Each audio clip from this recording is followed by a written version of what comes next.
That's why the NASDAQ is looking stronger. But the yields are telling us something maybe different. That long-term growth isn't where it's at. It's that inflation in the beginning, in the first couple of years here, that the Fed is going to go on to fight. So it's definitely a strange needle that markets have to thread now. And I think it's just everyone throwing out their playbook. But of course, Anne-Marie, perhaps the good news for you here with the stronger dollar is you're going back to the U.S., which is obviously bad news for me and everyone else here. We're going to miss you so terribly, and good luck with everything. Oh, Danny Berger, I love that. I wish you weren't in quarantine on my final day. We'll have to catch up stateside. Danny Berger, thank you so much for the complete outlook on what's going on in these markets. For a little bit more insight, Simon Quijano-Evans, GEMCorp Capital Chief Economist, joins us now. Simon, as Danny really outlined there, we are seeing the playbooks just kind of being thrown up in the air. What do you make of what we've seen Wednesday and Thursday across the yield curve? Well, look, I think, first of all, congratulations on your last day, and it's a privilege to be here with you. I think, look, on the yield curve, I'm surprised that the market's surprised that these dots went up. We only needed 2 dots to raise the medium level on the dots to a hike.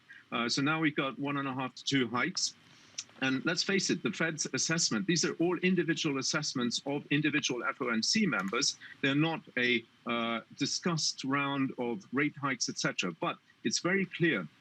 If we look at the yield curve, we've had this reaction on the upside because it was a shock to the market, and then we came down. So what I think over the next 3 to 6 months, we're going to have markets going up and down as far as yields are concerned. On the long end, let's say the 10 years, 30 years we can leave for later, but the 10 year is going to be moving up and down when we get these shocks and realizing that the Fed has to do something. And for me, the Fed needs to tell us why NFP, non-farm payroll numbers, are so low. That's the main thing out there. Is long duration buying over then? I would say be careful on the 10 year. Don't get fazed by these moves that we've had in the last few days. I think tendentially, with all the spending that we're going to see over the next few years from out of the US government, I think duration or the yields on the long end, 10 years at least, are heading further north. So I think that should be a trade over several months, over a couple of years. Let's not doubt, the Biden administration has said very clearly that they want to spend, and they want to spend their way out of crisis. They learned from the 2008 and 9 crisis. And you've had former members there, people like Larry Summers, people like Mrs. Yellen herself, and Mr. Biden himself, who saw that, 08 to 09, maybe there wasn't enough spending. So that's why we're seeing all of this happening now. What about this really points to what's going on with the dots in terms of the Treasury yield curve, but what about asset purchase buying? Barclays is actually moving it up. They said there's going to be an announcement in September, and then we'll actually see the tapering, the beginning of it in November. So September announcement, November actually doing it. What's your timeline? Yeah, I wouldn't be surprised if we see something in Q4 already with the tapering because, well, look, let's face it, the next FOMC meeting is on the 28th of July. Then you have nothing until September, late September, except for the Jackson Hole. So the Jackson Hole meetings are going to be the ones where we see this more debate about what's going on with NFPs, with the labor market, etc. So if the Fed doesn't do it in July, talk about a tapering plan, then we've got a long way to go until September. So maybe we see something even come out in July, at the end of July. And what about the dollar in all this? Does this just cement the dollar's strength for now until year end? As you mentioned yourself, look, the dollar and the US Treasury yield curve in Q1 was really driven by vaccines, by the vaccine drive in the US. The European Union is now definitely catching up. It's catching up with the likes of the United Kingdom as well on the vaccine front. So I think this is very positive. So those things are driving the euro-dollar dynamics. But if we look into the future, and we look at a Fed which is more proactive, if you like, on that front, then one would tend to think that on a multi-month horizon that the dollar would strengthen from here, which is good for you. Yeah, it is good for my move, as Danny said, except I do have, still some savings here. Simon, you mentioned the vaccines, and sitting in London, it's quite worrisome this morning, given the fact that yesterday they announced more than 11,000 cases. There's a milestone on vaccines, but the cases continue to rise. And Chris Whitty is talking about the fact that we can have another wave in the fall, and they've already pushed back the reopening. So that begs the question, are we going to see more lockdowns this winter? And if this is in the United Kingdom, where there is access to vaccines and they're ramping it up, what's the risk for the rest of the world? Look, I think, as you say, this is a reminder to all of us that this is not gone by, basically. If we continue to vaccinate the world at this rate, we'll need about 390 to 400 days to 60% herd immunize the whole world. So we have a long way to go. To me, the big question here, and I think this is what media should be asking, is why vaccines aren't being mass produced everywhere, why production facilities haven't been strategically placed across the world to produce these vaccines in mass. Not even if you don't have to give away the licenses, etc. Even if you give those production facilities to the likes of Pfizer, AstraZeneca, etc., to produce these vaccines, that has to be the number one topic out there, and the number one drive that we have. And the thing here is, on the variants that we're seeing, and as you mentioned in the UK here, the main thing is to get the vaccines out there that can deal with these variants now. Variants and mutations are going to be around for a long time. What we need to do is fight it as quickly as possible, and to make sure that the traveling patterns also are in line with that. So countries where there are higher variants, one needs to be more protective. And that's why the EU, some EU countries are saying no flying out of the UK. Very, very briefly, Simon, do you think the G7, given the fact that you don't think they're doing enough, do you think the G7 said enough in terms of the vaccine rollout for around the world? No, I don't. And honestly, if we look at the rate that we have now, we need about 6 billion more doses to be produced to herd immunize the rest of the world, ex-China and Russia, because the assumption is, right, Russia and China will use their own vaccines. So the 1 billion that we're talking about over the next 6 to 12 months or so, it's nowhere near enough. We need to mass produce vaccines. Africa, for example, is going to the next wave. You can see a clear pickup in infections in South Africa. And as we've seen in the past, what happens is there's a lag to other countries, like, for example, Angola, Ghana, Ethiopia, a couple of months lagged when these variants start to pass into those countries. So we need to see G7, G20 as well, which are the next meetings, focus on vaccine production massively. There is no other way to get out of this mess. And as an economist, I know that fully, and so does everyone else. Yeah, as longer it takes to vaccinate people, the smarter this virus gets and the more variants you could potentially see. It's a great point. Simon Keanu-Evans, GemCorp Capital Chief Economist, stays with us this Friday morning. Let's get a recap, though. Your first word news this morning. Annabelle Drewlers has that in Hong Kong. Good afternoon, Annabelle. Thanks, Anne-Marie. Well, as you were just discussing then, this spike that we're seeing in UK cases, recording the most that we've seen in a day since mid-February. Now, this comes amid warnings that the current wave, driven by the highly transmissible Delta variant, may still be weeks from peaking. More than 11,000 new infections were reported Thursday. President Joe Biden signalled a bill making Juneteenth a federal holiday to mark the end of slavery in the US. Most government employees will be granted paid leave Friday. Juneteenth commemorates June 19th, 1865, when Union soldiers brought news of freedom to Galveston, Texas. The nation that we can come together as Democrats and Republicans to commemorate this day with an overwhelming bipartisan support of the Congress. I hope this is the beginning of a change in the way we deal with one another. Global news 24 hours a day, on air and on Bloomberg Quick Take, powered by more than 2,700 journalists and analysts in more than 120 countries. This is Bloomberg. Anne-Marie? Annabelle, thanks so much. Annabelle Drewlers in Hong Kong. Just ahead, we head to Beijing as the 618 Shopping Festival kicks off. A big test for China's consumer-driven recovery. That's coming up next. This is Bloomberg.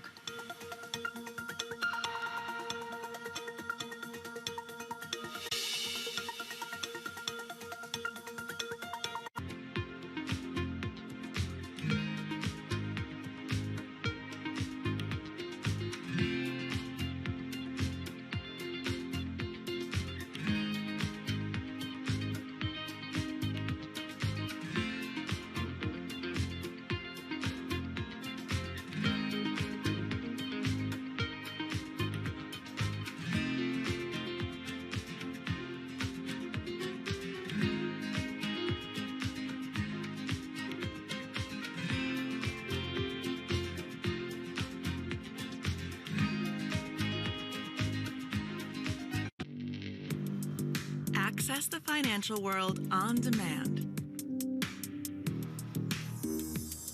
Hear from leading economists, policymakers, and industry experts via live and on-demand webinars, only from Bloomberg.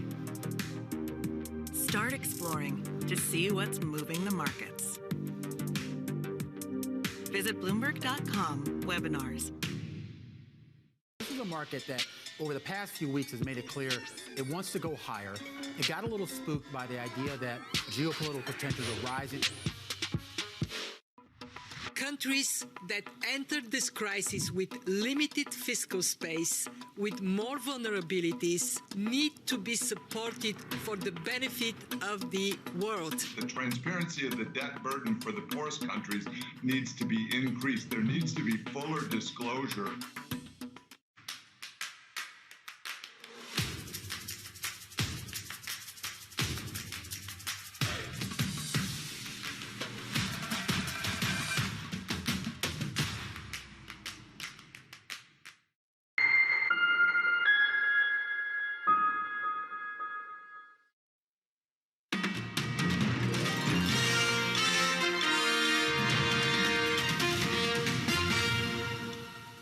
.15 in the City of London. Very good morning to you. This is Daybreak Europe. I'm Amory Hordern.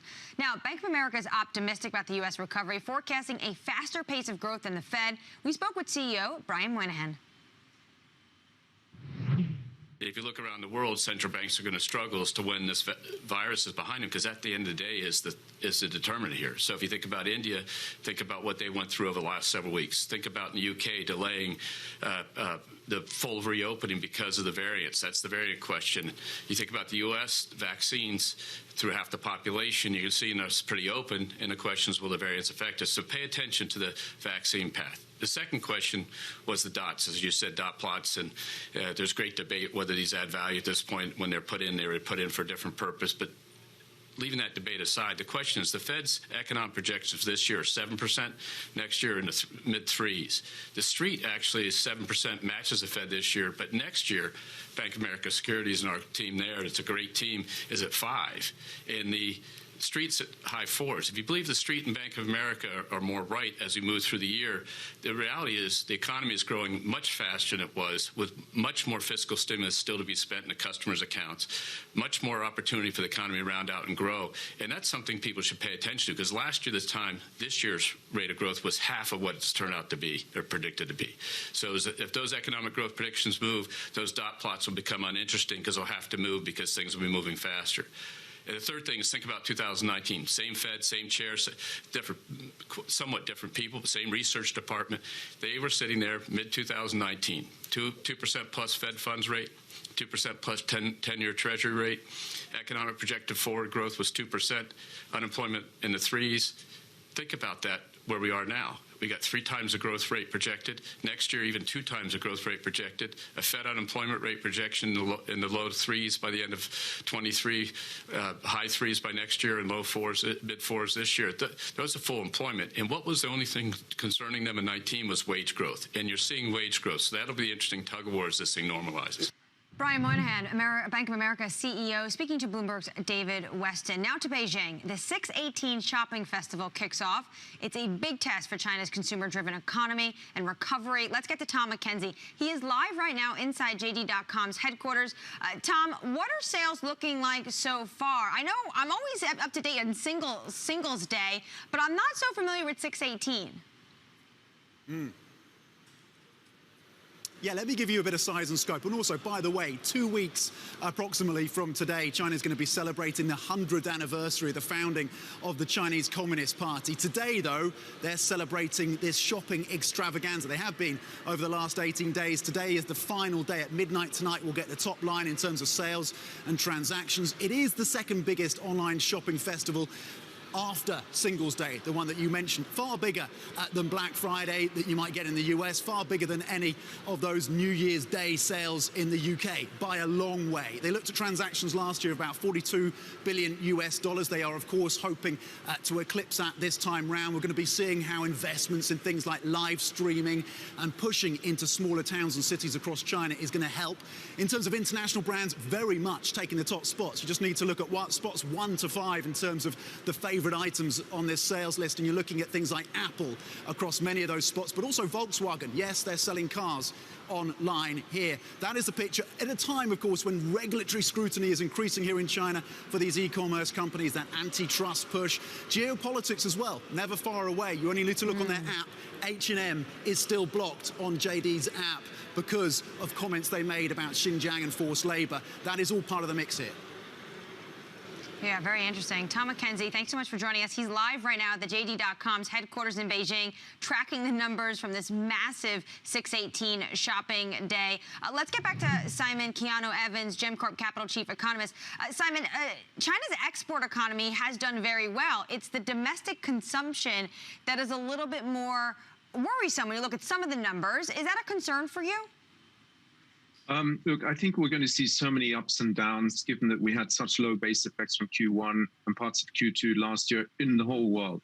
China got out of this virus, as we all know, about 1 or 2 months before the rest of the world, and then stabilized from that point of view. So I think while the rest of the world, maybe the US, for example, European Union, will be growing from here, you may see some stabilization in China, given that they've had that massive recovery. And we've seen that in metal prices, for example. We've seen that all types of commodities already as we move ahead. So I'm not really so concerned. The main thing is that they keep the virus under control and keep those infections under control.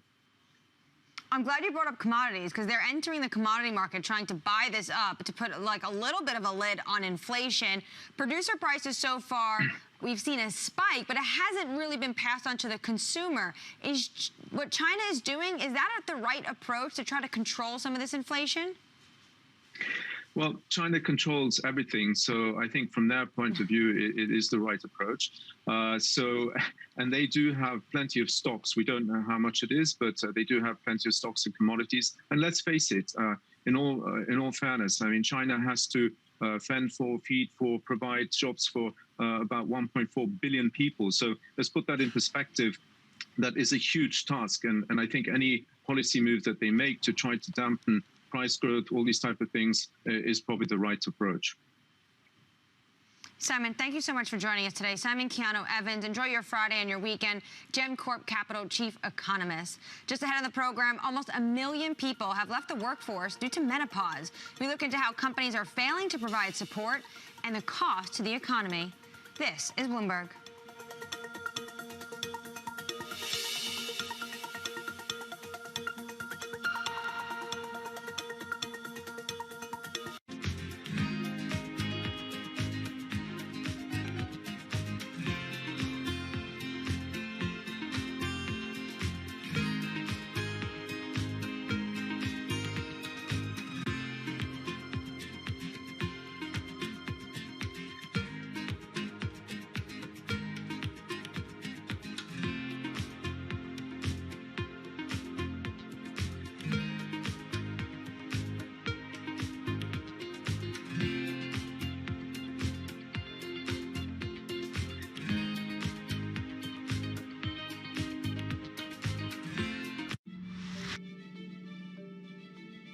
We're now in the early stages of a sustainability revolution. The battery problem may be the biggest unsolved problem in all of technology. Every time the United States has done great transformative things, there's been a partnership between government and the private sector. With a willing partner to ensure competitiveness and draw in investment in the United States, Canada's going to be able to be even more ambitious. The objective for Glasgow, first and foremost, is to keep that 1.5 degree temperature rise within reach. The train has left the station. Investors care about it. People who work inside of corporate America care about these issues. And certainly we see that with just the broader community. There's not enough tax in the world for private sector to pay for all of this. It's going to have to be a public public-private partnership. Mercedes-Benz is on a path towards CO2 neutral mobility. So we have flicked the switch there, and really we're going to step by step electrify everything. And what does that mean? Combustion engines get electrified.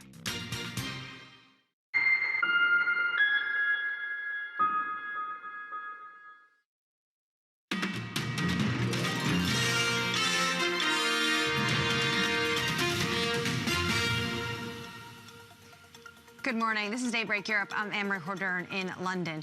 Now, almost 1 million women have left the workforce in the United Kingdom due to menopause-related reasons. This according to a 2019 survey by the Chartered Institute of Personnel and Development. And this has real economic and financial consequences, and not just in the UK. Frost & Sullivan data finds that productivity losses can cost more than $150 billion a year globally. For more on this, our UK economy reporter Lizzie Burden joins us now. Lizzie, we know this has massive impacts on women, and it's not really talked about, but we also know it has such big issues for the economy, doesn't it? Yes, well, the number of older working women has been ballooning in rich countries in the past 3 decades, and they're climbing into more and more senior positions. So it's no surprise that the Bank of England has said that menopause is an issue that simply can't be ignored anymore. The CIPD found that 3 in 5 women were negatively affected by the symptoms at work, and they include hot flushes, mood swings, loss of sleep, all of which affect productivity. But not only that, almost 1 million women, as you say, have left the workforce because of symptoms. So this is a huge preventable loss of women at the peak of their experience that feeds into the gender pay gap and in turn into the gender pensions gap. So what do companies need to do? How are they trying to provide support for women? Well, I had a great conversation with FTSE 100 leader Liv Garfield about her experience with hot flushes. She's 45, and she's so open about her experience with the menopause because she says talking about it is the way to break down stigma about it at work. So that's why Severn Trent was one of the first companies in 2018 to introduce menopause education, and since then it's facilitated workplace adjustments like fans, better access to washroom facilities, flexible hours, all small changes that make a big difference. This is why I'm so happy you wrote and researched this story, Lizzie, because it's not talked about. I've spoken with executives, women executives, other companies talking about speeches they have to give and dealing with a lot of these problems, but just that it's a bit of a taboo conversation at work. We also know that the pandemic, a lot of women have been working from home. Has that shifted anything? Yes, you might think that the new emphasis on flexible working and health would have alerted employers to the needs of menopausal women. But while you say working from home has helped some women to manage their symptoms better, for others the uncertainty has exacerbated the psychological side. And for other women in public-facing roles, which we know are dominated by women, health care, retail, for example, often they've had to wear ill-fitting PPE that's designed for men, and it's made their hot flushes worse. And on top of that, the Resolution Foundation found that women in their 50s were worse affected by this crisis than any other since the 1980s. So you've got the direct effect on health and the economy, but also the indirect effect, because menopause has slid down the agenda for many companies because all they've been able to focus on for the past 16 months has been survival. Lizzie, thank you so much. Lizzie Burden, our UK economy reporter. An important story just ahead. We're going to be discussing the Iranian elections. They're coming up today. This is Bloomberg.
BSO Now is your online home for weekly Boston Symphony Orchestra and Boston Pops performances. See new concerts that go behind the scenes, plus acclaimed archival concerts. Visit bso.org/now, where the music plays on. BSO season sponsor, Bank of America.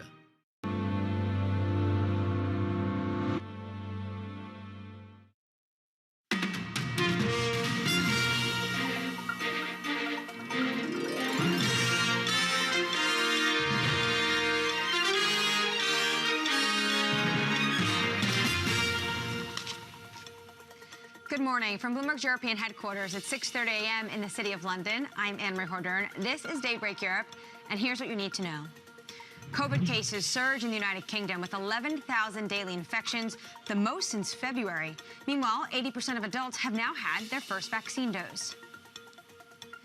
Investors unwind reflation bets with a rally in U.S. tech shares. The Treasury curve sees its biggest two-day flattening since March of 2020. Futures this morning higher. And Iran heads to the polls. Voters could replace President Rouhani with a hardline conservative, complicating efforts to return to the nuclear deal.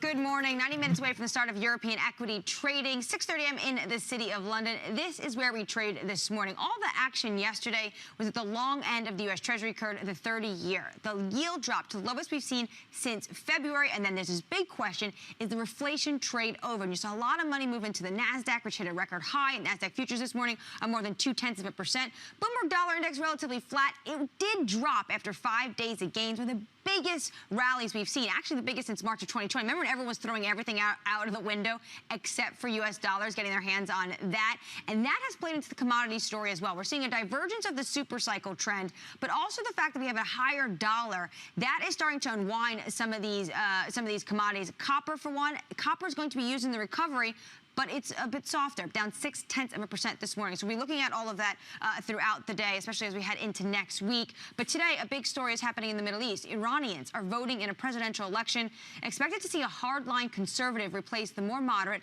Hassan Rouhani. The campaign has been beset by controversy after the disqualification of most reformist candidates who back greater engagement with the United States and the European Union. The poll comes as efforts continue in Vienna to revive the nuclear accord Tehran signed with world powers in 2015. He's been the face of Iran for the last 8 years and an architect of maintaining dialogue with the West. The moderate cleric Hassan Rouhani, having served 2 terms, cannot run for re-election. 7 candidates out of a pool of nearly 600 have been approved by the country's Guardian Council to run. The frontrunner, Ebrahim Raisi, is a hardliner. Raisi is also a cleric and the head of Iran's judiciary. The main challenger to Rouhani 4 years ago, he's mostly supported by religious working-class voters. Raisi is believed to be the favorite of Supreme Leader Ayatollah Ali Khamenei. He's linked to mass executions in Iran in the late 1980s and has been sanctioned by the US government. The pragmatic conservative figure and former chief nuclear negotiator Ali Larijani was barred from running by the Guardian Council, to most people's surprise. At stake, the reopening of Iran's economy to the world. Following Iran's nuclear deal in 2015, many Western companies, including Total and Peugeot, re-established links with the country. Trade ties between Iran and EU countries grew steadily from 2015 until former President Donald Trump withdrew from the agreement in 2018, reimposing sanctions. Since then, most of these ties have evaporated, and though China remains the biggest partner, its trade with Iran has been cut by over 60%. Last year, Iran was only the EU's 56th biggest trading partner. Iran's GDP contracted over the past 2 years, and only a modest rebound is expected for the current period. Since Joe Biden's arrival at the White House, Tehran has been in talks to revive the 2015 agreement. A restored nuclear deal would allow Iranian oil to flow again into markets and boost the economy if diplomats manage to conclude the accord before President Rouhani leaves office in August. Joining us now is Esfandiar Batmangelig, European Council on Foreign Relations visiting fellow. Esfandiar, thank you so much for joining us the day that we see Iranians go to the polls. I was in Tehran for the 2017 election, there was pandemonium when Hassan Rouhani showed up to vote. Voters were lining up around the blocks to cast their vote. Robust voter turnout. Yet this election, the polls are showing that's going to be potentially one of the worst voter turnout in the history of the country. And then that means potentially we will see Raisi take power. Is that your base case? I think that's the very fair expectation. So pundits have been saying for a while that this election would favor a hardline candidate, and the polls back it up. Iran poll, which is a very authoritative poller, predicted the outcome of the 2017 election within a couple percentage points, and they've predicted that Raisi will win this election on the basis of 77% of the vote with a 53% turnout. The mood in Iran just isn't lending itself to a big turnout. Voters are apathetic after 3 years of a really difficult period economically, both because of sanctions and the pandemic, and they increasingly feel disenfranchised by a process that they think has been stage managed, particularly by the vetting body, the Guardian Council. What does this mean for the nuclear deal? We have the talks in Vienna taking place, and there's this temporary monitoring pact that the IAEA was able to get with Iran. That expires next week. At the same time, potentially we're going to have a hardline government coming in. So where does it leave those talks? I wouldn't worry too much about the outcomes of the talks. The strategic logic for Iran having the U.S. re-enter the nuclear deal and restoring the deal in full remains very strong. And the decision to pursue the nuclear talks is a decision taken at a consensus level with the input of bodies like the Supreme National Security Council. It's not really the prerogative of a hardline president to change course. And Raisi has come out and said he supports the deal, which is a reflection of that consensus.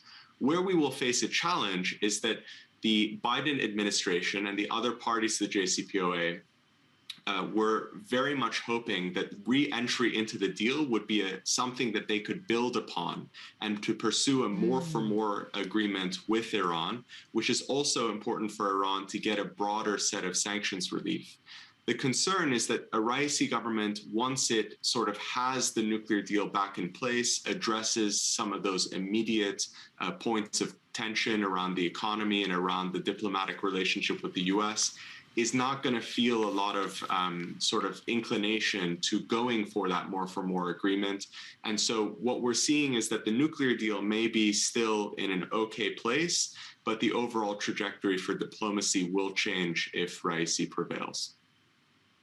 Okay, so if they're not looking for more engagement beyond the JCPOA with the United States, what do they do then economically? Because this is an economy that has been absolutely battered due to the sanctions.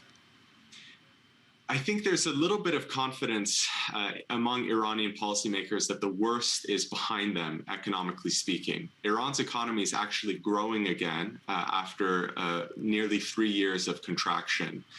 Inflation is slowing, and the currency has been remarkably stable for the last 9 months.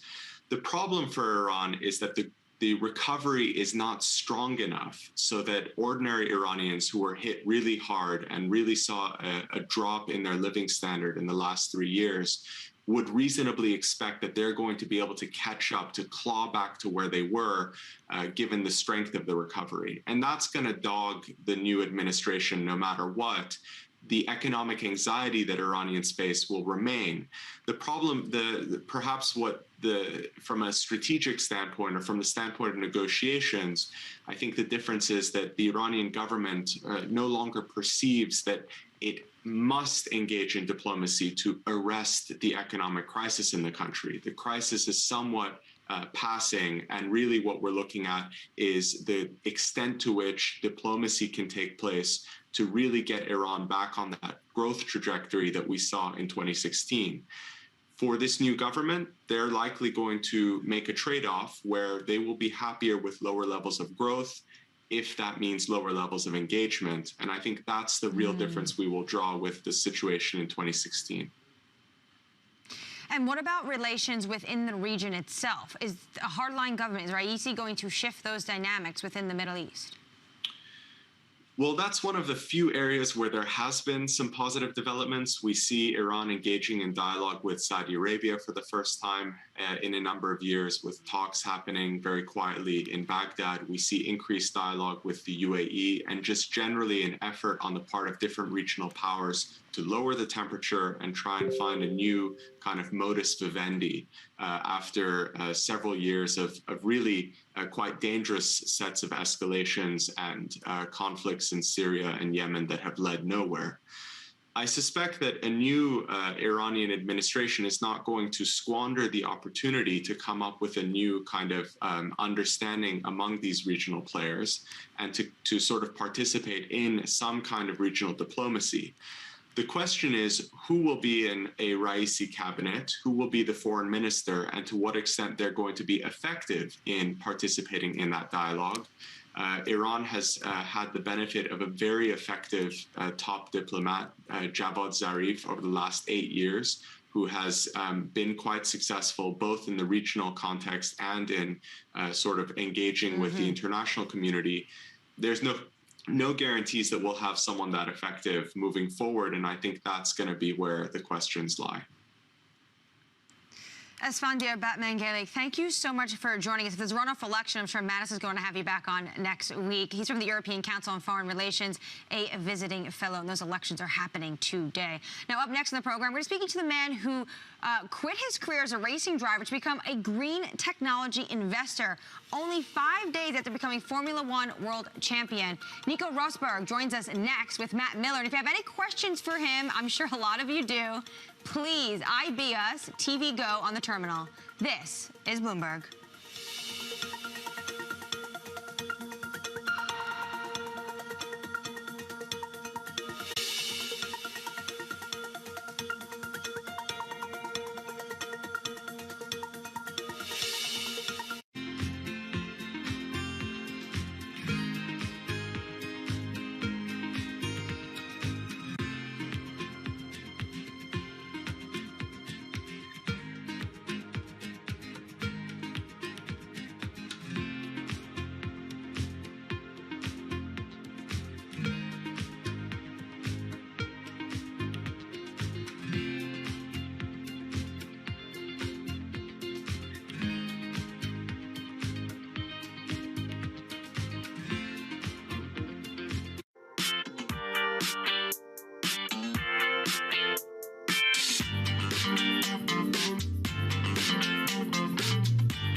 Right now, about half of U.S. households invest. We'd like to get that number up to 95+%. Investing should be as ubiquitous as shopping online. It should just be something that people do. Trading revenues coming in better than expected. Everything cash, $1.4 trillion of cash. One of the most notable aspects of this report that was stellar.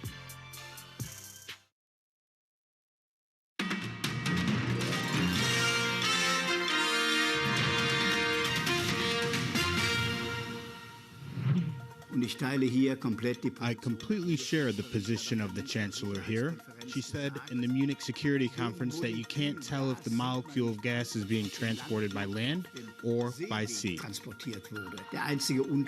difference is the geopolitical security of the Ukraine, and we have to pay attention to that.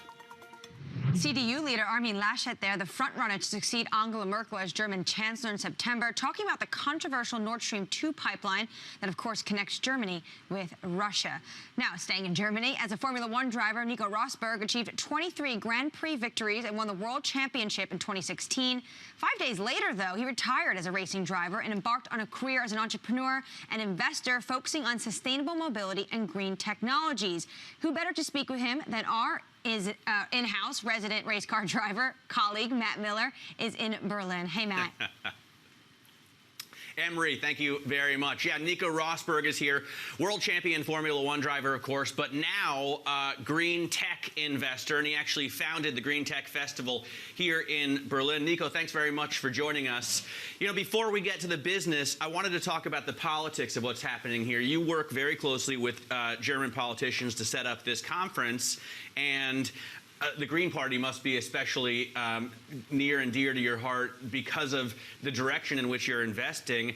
They came out really with a lot of force here and have now dropped a little bit in the polls. What do you think about the importance of the Green Party here in Germany? Well, we remain absolutely neutral. They dropped in the polls because the Green Party leader made some rather large mistakes, unfortunately, which was a bit surprising. Nevertheless, I mean, for us, I think the great thing is change in general. I think any of the two, as new leaders, will bring in a new dynamic, bring in change. And I mean, in general, of course, the German public is demanding also more environmentally friendly decisions, more aggressive steps to protect our future, really. And this is positive. Let's talk about the conference, the Green Tech Festival here. It's the third year for you to do it. What kind of investors are you bringing together, and what's your aim? Yeah, Green Tech Festival, very proud of that project. We bring together some of the leading change makers in this world. The leading green technologies are being showcased, everything together in one event here in Berlin every year. And for example, this year we're welcoming Robert Redford at our awards. Jane Goodall is participating. Very cool. Last night, actually, to finish the conference, Bryan Adams performed for us and wrote a song for us based on sustainability. It was like goosebumps, emotional moments. Very, very cool. You have invested in businesses that are actually working now and pulling legitimate revenue. Lyft, for example, obviously. Tier. And Tier, I was going to bring up. Lyft almost seems like an old company at this point. Tier is fairly new, but immediately swamped the streets here, and I actually did a racing competition with my cameraman in Frankfurt a couple of months ago. It's the fastest of the scooters. What do you think is the end game for these scooters? I mean, are they here to stay? That was my condition for investing in Tier. I said it has to be at least a tiny bit faster than anybody else. No, I'm just kidding.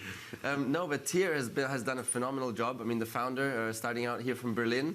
And it was a time where the competition was so vast, and all the Americans had already come to Berlin. We're pumping so much money into the city. There was American scooters everywhere with Bird and Lime, etc. Yeah, and Tier, though, they were operatively so excellent, so efficient, and so step by step they were progressing really, really fast and really convincing investors, the big players. I mean, Mubadala, SoftBank have now financed the last rounds, and Tier also now has the best product. I mean, they pioneered foldable helmets in little boxes on each and every scooter. They pioneered swappable batteries, which again has brought the operating cost down massively by putting the operations in the hands even of the users, because the users get credits if they swap the batteries.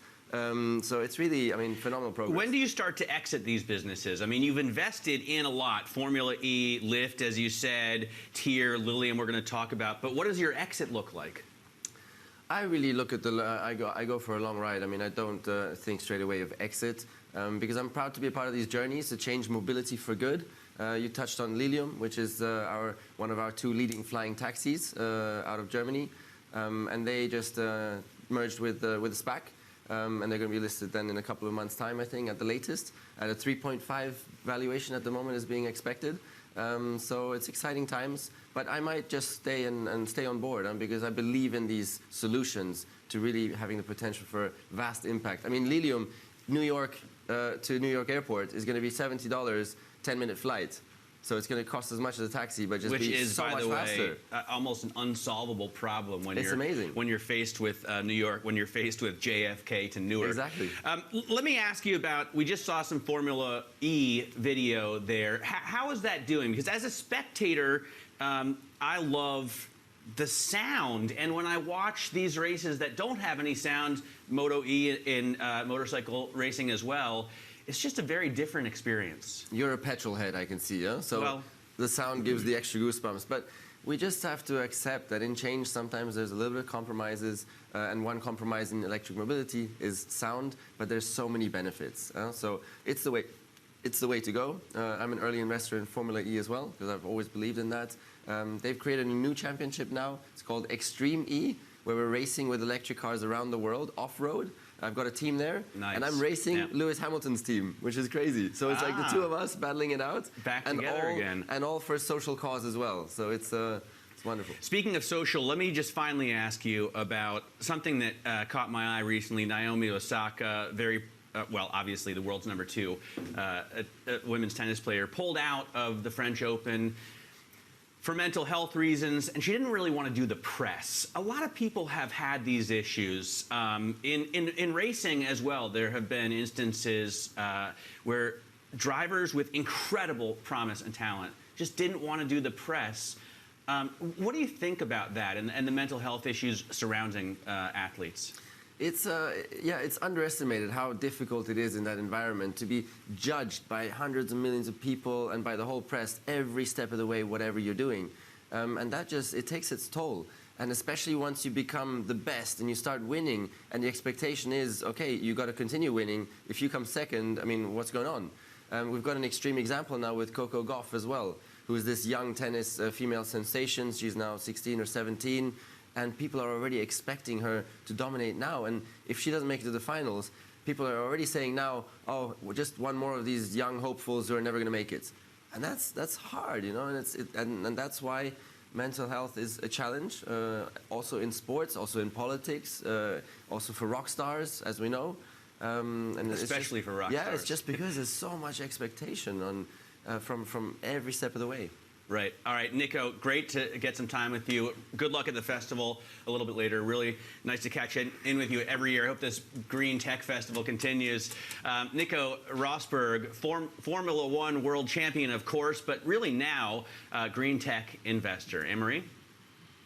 Matt, great interview. And he's right. You are a petrol head. I've been in some of those cars with you. I also think sometimes you're a little bit of a race car driver. I like the take on mental health. It's also something we need to talk about as we come out of this pandemic. Yeah, absolutely. All right, just ahead of the program. A really important issue. Yeah, certainly. It's a good point to bring up. Thanks, Matt, for that interview with Nico Rosberg. Now, the UK, speaking of the pandemic, recording the most coronavirus cases in a day since mid-February. We discussed the concern over the Delta variant next. This is Bloomberg.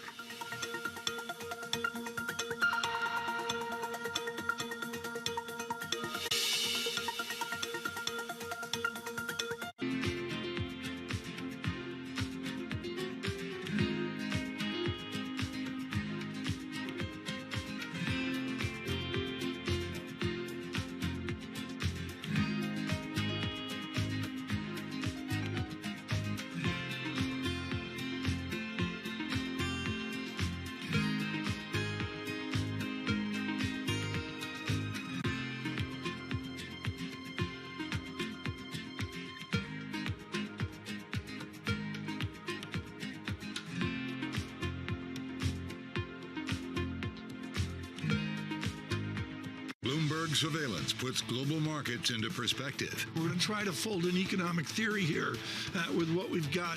Based on data.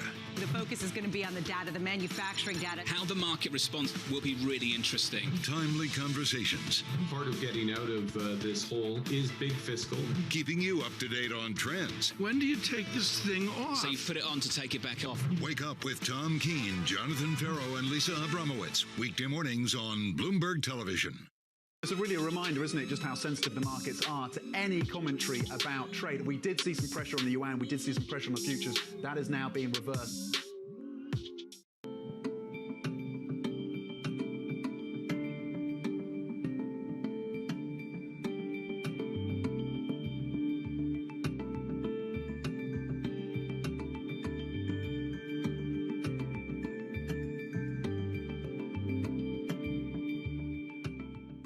Bloomberg exclusive conversation. Coronavirus, vaccines, and what lies ahead. Pfizer Chairman and CEO Albert Bourla, Friday at noon New York time on Bloomberg Television and Radio.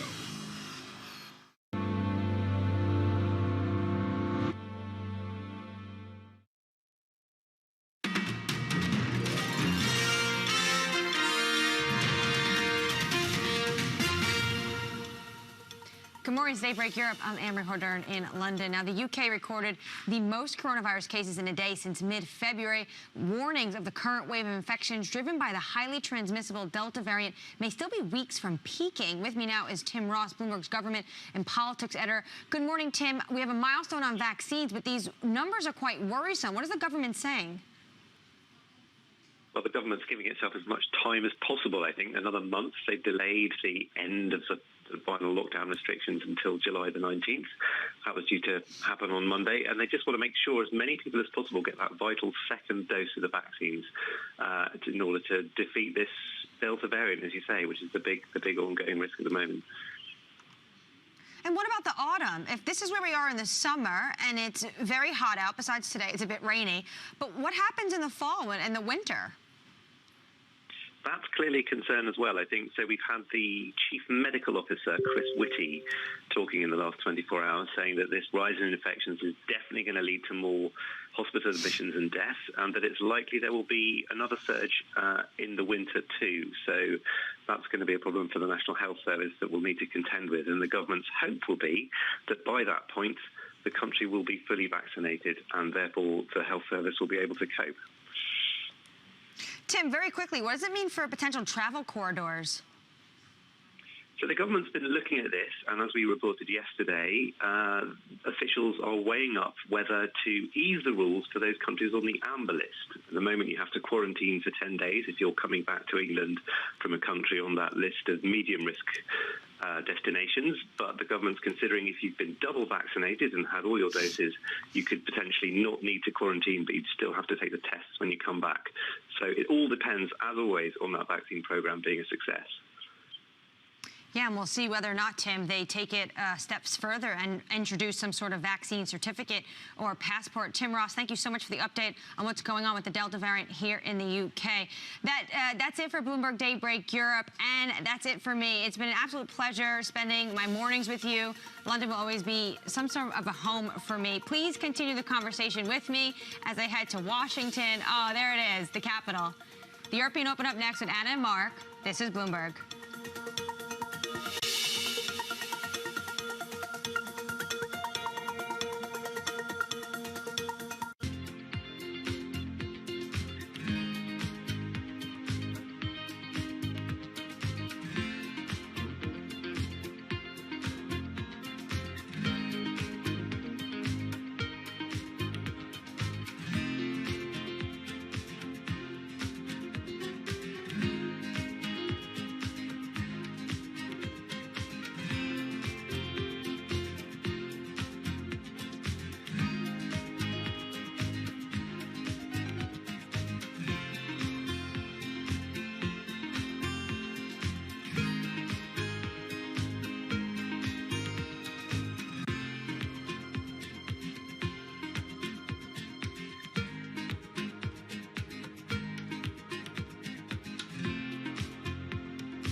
Vietnamese people have shopped at wet markets or mom-pop stores for decades, and now e-commerce companies are trying to change this habit.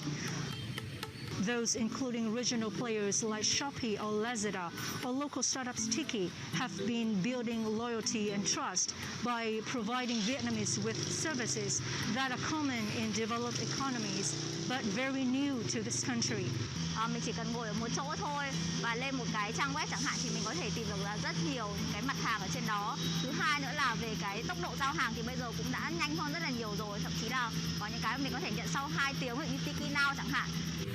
The epidemic has given digital retail a boost, with more Vietnamese buying everything from food to electronics online.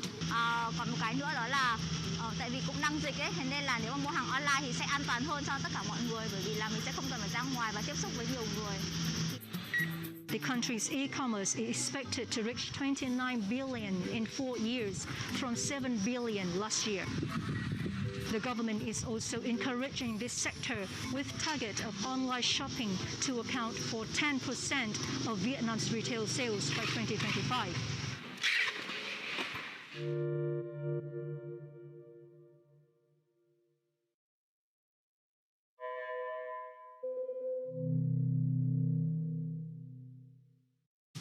I'm David Weston. Bloomberg Television is reinventing one of the most iconic brands in financial television for a new audience. Join me to see the news program for the clever investor. This is Bloomberg Wall Street Week. Every Friday with 30 minutes dedicated to fixed income, I'm Jonathan Ferro. This is Bloomberg Real Yield.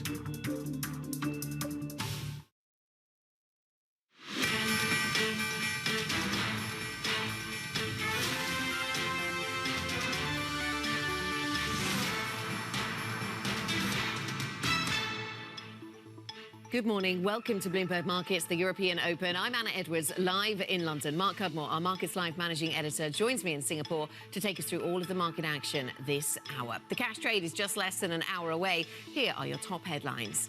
Investors unwind some reflation bets with US tech shares rallying. The Treasury curve sees its biggest two-day flattening since March 2020. The commodities rout continues. Gold heads for its biggest weekly loss in more than a year as grains plunge, and the most in more than a decade. And Iran heads to the polls. Voters could replace President Rouhani with a hardline conservative, complicating efforts for a return to a nuclear deal. Welcome to the European Market Open, everybody. It is Friday morning. It's just gone 7 o'clock here in London. In Singapore, Mark is with us. Mark, what are the markets saying to you? Good morning. Good morning, Anna. Well, the arguments post-Fed are kind of getting more heated, not less heated. We're not reaching a conclusion out there. Just in the last hour before I've been coming on the show, I've been arguing with one of my colleagues here. Well, a couple of us have been in the argument about whether this is the Fed was a shift to a new, slightly higher vol regime or not, or whether really it's just a one-off event and we'll soon get back into the kind of the low vol trending trading we had before. Another argument I've been having is, does this really matter for the dollar? Was it a big shift or not? Or really is just a slight shift to the dot plot just about proving the Fed's credibility? So we're still having the same arguments we're having yesterday, but I would say that the narrative has shifted quite a bit since then, and we've seen that with massive curve flattening. We've seen commodities collapse. So there's been big impact in markets. The conversation is shifting, but we've not yet reached a conclusion. And I think the final interpretation of what this Fed meeting means may not come until the middle of next week at least. Yeah, that's really interesting. It seems, there's a big rethink going on, but we're not entirely sure of what the end destination is just yet. The dollar certainly holding on to those gains that it made post-Fed, if that's anything of interest in that conversation. Let's just get to some breaking news coming out from the UK. We have numbers coming through from Tesco. This is sales numbers, like-for-like sales numbers coming through, and we've got an increase in UK sales of up 0.5%. Possibly more interesting to tell you what they're saying about the outlook for the business. Outlook remains uncertain. A strong start made to the year. Online demand remains high. 1.3 million orders per week. Of course, a switch to online delivery or offering increased levels of online delivery has been a real feature of the pandemic for grocery retailers. And grocery retailers of all of the retail sectors, I suppose, has done pretty well through the pandemic because they were at least able to open, but they did have to pay a lot in costs to kind of protect their businesses. Particularly strong contribution general merchandise and from clothing. So we'll continue to watch that as maybe Tesco picking up market share in areas other than food. Just under an hour away then from the start of cash equities trading here in Europe. Let's have a look at where we are on these markets and the futures picture. The futures for Europe look fairly flat, really. We did see some of this reflation rethink happening in Europe yesterday. The FTSE was down by nearly 0.5% in session, where we saw more mixed trading elsewhere, and part of that really to do with a rethink on cyclicals. We saw that moving into the US day, and if we show you US futures, we see a kind of continuation of what we had yesterday, but in slightly more muted terms. So Nasdaq futures do point to the upside, up by 0.3%, and it was Nasdaq outperformance, Dow underperformance, selling cyclicals, buying tech. That seemed to be one of the themes in yesterday's session. The Nasdaq up by nearly 1% in yesterday's session, despite all the nervousness about what the flattening in the curve indicates around growth expectations. Mark, we will get into that conversation then and think about where we are on these markets. And through the lens of the GMM, you can continue to see that reflation rethink taking place, I suppose, even if we drift a little bit lower with Asian stocks. Yeah, so I think there's a couple of things in the GMM that are interesting. First of all, as you say, that rethink of the reflation trade in the light of the hawkish surprise from the Fed, and that's commodities are generally a lot weaker. Yesterday was the worst session for the Bloomberg Commodity Index since April last year, and they've really had a tough week, and they continue to trade quite heavily today. So I think that's one notable theme. Another one is we are seeing a slightly defensive tone in some of the equity indexes, but nothing too dramatic. We're also seeing the dollar stronger again. As you mentioned, it is holding on to its large gains from yesterday. That was the biggest gain in about a year, and it kind of seems to be holding on to those gains, but not really extending much further. Now, the final thing to draw attention to is you're going to be slightly confused, because here we've got this hawkish Fed. We're talking about what it means for bonds, and yet that bonds column seems confused. Why am I seeing flashing red boxes, flashing green boxes?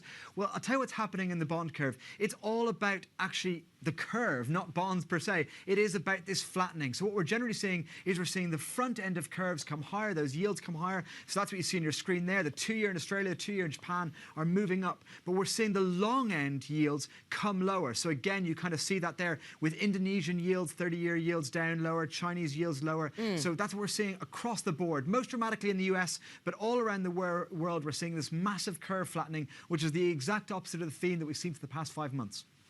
Yeah, the curve flattening. So yes, as a result, you get that 30-year and that 2-year in that column moving in different directions. Mark, let's focus in on that curve flattening then, because it was 530s that got the attention of markets a lot yesterday. We've seen considerable flattening there. We seem to spend much of the last year really steepening, certainly up until the last couple of months where we were maybe treading water a little bit. But now we seem to be into a flattening period. I suppose we should ask, what is that telling us? Is that telling us that markets are now concerned about growth, how long growth lasts for, and when we might see the end of this economic cycle? Is that what that is telling us? The bond curve is saying that this was a hawkish Fed surprise. We know that, but this is a hawkish reaction. So the reason we've been so persistent on the idea that the curve should be steepening, and I've been one of those people who for the last maybe 6-9 months said we need a steeper curve, we need a steeper curve, is because the Fed is super dovish. So what that means is they're anchoring the front end. They say that we're determined to drive inflation. So if the Fed is saying we're going to keep rates super low at the front end to drive inflation, that means rates will need to go higher farther down the line. So that means you get a steeper curve. What's happened here is they've gone, hey, wait a sec, we've given a hawkish hint, and that means the front end suddenly become unanchored, so that's moved up. And at the same time, it's gone, hey, the Fed's changed the reaction function. They're going to be more reactive to inflation. They're going to hike earlier. That means we don't need as many hikes in the long end. So that means the back end of the curve comes down at the same time. And I think this has been a really dramatic dynamic, partially because everyone was in on the steepening trade. So now we're cleaning out all those long positions that had done very well for most of the last few months, but they'd got a bit stale recently, and now they've been hit badly. And what is this going to do to stock markets then? Because for a long time it had been low interest rates that support stock markets. That was part of the narrative. And if we're going to see higher interest rates, that could be damaging for tech stocks. And yet it was tech stocks that did well yesterday. It seems there's a bit of a rethink around all of that as well.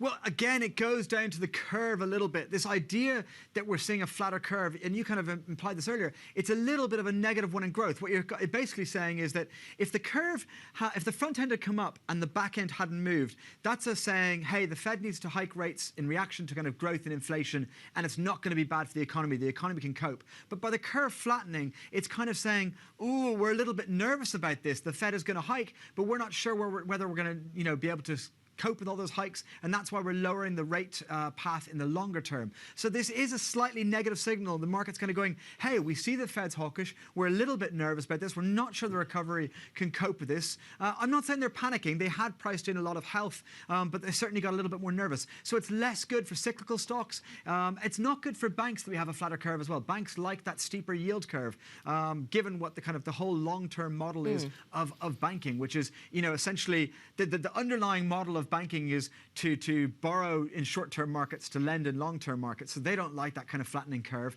So I think there's a lot of ramifications for the equity market and sectoral divide. But the main thing is, at the moment, is what will happen to this flattening? Will it continue or not? And we haven't resolved that. Yeah. Yeah, because yesterday we saw at the early part of the trading day, European banks were doing pretty well on expectations of higher rates. So that's also maybe we've rethought that then. Let me move to commodities, because we'll certainly have plenty of time to talk about treasury markets in our next conversation and a little bit later in the programme as well. Let me talk to you about commodities then. The Bloomberg Commodity Index set for its worst week since March 2020. But it's not a uniform, is it? It's not across the board. Oil prices not falling. They're still falling, but not falling as much as some of the other assets. And it has been oil prices where we've seen quite a lot of upward movement in recent weeks. It's really important you highlighted that oil anomaly, Anna, because that really is a standout how well it's performed given the backdrop here. So the backdrop is China is targeting commodity prices. We had that ahead of the Fed, and it was weighing on metals, and generally they're putting a lot of pressure, concern around commodity prices. As the biggest buyer of commodities, that really matters. Then we had this hawkish Fed. Now this works twofold. First of all, we get the direct dollar impact. All these commodities are priced in the dollar. So when we have a dollar having its strongest day in a year, well then that's obviously bad for commodities that are priced in dollar terms. But also we've got the threat of tapering sooner, of potentially higher rates slightly sooner, and that's bad for commodities as well, because it means we've got slightly higher real yields at the front end. Now, they're still deeply negative, but it's a slightly worse environment for commodities. So everything is hurting commodities at the moment, and you also get the follow-on impact that, as we've mentioned, with a flattening curve, that's implying that some of the markets are a little bit concerned that this might be a little bit premature, the recovery can't cope with it, so it's a little bit more negative on growth as well. So everything should be against commodities here. It is hitting almost everything. Well, it is hitting everything, but oil is being much more resilient, and that is very, very impressive, and probably shows that as we go on, that kind of outperformance of oil can continue for a little bit further overall. Remember, you can get up to date with all of the insights and analysis from Mark and his team. NLIV Go is the function to use on your terminal if you want more of the thoughts of the Markets Live team this morning. Plenty to talk about when it comes to the markets, and we'll certainly be across that conversation next. Coming up a little bit later in the programme, Iranians vote today in a presidential election that's expected to see a hardline conservative victory. We'll bring you all of the details there. Plus, Bank of America's CEO Brian Moynihan tells Bloomberg about the bank's challenges and plans to bring employees back to the office. We also get his take on inflation. And up next, after this week's Fed meeting, investors then, as we've just been discussing, are unwinding some of this year's most dominant reflation trades. We've seen the biggest two-day narrowing of the Treasury yield curve since March 2020, that big flattening we just discussed. We'll continue to talk about that. Plenty more on that subject. John Wraith, head of UK and European rates strategy at UBS, will be with us. If you have any of your own questions for our guests, then please do send them. We like to hear from you. IB plus TV Go is the function to use. This is Bloomberg.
I think what we've seen during this period of time is that communicating via video is not a fad. We are using it in all aspects of our lives, for work, for learning, for communicating, for staying in touch.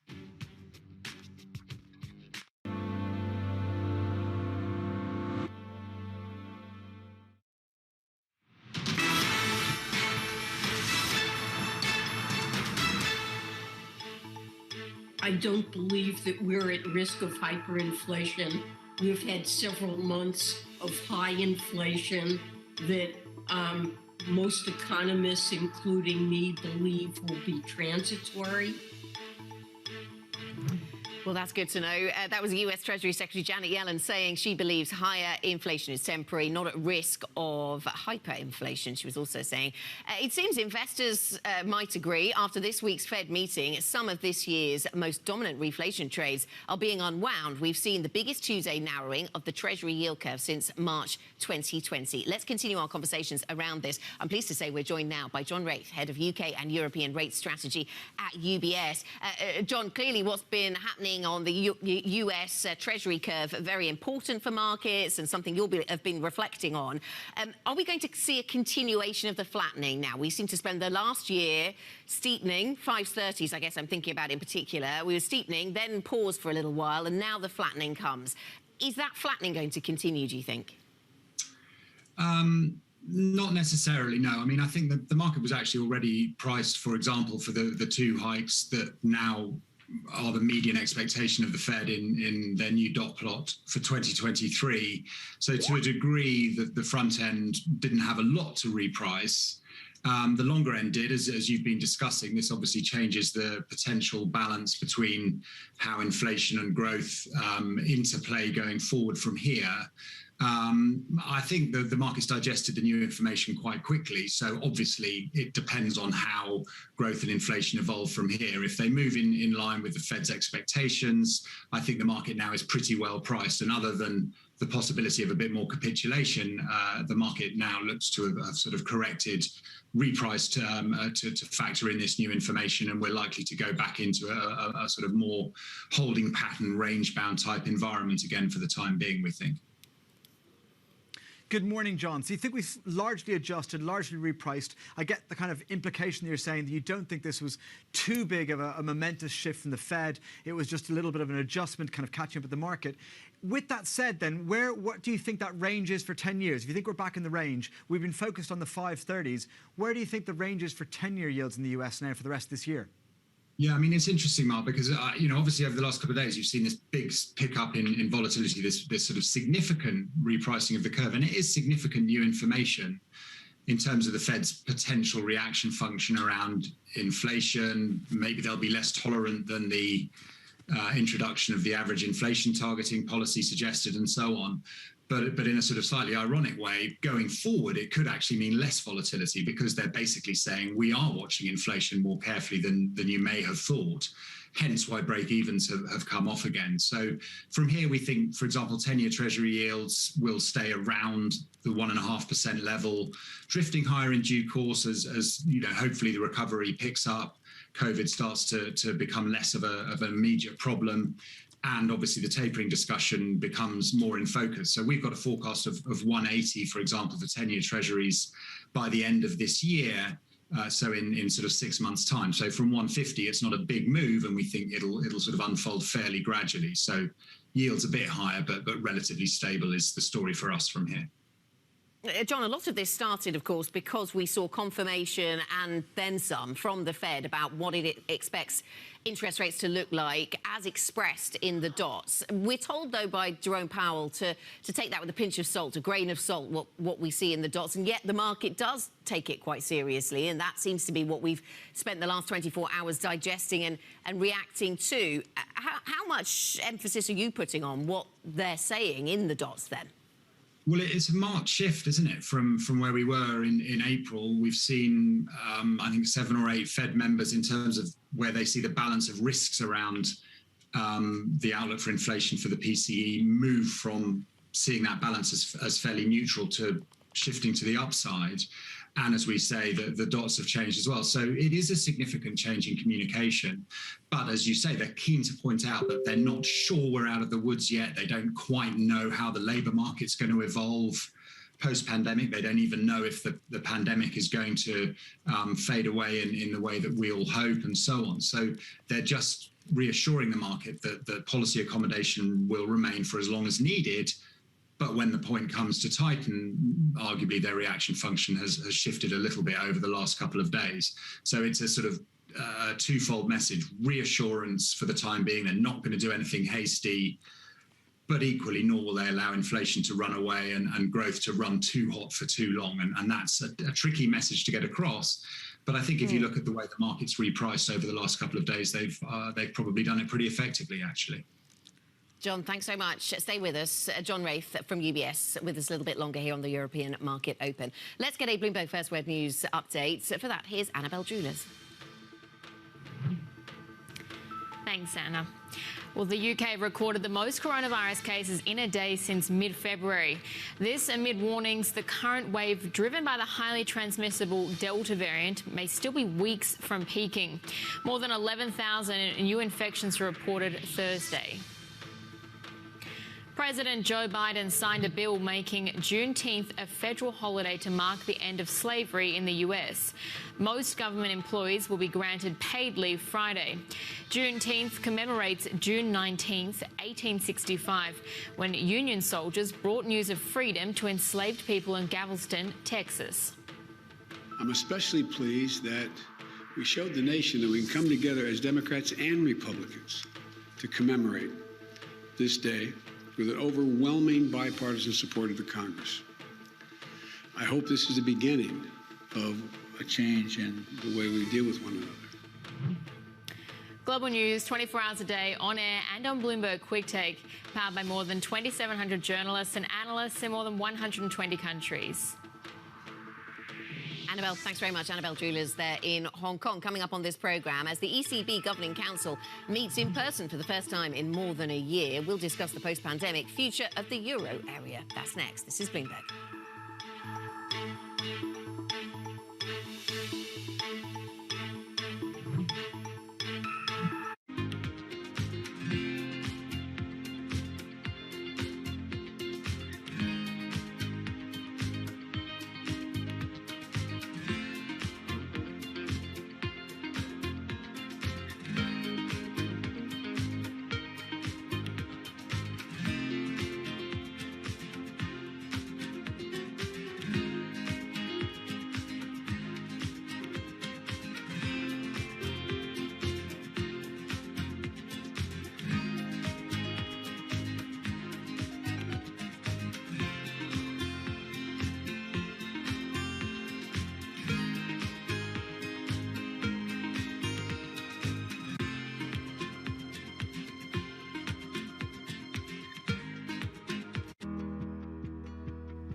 Curtain will rise again. Broadway's returning June. Have you bought tickets? Is busted out. You've got more time here. Commodities are up. Keep going. To the moon. Beautiful. Bloomberg Surveillance, weekday mornings on Bloomberg Television and Radio.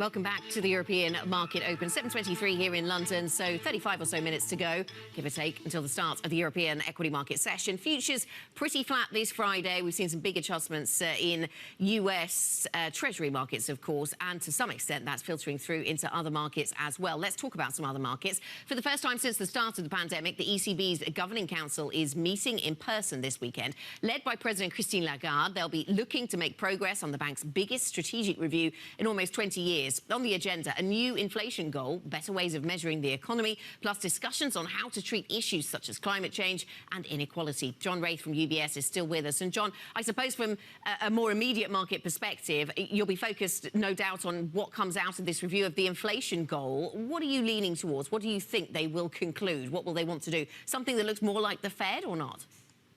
Yeah, I mean, I think, there's clearly been more of an issue in the Eurozone than the US or the UK and other places over a long number of years trying to get inflation up to where their remit ideally would have it be, just sort of up close to 2%.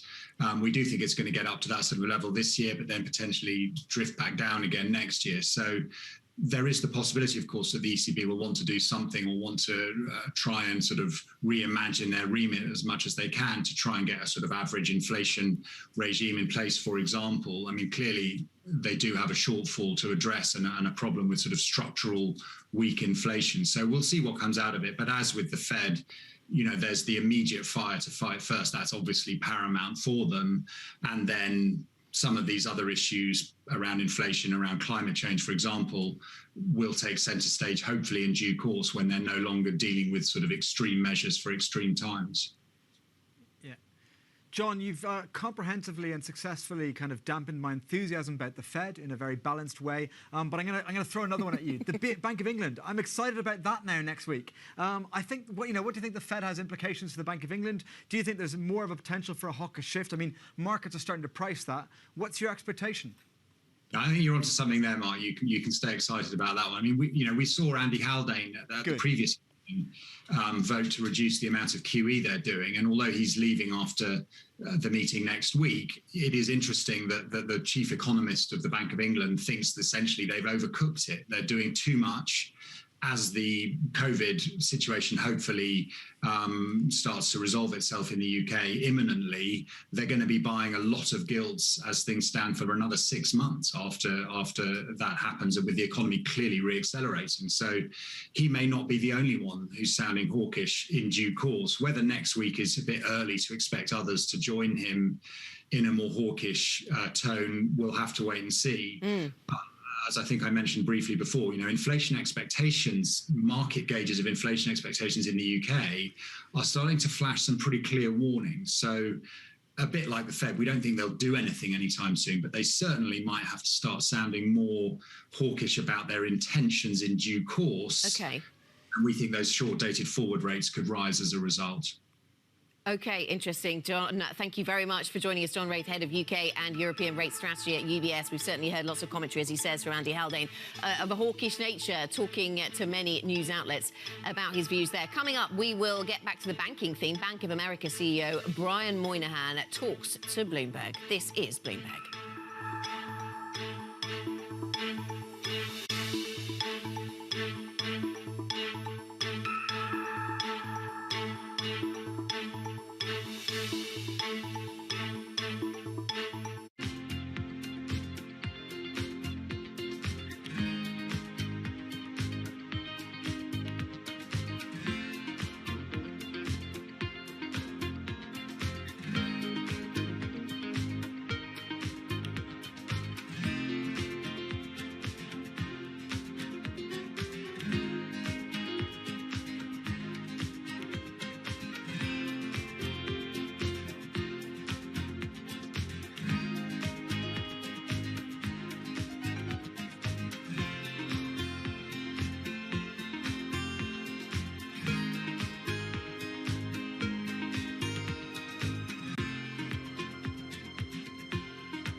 valuations, particularly, sort of the technology landscape, have gotten to some pretty extraordinary levels. So I think it's not a surprise. I don't think it's any indication of the beginning of the end, but I do think markets don't like uncertainty. This is a market that over the past few weeks has made it clear it wants to go higher. It got a little spooked by the idea that geopolitical tensions are rising.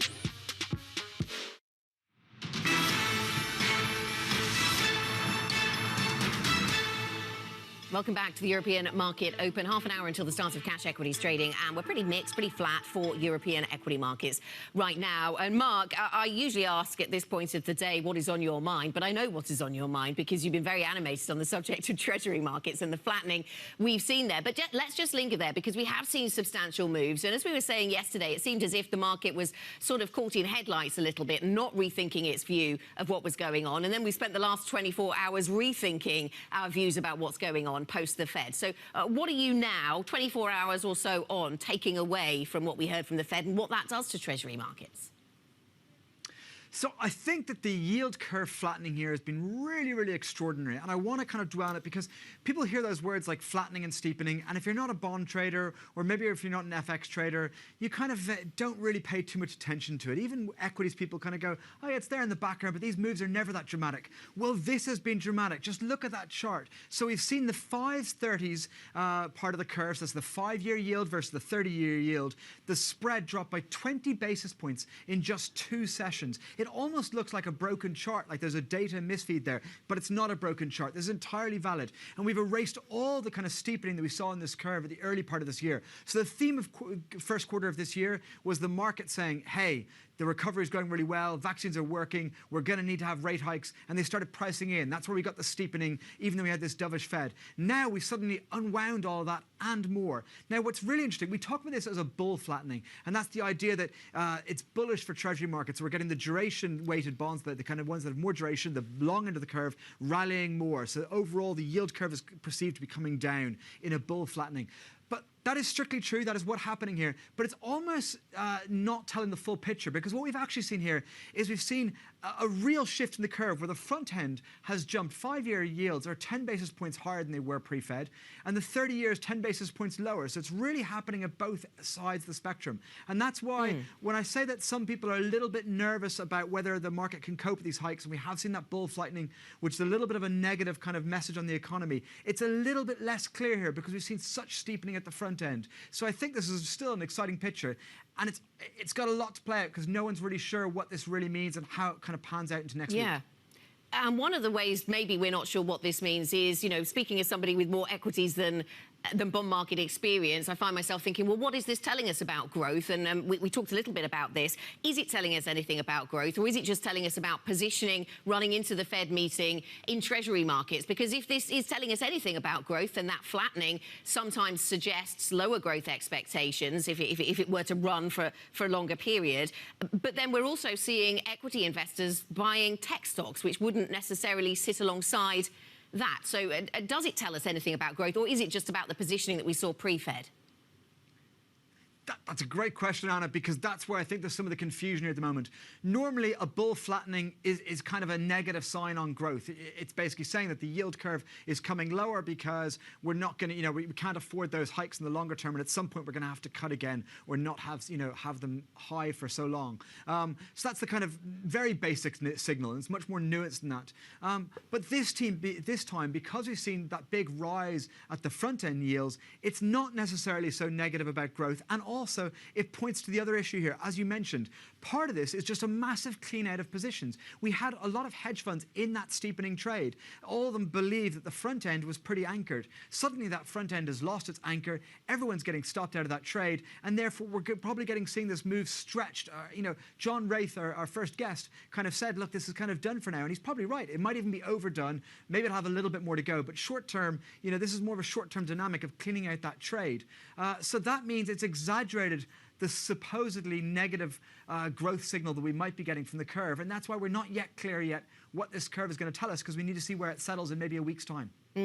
Yeah, and we did have such a consensus around the fact that the Fed was going to be super dovish, and they'd said this message many times, and we saw a lot of people positions in those steepening trades, as you've been telling us, and it was when we saw that unanimity of view that you were saying at the beginning of the week made you feel pretty nervous. Well, maybe this is what we were a little nervous about then.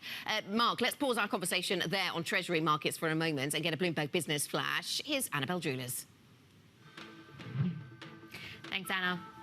Well, Disney's moving its highly anticipated documentary about the Beatles from theatres to its streaming service, Disney+. It's the latest sign Hollywood's worried about people returning to cinemas in big numbers. Chinese bubble tea chain Nayuki Holdings is aiming to raise as much as $656 million in a Hong Kong IPO. It's the latest company to test a rebound in investor appetite for listings in the financial hub. The company will be valued at over $4 billion at the top of the price range, up from $2 billion in its latest funding round. And eBay is set to sell its South Korean business to a local consortium for just over $3 billion. The Financial Times is reporting the companies involved include eMart, that's South Korea's biggest bricks and mortars retailer, and internet group Naver. The move is being made in an attempt to overtake the fast-growing Coupang, which is backed by SoftBank. And that's your Bloomberg Business Flash. Anna? Annabelle, thank you. Annabelle Jewelers in Hong Kong. Now, Bank of America's CEO has told Bloomberg its customers, especially small businesses, are struggling with tightening labour markets, and gave his take on whether rising inflation is transitory. If you look around the world, central banks are going to struggle as to when this virus is behind them, because at the end of the day is the determinant here. So if you think about India, think about what they went through over the last several weeks. Think about in the UK delaying the full reopening because of the variants. That's the variant question. You think about the U.S., vaccines through half the population, you can see us pretty open, and the question is, will the variants affect us? So pay attention to the vaccine path. The second question was the dots, as you said, dot plots, and there's great debate whether these add value at this point. When they're put in, they were put in for a different purpose. But leaving that debate aside, the question is the Fed's economic projections for this year are 7%, next year in the mid-threes. The street actually is 7%, matches the Fed this year, but next year, Bank of America Securities and our team there, it's a great team, is at 5%. And the street's at high 4s. If you believe the street and Bank of America are more right as we move through the year, the reality is the economy is growing much faster than it was, with much more fiscal stimulus still to be spent in the customers' accounts, much more opportunity for the economy to round out and grow. And that's something people should pay attention to, because last year this time, this year's rate of growth was half of what it's turned out to be, or predicted to be. So if those economic growth predictions move, those dot plots will become uninteresting because they'll have to move because things will be moving faster. And the third thing is think about 2019. Same Fed, same chairs, somewhat different people, same research department. They were sitting there mid-2019. 2% plus Fed funds rate, 2% plus 10-year Treasury rate. Economic projected forward growth was 2%. Unemployment in the 3s. Think about that where we are now. We got 3 times the growth rate projected. Next year, even 2 times the growth rate projected. A Fed unemployment rate projection in the low 3s by the end of 23, high 3s by next year, and low 4s, mid 4s this year. Those are full employment. And what was the only thing concerning them in 19 was wage growth. And you're seeing wage growth. So that'll be the interesting tug of war as this thing normalizes. So Brian, absolutely right. We have a remarkable story in the bounce back of the economy and the growth. But what about inflation? Because they also have taken way up the Fed, the projection on the PCE deflator, 3.4%. Core is 3.0%. What are you seeing? You have your tentacles in to so many consumers as well as small businesses, more than anybody else. Are your customers feeling real pressure from price increases? Well, the great debate is, what is temporary, what is transitory, as at SFP, as Tom was talking about this morning.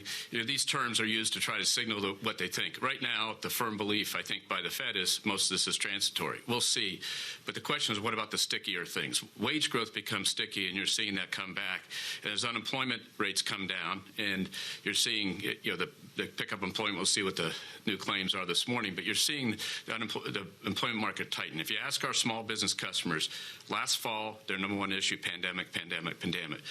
This spring, number one issue, getting people to work and supply chains. that's a whole different place, and that means inflation characteristics are out there to be filled. But is it temporary? Is it transitory? And there'll be a great debate about that. But I think it still comes down to what you think next year's projection for economic growth is, and what you see in wage growth leading into that as to whether the stickier parts of this will happen. Now, the reality is, in our customers' accounts, they still have 65, 70% of stimulus dollars in those accounts. The average balance for people with $2,000 to $5,000 of average balance accounts are up 3 times and sitting there ready to be spent. You're seeing their spending grow at 20% year to date through the 14th of June versus 19, not 18, but not 20, but 19, meaning the normal year. 19-20% growth. That's very strong. So it's all set up that inflation could happen. That'll be the great debate. But I think we have to get further into the question of what is transitory. That was the Bank of America CEO Brian Moynihan there speaking with Bloomberg's David Weston about the bank's priorities. Coming up on this programme then, after a near record rally in 2021, many commodities are wiping out their entire gains for the year or are close to doing so. Grains, metals, sugar and even lumber are all faltering. We'll talk about what is driving this, the Fed, China, and get the details for you next. This is Bloomberg.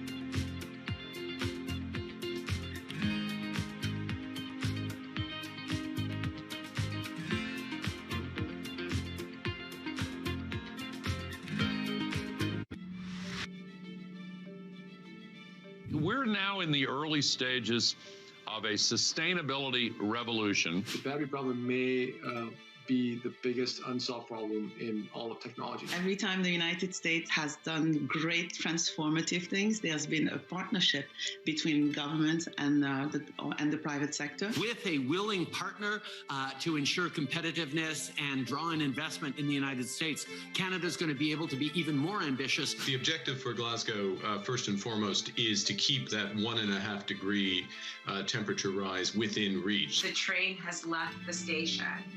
Investors care about it. People who work inside of corporate America care about these issues. And certainly we see that with just the broader community. There's not enough tax in the world for private sector to pay for all of this. It's going to have to be a public-private partnership.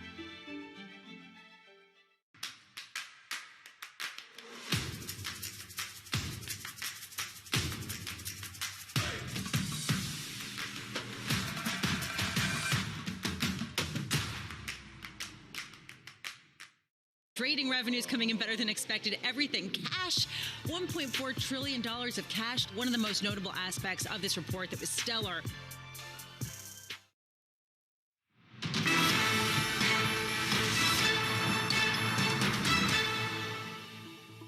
Welcome back to the European Market Open. 7:42 in London, 18 minutes until the start of cash equities trading here in Europe. You're looking at live pictures coming to us from the Bank of Japan. Governor Kuroda, of course, speaking this morning on the occasion of a no-change rate decision, a 0% yield target unchanged as expected as well. But, Mark, they've had some interesting things to say about their COVID programme, extending that, a bit of a sign of the times, I suppose, but extending that beyond September to March of 2022 and pledging to take more action to support the economy if needed. I guess that is as you'd expect.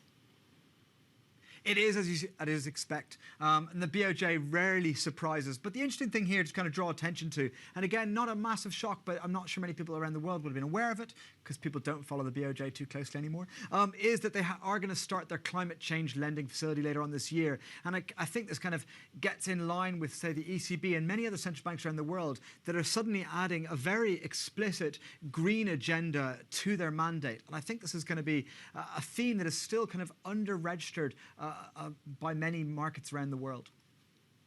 Yeah, just getting a line out now saying, Governor Kuroda saying the climate change measure is a successor to the growth measure. So that sort of adds some important seriousness to what they're doing around climate change, I suppose. If you want to stay in touch with everything that's going on at the BOJ, then we can recommend the TLive blog. You can hear all the details, of course, from that press conference. It is ongoing. TLIV Go is the function on your Bloomberg for that.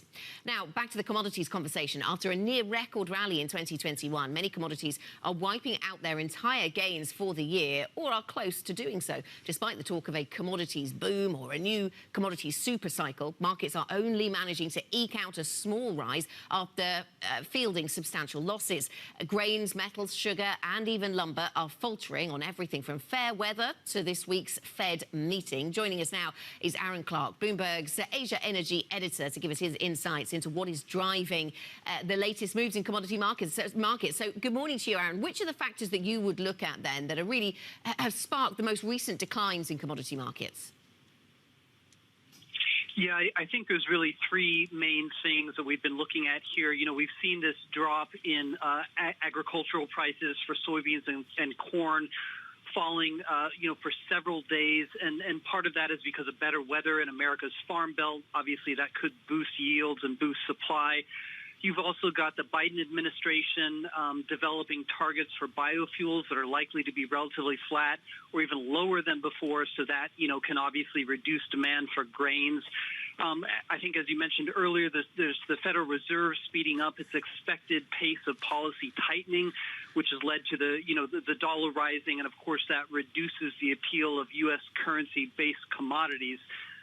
One other factor, over here in Asia, China, which is, of course, the world's biggest buyer of commodities, they've really stepped up their campaign to rein in prices and reduce speculation in a bid to ease the threat to its economy from soaring raw materials costs. So I think it's really, a combination of all those factors that are sort of weighing on prices for a lot of the commodities that we've seen wipe out their year-to-date gains. Good morning, Aaron. As we talk about commodities, we're also hearing reports of a breach in a Gazprom gas pipeline and a massive methane leak. How serious is a climate event is this, and what exactly happened?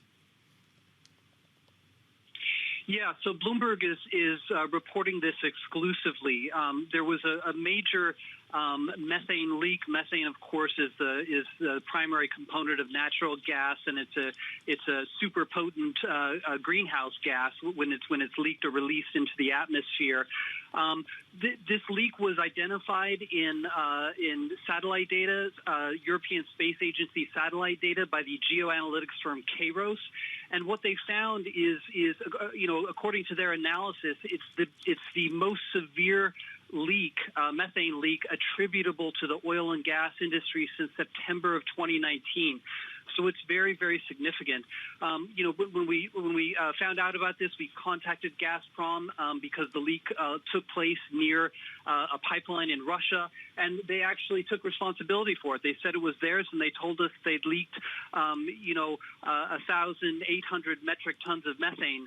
And to give a little context into the climate impact of this event, if it has the same short-term planet warming impact of about 40,000 internal combustion cars driving for a year. So it's a very significant climate event. Of course, this matters for Russia because they're one of the biggest fossil fuel providers to Europe.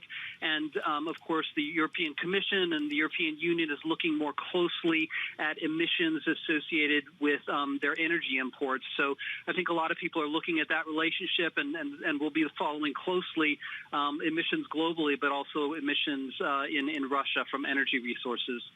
Yeah, and it really does underscore, Aaron, the challenge of creating some sort of climate import levy, something that Europe is, we know, looking at, and the UK is also looking at. So interesting to bring that to the European context. And thanks very much for bringing us the story. Aaron Clark, Bloomberg's Asia Energy editor. Let's take a look at some of the things that are on our radar, some of the things we're watching out for today. At 10 a.m. UK time, the EU Economic and Financial Affairs Council will meet in Luxembourg, where the union's economic and finance ministers will focus on VAT rates, strengthening the banking union and markets in crypto assets. This afternoon, we will have earnings from the world's most popular cruise line, Carnival Corporation. Then at 6:30 p.m. UK time, polls close in Iran's presidential election to choose President Hassan Rouhani's successor. And today, ECB central bankers and policymakers begin their three-day retreat to recalibrate Eurozone policymaking for the years ahead. We spoke to Philip Lane, didn't we, yesterday, and he was sort of downplaying expectations for what would come out of that, but clearly some very important subjects on the agenda, and it will be very interesting to see what they decide to do on their inflation goals. Let's get a Bloomberg First Word News update for you then. For that, here's Annabelle Drewlers. Thanks, Anna. Well, the UK recorded the most coronavirus cases in a day since mid-February. This amid warnings the current wave, driven by the highly transmissible Delta variant, may still be weeks from peaking. More than 11,000 new infections were reported Thursday. President Joe Biden's signed a bill making Juneteenth a federal holiday to mark the end of slavery in the US. Most government employees will be granted paid leave Friday. Juneteenth commemorates June 19th, 1865, when Union soldiers brought news of freedom to enslaved people in Galveston, Texas. I'm especially pleased that we showed the nation that we can come together as Democrats and Republicans to commemorate this day with an overwhelming bipartisan support of the Congress. I hope this is the beginning of a change in the way we deal with one another. Global news 24 hours a day, on air and on Bloomberg Quick Take, powered by more than 2,700 journalists and analysts in more than 120 countries. This is Bloomberg. Anna? Annabelle, thank you. Annabelle Drewlers there in Hong Kong. Now, coming up on this programme, we'll get back to the markets and think about the stocks we're watching this morning, including Tesco. It is the UK's largest supermarket chain. It reports higher sales in the latest quarter, even after pubs and restaurants started to reopen. We'll talk about that and get your other movers as well. This is Bloomberg.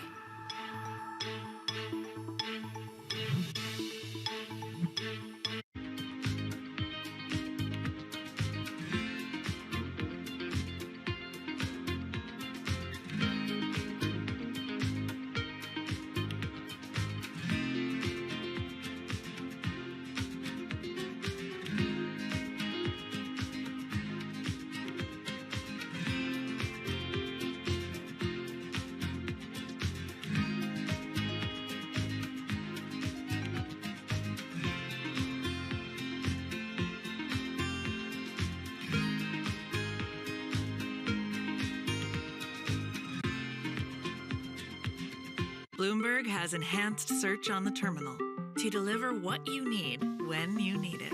Now, you can simply type phrases in everyday English in the command line. Compare financials. Find people. Analyze markets. You can enter phrases or ask questions. What do you want to know today? Ask a question or visit SearchGo to find answers now. It's really a reminder, isn't it, just how sensitive the markets are to any commentary about trade. We did see some pressure on the yuan, we did see some pressure on the futures. That is now being reversed. Countries that entered this crisis with limited fiscal space, with more vulnerabilities, need to be supported for the benefit of the world. The transparency of the debt burden for the poorest countries needs to be increased. There needs to be fuller disclosure. Mercedes-Benz is on a path towards CO2 neutral mobility. So we have flicked the switch there, and really we're going to step by step electrify everything. And what does that mean? Combustion engines get electrified.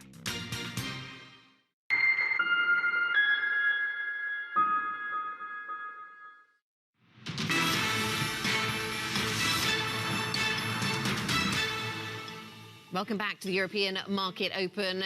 We still have 7 minutes to go until the start of cash equities trading. European equity market futures look fairly flat. We saw the FTSE under pressure yesterday as investors started to rethink exposure to cyclicals. Let's get the stocks to watch then. Danny Berger has a breakdown for us. Danny. Anna, definitely the macro news seems to be dominating all markets, but still some individual stories to look out for. BT Group is one of them. TMT Finance, an industry outlet, reporting that Altice, the company, might be buying more of BT. They've already agreed to buy about 12%, but sources telling the outlet that they are not done yet and might increase their stake. Tesco also reporting earnings, sales higher last quarter, even though they had very tough comparables, like-for-like sales rising despite the fact consensus was for a lower sales number. Morgan Stanley says we should see a positive reaction in the share price because of that. And finally, gotta end on the macro story. With the curve flattening yesterday, mostly after the U.S. closes when we saw the 30-year yield really dive. European banks might have some catching up to do. We saw U.S. banks move lower in this morning's Asian session. Banks also move lower, so look for those European financials to be under pressure this morning. Okay, Danny, thanks very much. We'll look out for that, Danny Berger, with things to watch out for during the session. And Mark, just time to talk about another market event that's going to be taking place. Anyone who's read Macbeth knows there's only 3 witches, and this is of some market relevance. It's 3, not 4, is that right? That is correct.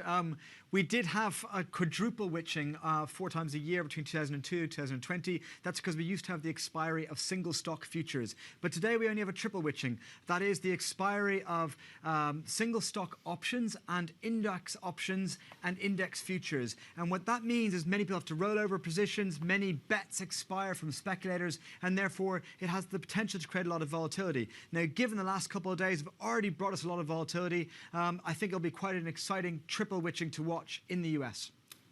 Okay, triple witching. We're going with triple witching. That's what we're watching out for. Mark, thank you very much for spending the past hour with us. I'll be back with the market open next. Futures look pretty lackluster for Europe, but interesting to note that US futures look a little more buoyant. The Dow sold off yesterday. Futures there look flat. NASDAQ futures look positive, despite some decent gains in yesterday's session as well. So back into growth stocks seems to be a bit of a mantra. This is Bloomberg.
Access the financial world on demand.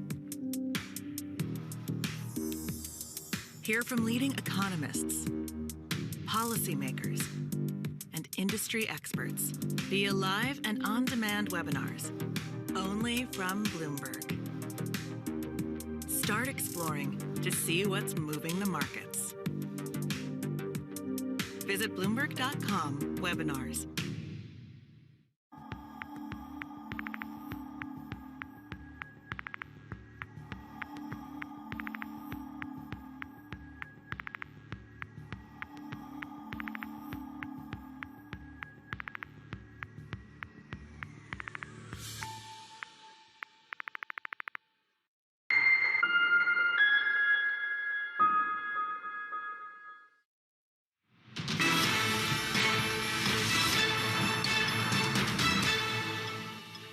Welcome back to the European Market Open. A minute to go until the start of cash equities trading for all this Friday morning. Here are your headlines. Investors unwind reflation bets with US tech shares rallying. The Treasury curve sees its biggest two-day flattening since March 2020. The commodities rout continues. Gold heads for its biggest weekly loss in more than a year as grains plunge the most in more than a decade. And Iran heads to the polls. Voters could replace President Rouhani with a hardline conservative, complicating efforts for a return to a nuclear deal. Welcome back, everybody. 20 seconds to go until the start of the European equity trading session. And we can see European equity market futures pretty unmoved, pretty flat right now, entirely flat on Stoxx 50 futures. We weren't flat stateside yesterday. We were selling cyclicals. We saw the Dow under pressure. The Nasdaq gained by 0.9%. So we were getting out of cyclicals and back into technology stocks. That seemed to be the response to what was going on in Treasury markets or a rethink of Fed policy. Put it the way you prefer. But that was the net result. And European equity markets were fairly flat in yesterday's session, or actually fairly mixed, and the FTSE was not flat. The FTSE was down. The FTSE was falling in conjunction with that concern around cyclicals. We'll see if we get any more of that, and there we go, down by 0.2% on the FTSE 100. So perhaps a little bit of a rethink around cyclical exposure and what that does to London. What does that do to Europe more broadly, though? Because that's been something that people have talked about, the way that the European equity markets can be a good way to pick up cyclical exposure. And so if that is the case, does this move out of cyclicals weigh further on Europe? We will no doubt get further into that conversation as we go through the next half hour or so. So European equity markets opening to the downside. We're down 0.6% actually on the Spanish market, the FTSE 100 and the CAC 40 both showing moving to the downside there. So net, we're down around 0.2% on the Stoxx 600. Now, after this week's Fed meeting, investors are unwinding some of this year's most dominant reflation trades then. We've seen the biggest two-day narrowing of the Treasury yield curve since March 2020. It looks a lot flatter than it did. We're joined now by Suzanne Hutchins, Head of Real Return at Newton Investment Management. And Suzanne, good morning. Nice to speak to you. I know that sometimes it takes a little while for markets to really assess new information and work out what it all means. How close are you to working out exactly what it was that the dot plot from the Fed communicated to markets and how it changes your view? Good morning, Anna. So I think with all of these data points, one has to step back and think about the longer term picture and where we've come from. And I think it's a bit too challenging to make rash judgments on data points from one day to the next. That being said, we do know that we're on this trajectory whereby the Fed has said that they wanted to prepare the market for higher inflation expectations. And with this later FOMC meeting, it does suggest that a number of the members of the FOMC are more worried about inflation, and therefore there is a bit of preparation around tightening for the markets in terms of interest rates and also tapering and policy response. So the market, as you know. Yes, so I was just going to say, so do you think that the market has responded to some extent to that? We've seen this flattening of that 530s curve in Treasury markets, and that's rippling through global markets, has an impact on equities as well. Do you think the Fed will be happy, if that's the right word, content with the way markets have reacted? Will they see that do you think the markets have understood them? I think that the markets are digesting the information. There's been a lot of exuberance into the value area of the market, and obviously we've moved to long 20 sell-off. I think at the moment the policymakers will be quite comfortable with the way the markets are going. We do expect more volatility, but I do also expect that they could change their stance and more rhetoric could come in if the markets become very destabilized. But at this juncture, I think that at the moment that the markets are behaving pretty okay.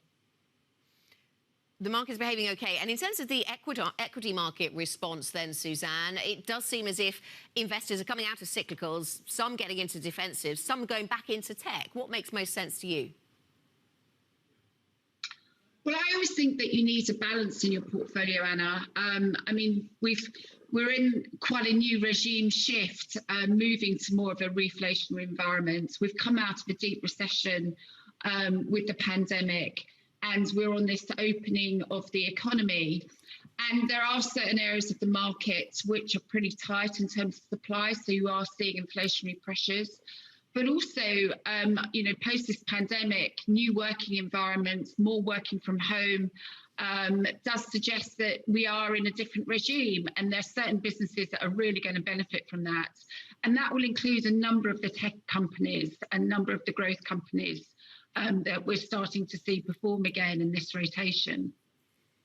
With your focus, Suzanne, on real return, what are the best opportunities, given the concerns people have around inflation right now? Where do you go to get those returns that exceed inflation? Well, I do actually think that equities on a global basis are some of the better places that you can go to for some inflation protection. But I also think you need a mix and a balance in your portfolio. So real assets is always a good place. And, obviously some of the metals and miners at the moment are being impacted by real rates going up in the very short term and inflation expectations starting to come down with a tightening effect. But longer term, I do actually think that some real assets, particularly in the housing market and in the metals and mining, ultimately might do actually quite well. But you do need a mix in your portfolio, and equities tend to be one of the best places to be. OK, that's interesting, because we're going to pick up on some of the commodities themes in just a moment. Suzanne, thank you. Stay with us. Suzanne Hutchins from Newton Investment Management stays with us a little bit longer on this programme. Coming up here on the European Market Open, after a near-record rally in 2021, many commodities are wiping out their entire gains for the year, or are close to doing so. Grains, metals, sugar and even lumber are all faltering. Is this just a short-term move then? We'll pick up on Suzanne's thoughts on this subject next. This is Bloomberg.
Die Vereinigten Staaten sind zurück in der internationalen Politik. The USA has returned to international politics. They have returned to multilateral institutions, and it is, therefore, a good thing because all the challenges that face us can only be dealt with multilaterally.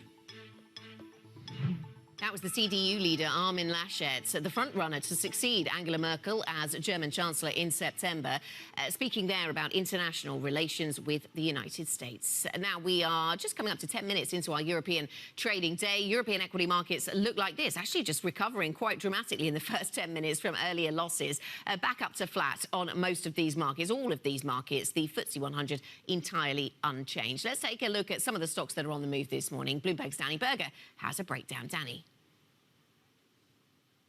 And yeah, it definitely looks like the breadth is to the upside. You have about 300 stocks moving higher, less so moving down. But the biggest one to move higher is Inchcape. It's an automotive retailer and distributor. It's said basically a new trading update. 2021 adjusted profit is going to be significantly ahead of where the market currently sees. So not only is it seeing an uptick in demand, but its margins are getting better too. Jeffrey says that, look, that margin improvement means the equity story is back on track despite the fact of some concerns around that semiconductor shortage. All of that is offset by margins. Carnival also dipping slightly today. Late yesterday, it said it had a data breach, but it does say that it acted quickly to shut down the event and prevented further unauthorized access. Finally, Barclays and really the entirety of the banking sector moving lower today. It is about the yield curve flattening. We saw that action impact banks in the U.S., but that was, of course, after the close in Europe, so we're playing a little bit of catch up. With that said, looking at what the yield curve is doing this morning, we still are seeing some flattening, not as dramatic as yesterday. Pausing for breath here. Still yesterday, we saw that biggest flattening in the yield curve over a 2-day period since March 2020. Also means that we are indeed seeing some dollar strength. So you see the euro dollar hovering around 119 and NASDAQ futures continuing to look strong because that duration bet seems to be back on, Anna. Yeah, really interesting. The dollar holding on to those gains that it made post the Fed meeting. Danny, thanks very much. Danny Berger with your stocks on the move and indeed some of the macro movers as well. Now, after a near record rally in 2021, many commodities are wiping out their entire gains for the year or are close to doing that. Despite all of that talk about a commodity super cycle and a commodities boom, markets are only managing to eke out a small rise after fielding substantial losses. Suzanne Hutchins from Newton Investment Management is still with us. Suzanne, where do you stand on commodities? You actually mentioned some of these commodities in our last conversation when I was asking you about where you get real returns. Given the short-term pressures, though, on commodity markets, given the concerns around inflation, maybe concerns around growth now also, given what we heard from the Fed, some people referencing that at least, not everybody, and also concerns in China over the price of commodities, how convinced are you that commodities are a good place to be? I think some commodities are a good place to be in the longer term, but you need to be very specific. In the short term, obviously, the dollar strength, which is quite key to risk assets as well as commodities, is causing some pressure for the metals and mining sector and other commodities as well. And bearing in mind that many people have been investing in commodities over the last 6 to 12 months. There's been a lot of exuberance in this area, so there's no real surprise that they are starting to falter at this juncture. I still believe that we are in a reopening.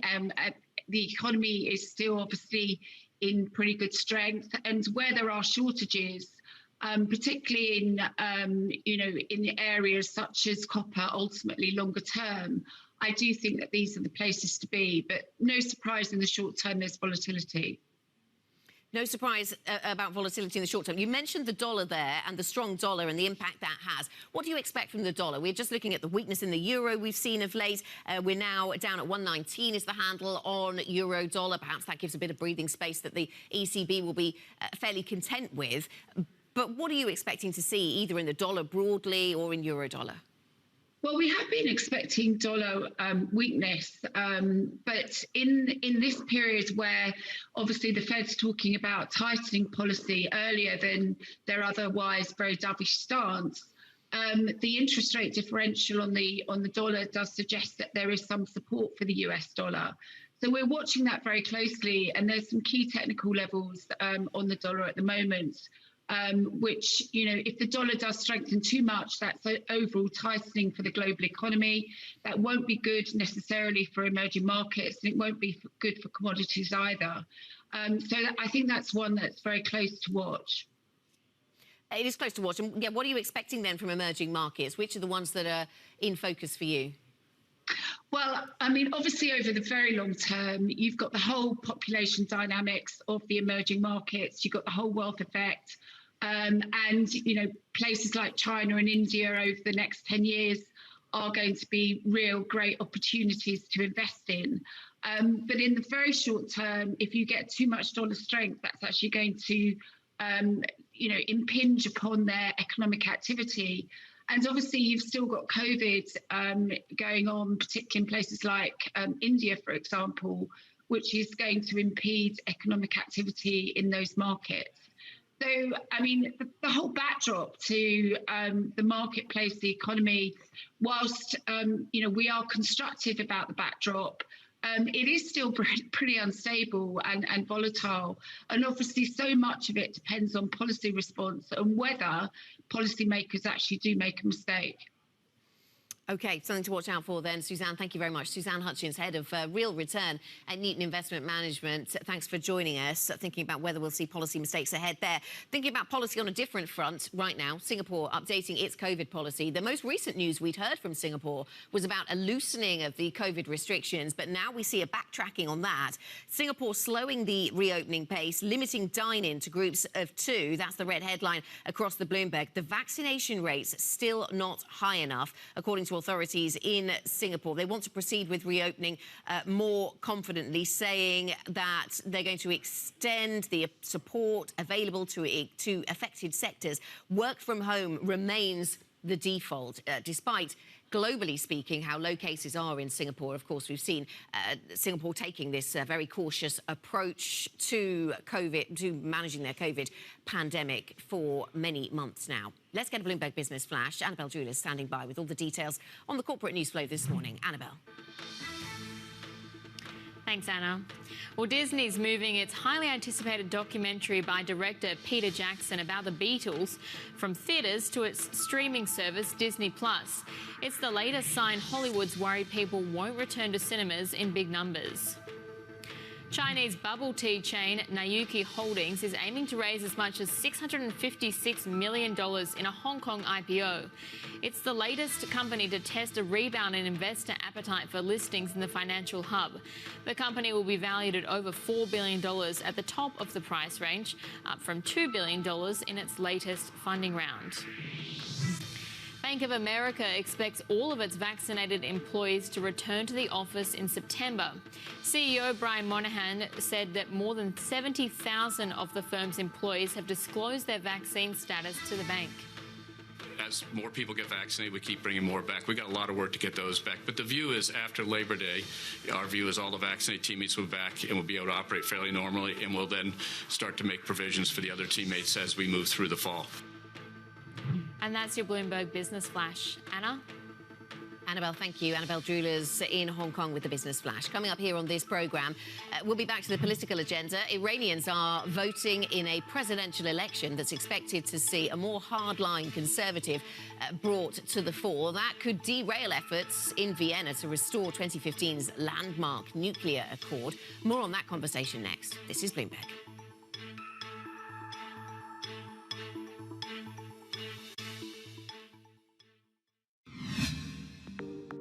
This week, the world's going to have to invest in about $14 trillion worth of grid in order to accommodate all the capacity that's going to be put on. Connecting the dots to turn on the lights. If countries around the world want to meet their renewable targets, they're going to need a reliable way to deliver clean energy. We look at some of the solutions. The United States simply doesn't have the same kind of transmission infrastructure to move power around. And that's really going to be a problem going forward. The United States is in the midst of an energy transition. But how do we move an entire country's power grid from fossil fuels to a cleaner alternative?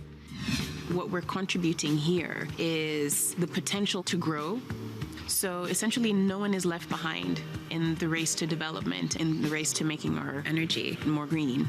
And what about people off the grid? We look at one company helping rural communities power themselves.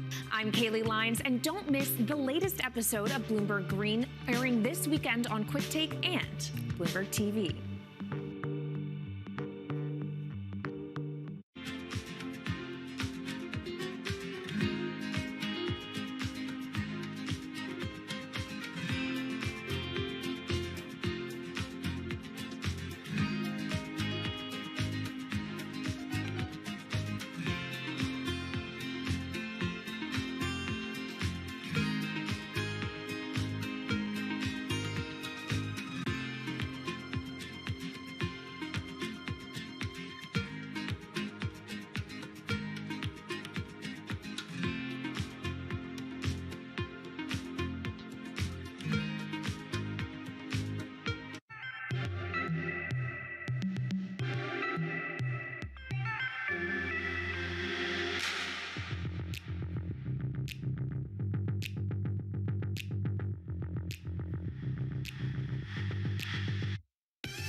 Bloomberg surveillance puts global markets into perspective. We're going to try to fold an economic theory here with what we've got.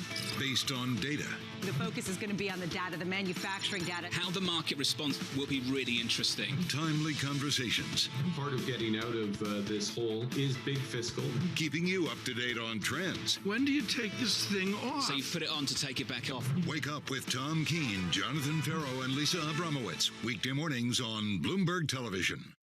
BSO Now is your online home for weekly Boston Symphony Orchestra and Boston Pops performances. See new concerts that go behind the scenes, plus acclaimed archival concerts. Visit bso.org/now, where the music plays on. BSO season sponsor, Bank of America.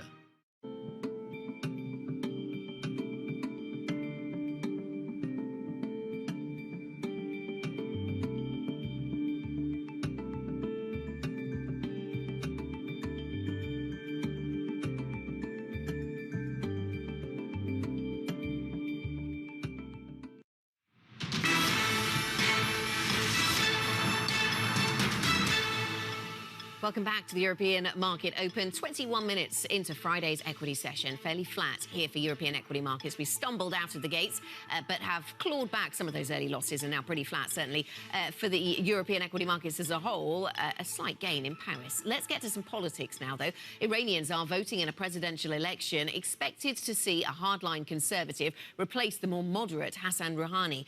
The campaign has been beset by controversy after the disqualification of most reformist candidates who back greater engagement with the US and the EU. The poll comes as efforts continue in Vienna to revive the nuclear accord that Tehran signed with world powers back in 2015.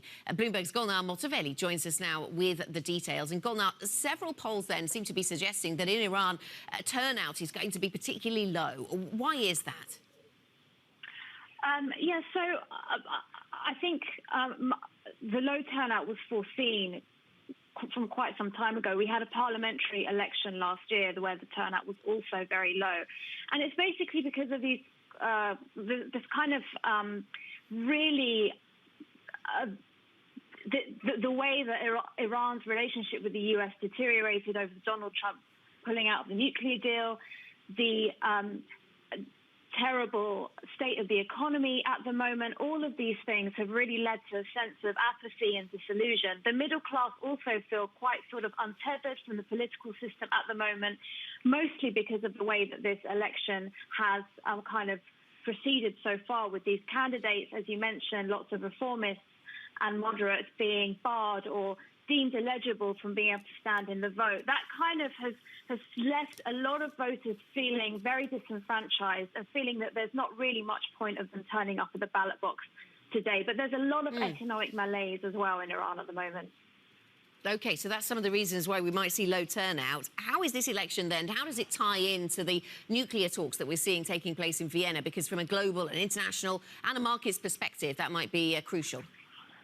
Yeah, it's a very good question. And I think diplomats in Vienna are also kind of wondering what impact this is going to have on those talks, because the front runner, Ibrahim Raisi, he's still widely seen as winning this vote. He's a very hard-line conservative. He's an extremely religious man. He's much more hostile towards the West. He's been a fierce critic of Hassan Rouhani, much more moderate president, and of the nuclear deal.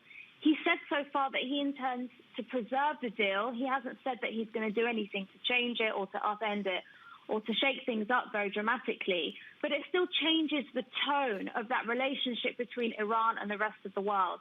And what that could mean in terms of trade and Iran's economy is probably less kind of interest in working with Europe and far more interest in building ties with China and Russia and those immediate neighbors around Iran, those regional countries like Iraq, Armenia, the Caucasus, Afghanistan, and repairing ties with the Persian Gulf countries.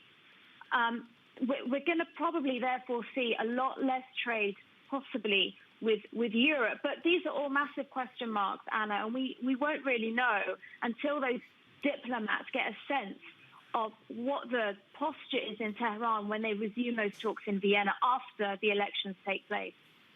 OK, so a few moving parts then before we get a real sense of what a change in leadership will mean for the nuclear talks. Golnar, thank you very much for the update. Golnar Motavelli joining us there with what we need to know ahead of that Iranian election. A quick check on what's happening for you in fact, we'll come to the markets in a moment. I'll just tell you what's coming up here first. The future of London's financial district. When will the city fully return to the office and what will the square mile look like? We'll be getting to that conversation shortly with Catherine McGuinness from the City of London Corporation. You just caught a glimpse of what's happening on European equity markets just there. We're pretty flat, essentially, so you didn't miss much if you didn't spot them. We're flat across European equity markets, but US futures do point to the upside. Certainly NASDAQ futures a little more buoyant. This after decent gains on the NASDAQ yesterday. It seems investors were coming out of cyclicals, getting into tech. Today, though, Europe looks a little bit different. We seem to be buying back some of the stocks that we sold yesterday. Certainly in industrial goods and services, that was a sector that was under pressure yesterday, and today it gains. Banks actually gained this time yesterday on expectations of higher yields. Today we see the banking stocks to the downside, flattening of the curve maybe coming home to roost for that sector. We'll be back with a further look at some of these market movers. This is Bloomberg.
We've sadly lost 12,000 premises across the sector as a whole. We lost about 330,000 additional staff in terms of headcount through the pandemic. It is a gradual road to recovery, but I am feeling much more optimistic. The positive response we've seen from consumers in returning to eating and drinking out, even outside, has been very welcome. And of course, we're not out of the woods yet, because we know that about 20% will struggle to reopen with social distancing restrictions, and every day that they are closed makes it less likely that they'll be able to reopen. So I think you will see continued business failures within hospitality over the course of the next year. Well, I think the government support has been unprecedented. Equally unprecedented is the hit that hospitality has taken. So we do need the government to look at a solution on rents, which is going to be critical to recovery, a recapitalization strategy to tackle the levels of debt that these businesses are going to come out of the pandemic with. So this government support, fantastic, has allowed us to maintain a large number of staff that we would have undoubtedly lost along the way had we not had furlough. But furlough actually is costing the businesses to implement at the moment, and the costs of staying closed, the industry is burning through £500 million a month in ongoing costs.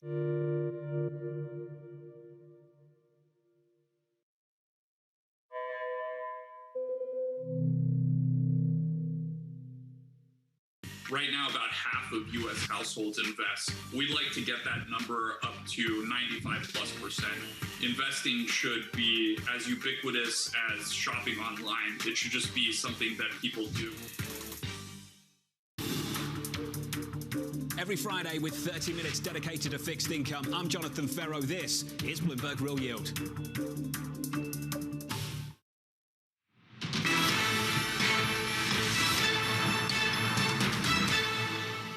Welcome back to the European Market Open. Half an hour into our European trading day. We're off session lows. We dropped at the start of trade and we've recovered a little bit to the flat line, at least, for European equity markets. Got Equinor down by 1.5%. We continue to see weakness in oil prices and commodities markets more broadly under pressure. Let's have a look at what we've got for you on the sector picture then. Having said that about commodities markets, that's something that we can see sometimes having an effect. Energy stocks down by 0.1% as a sector overall. Basic resources actually fairly flat today.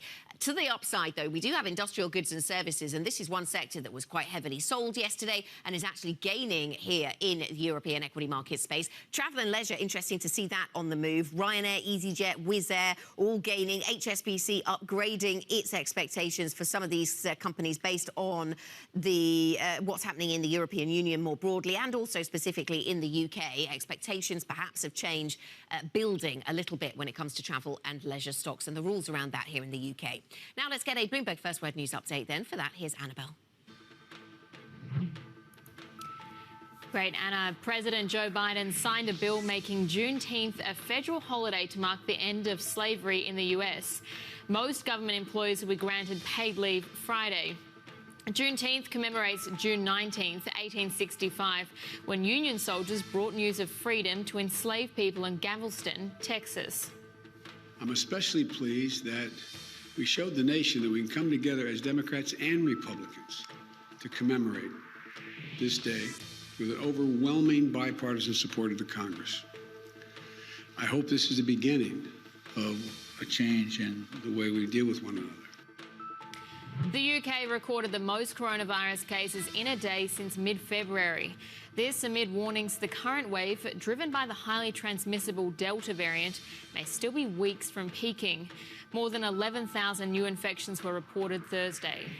Global news 24 hours a day, on air and on Bloomberg Quick Take, powered by more than 2,700 journalists and analysts in more than 120 countries. This is Bloomberg. Anna? Annabelle, thanks very much. Annabelle Drewlers in Hong Kong. Let's pick up a little on one of the stories Annabelle was referencing there. Few places have felt as changed during the past year as London's financial district. After 15 months, which saw 3 lockdowns, the City of London Corporation wants to reinvent the square mile with more residential units, 5G internet access and better space for pedestrians. But as the UK sees yet another surge in coronavirus infection rates, is it too soon for a full return to the office? Let's put some of these threads together with Catherine McGuinness, Chair of the Policy and Resources Committee for the City of London Corporation. Catherine, very good to speak to you, and you're gearing up for an event next week, for City Week next week, and you'll be putting forward your vision of a competitive place to do business, to do financial services, and you'll be hoping that the city thrives again. But I wonder if we can just pause for a moment on thinking about the return to the office, return to the city. Is it too early to be having those conversations, given what we know about the UK variants at this point? Good morning, Anna. I don't think it is, no. I mean, we've seen the business for which the city is famous, the world-leading financial centre, continue to thrive during this period. Just, they haven't actually been in their workplace. What they're telling us is that they're itching to get back into the workplace as soon as they possibly can. What we need to do is to look at what that workplace needs to be for them in the future, what the environment that they'll want, what will the new normal be. And I think it's absolutely right that we should be planning for that now. And let me just pick you up on something that you said at the beginning beginning, we're not planning to transform the city into a far more residential space. We have modest plans to add to our residential as we need to under the London Plan, but it is and will remain first and foremost a business centre with great places to go, great culture to see, but a business centre. OK, so apologies, maybe that was something then at the margin. But still, looking at footfall across London at this point and trying to get things back to something that looks a little bit more normal, we still are at footfall levels for some of the big banks in the City of London that look to be about a fifth of their former selves. We've got data out from Bank of America, Citi, Goldman Sachs, JP Morgan, Morgan Stanley, their London offices as a whole, as a group entirely, showing around a fifth of previous footfall. I mean, would you like to see that get back to where it was, or do you think that won't happen? What are the conversations like that you're having? Yeah, the conversations we're having, what we're hearing from business is that when they come back, they're expecting to do it on a slightly different basis, building on what we've learned over this period and maybe seeing more hybrid working, people coming into the office 3 or 4 days a week and maybe working remotely for other days. But I think it's too early to judge what the pattern will be and how this will actually settle down. I do think people will ask for more from their workspaces, and I do think they will be looking for the environment around, and that's why we're very focused on what we can do to enhance the public spaces, what we can do to enhance the city's vibrant offer, and the all-round. What would that look like, an enhanced offer? What would make the difference, do you think, to those who have been, some of them enjoying and some of them exhausted, sitting at their home desks, home office desks over the past year? What would excite them to make that trip, either by train or by tube or by bus, back into the City of London? What makes it worth it, Catherine? Oh, we already have a great deal more. First of all, in your office, actually meeting people. Now, I've so enjoyed the days that I've been back in and seeing people in real life. And I think people really are looking forward to getting back to the office's collaboration space and meeting their teams. But beyond that, you want to go out and enjoy some greenery outside. You want to go and find somewhere nice to meet your friends for lunch or after work. There are great places in the city already, some great destinations. We'll make sure people are aware of those. We'll be celebrating those, and we'll be looking at what we can do in the streets to enhance them. More activity out there. So and away from the more immediate response to COVID, then, Catherine, let's think about the vision of the City of London longer term and how competitive it is. I spoke to somebody from the Treasury earlier on this week, and they were laying out how the memorandum of understanding between the EU and the UK seems to have stalled, and so we're not exactly clear about the amount of access that UK-based businesses are going to have on financial services to European markets. Is this something that is bothering the majority of businesses, or is it just certain sectors of the city that are particularly fixated on this? How much of a headwind is that? Look, this is a great global connector. This is a great place for global business. The EU-facing business is just part of it. It will be very good to normalise our relations with our EU friends and partners. But look at all the other strengths and sectors that we have here. What I think we need to do at the moment is absolutely build on those strengths, whether it's in tech and innovation, whether it's our great strengths leading the way in green finance and some of the solutions to the climate challenge. Yes, of course, following Brexit, we will have seen a levelling out of businesses shaking down or readjustment, but there's an awful lot more that goes on here, with our great insurance sector, our great asset management sector, our great supporting professional services, and it isn't all Brussels focused. We now need to look at what's the best way forward for the UK. This is a great moment, I think, to build on those strengths and to look at the best way forward for us in the future, which of course will involve working with our EU partners, but will involve a great deal more besides. Catherine, thanks so much. Thanks for bringing us the update. Catherine McGuinness, Chair of the Policy and Resources Committee for the City of London Corporation. Thank you very much for joining us. European equity markets flat and negative actually now, just down 0.1% on European stocks. US futures, though, point flat to positive, so we have some movement to the upside on the Nasdaq. Coming up on this programme, we're going to talk about something a little bit different. Almost 1 million people, this is a UK number, I think, have left the workforce due to menopause. We look into how companies are failing to provide support and the cost to the economy. Bloomberg's Lizzie Burden has a report out on this subject. She'll be with us to explain. This is Bloomberg.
Bloomberg exclusive conversation.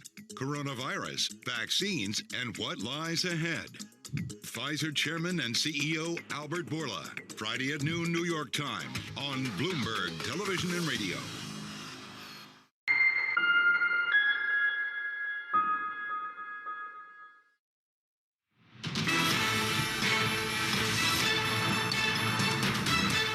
Welcome back to the European Market Open, 41 minutes into our trading session.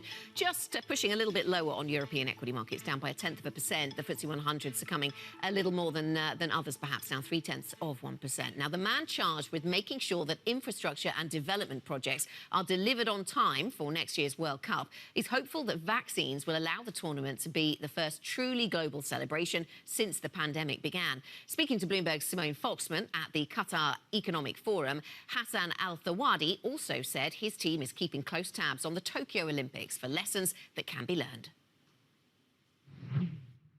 As the vaccine becomes more and more available, as more and more people are vaccinated, as teams are vaccinated, we're hoping that it will be, and we're optimistic that it will be the first truly global celebration in Qatar in 2022. Yeah, well, vaccinations, it sounds like, are going to be pretty much mandatory for those who can receive them, I suppose. I mean, as of yet, obviously, every country's got its own restrictions, but I think it's a given from what from everything that we've seen. I'm not a medical expert in this, but it's a given that vaccinations today seem to be the solution towards overcoming COVID. That's what it's. And if you see other tournaments, for example, today, the Euros, for example, are playing as we speak right now. There's Copa America as well. The Common Ball in South America is being played right now as we're speaking. And in July, there's the Gold Cup as well. And all of them have a form of COVID protocols being implemented. Is there anything you're watching specifically from the Tokyo Olympics? Our habit, our nature has been that, since we've won the right to host the World Cup in 2010, we've always learned from every tournament. But nothing in specifics, I mean, you're watching it, you'll see what happens. Well, I mean, absolutely. Well, to add, we've got people in the Euros right now, so we've got people spread throughout Europe right now looking at the Euro tournaments and looking at the COVID protocols that they have over there, learning from their operational experiences. We've got people that will be in North America as well, in the United States during the Gold Cup. We're learning, obviously, from South America and Brazil right now with Common Ball, and there's no doubts that we'll be looking towards Tokyo and learning from what they have. There's been lots of talk about using the World Cup to catalyze sports investment. How do you see that? Major tournaments or international tournaments usually have a cascading effect on the economy on different sections, different sectors. Today, we anticipate the contribution to the economy essentially would be around about $20 billion, circa $20 billion. Okay. That's the assumption. Again, it's very high-level studies. Once the tournament ends, we'll be able to make a proper assessment. Significant portion goes towards the construction industry. Another portion goes towards tourism industry. And when we say that, obviously, there's a cascading effect there. We're talking about hospitality sector. We're talking about the transfer of knowledge in terms of hosting major events. And it's a catalyst towards the sports economy, no doubts about that. And when we're talking about that, we're talking about obviously sports technology, event management, hospitality management, and so on and so forth. So I think it all depends on how you utilize it. And what we're trying to do in the tournament, with the tournament, is try to utilize. We've always said this is a tournament. It's a transformative tournament, but more importantly, it is not imposed on the country's development plans. Rather, it's meant to serve as an engine to push forward and accelerate a lot of the initiatives that the government has already committed to, already had planned, whether it's in terms of urban development or economic diversification. That was Hassan Al-Thawadi speaking to Simone Foxman. Qatar 2022 certainly has been a long time in the making. Don't miss our coverage of the Qatar Economic Forum, powered by Bloomberg. The three-day virtual event will feature heads of state and top CEOs from around the world. It kicks off on June 21st, so Monday of next week. The underwriters of the Qatar Economic Forum are the Qatar Ministry of Commerce and Industry, Investment Promotion Agency Qatar, and Media City Qatar.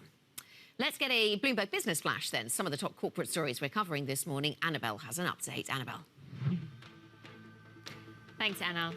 Well, Disney's moving its highly anticipated documentary by director Peter Jackson about the Beatles from theatres to its streaming service Disney+. It's the latest sign Hollywood's worried people won't return to cinemas in big numbers. Chinese bubble tea chain Nayuki Holdings is aiming to raise as much as $656 million in a Hong Kong IPO. It's the latest company to test a rebound in investor appetite for listings in the financial hub. The company will be valued at over $4 billion at the top of the price range, up from $2 billion in its latest funding round. Bank of America expects all of its vaccinated employees to return to the office in September. CEO Brian Monahan said that more than 70,000 of the firm's employees have disclosed their vaccine status to the bank. And that's your Bloomberg Business Flash. Anna? Annabelle, thank you. Annabelle Jewell is there in Hong Kong. Now, almost 1 million women have left the workforce in the UK due to menopause-related reasons. That is according to a 2019 survey by the Chartered Institute of Personnel and Development. This has real economic and financial consequences, and not just in the UK. Frost & Sullivan data finds that menopause-related productivity losses can cost over $150 billion a year globally. For more on this, our UK economy reporter Lizzie Burden has been exploring the issue and can bring us details on her story. Lizzie, very good morning. So why is this such a big issue then for an economy? And I mean, I set out some of the potential impact, I suppose, there in the introduction.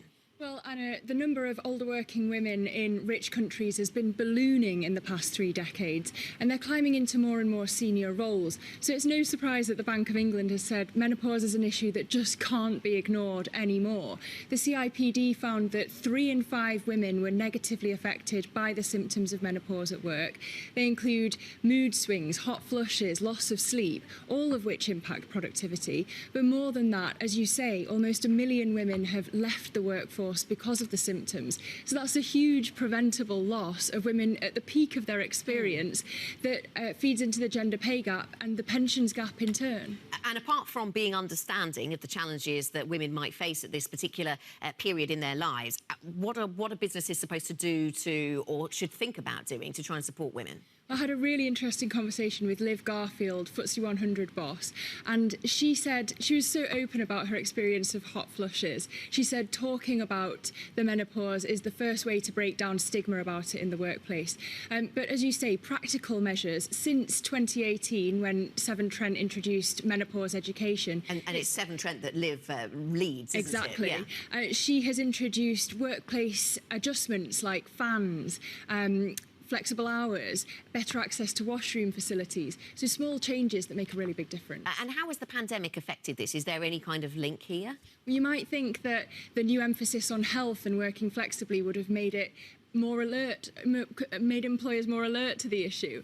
But working from home has made it easier for some women to manage symptoms. For others, the psychological side's been exacerbated by the uncertainty of the pandemic. For others who can't work from home, they've had to wear ill-fitting PPE to work that's designed for men. It's made their hot flushes worse. And on top of that, the Resolution Foundation found that women in their 50s were worse affected by this crisis than any other since the 80s. So you've got the direct economic and health effects, but indirectly as well, menopause has slid down the agenda for lots of companies because all they've been able to focus on for 16 months has been the pandemic. OK, Lizzie, thanks very much. Thanks for bringing us the economic take, the economic angle on this important story. Lizzie Burden there, our UK economy reporter. Coming up here on this programme then, as European stocks drift lower, we'll get back to the markets. We'll round up the market action for you. So far this morning, we've seen a bit of movement on stocks. Lots to talk about, though, when it comes to rates markets. From the MLive team, Ven Ram joins us next. This is Bloomberg.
I'm David Weston. Bloomberg Television is reinventing one of the most iconic brands in financial television for a new audience.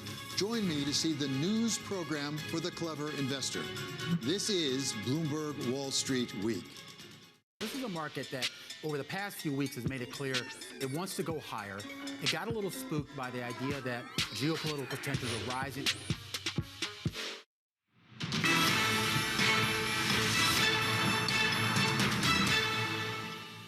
Welcome back to the European Market Open. 52 minutes into a slightly negative European equity session. It dropped out of the gates, then recovered, now drops again. The FTSE 100 down by 0.4%. Let's talk about what's happening though in rates markets, because that's where a lot of the volatility and the big moves certainly were in yesterday's session, and we're still dealing with the hangover from that. Ven Ram from the Markets Live team joins us. And Ven, you've written this great piece this morning.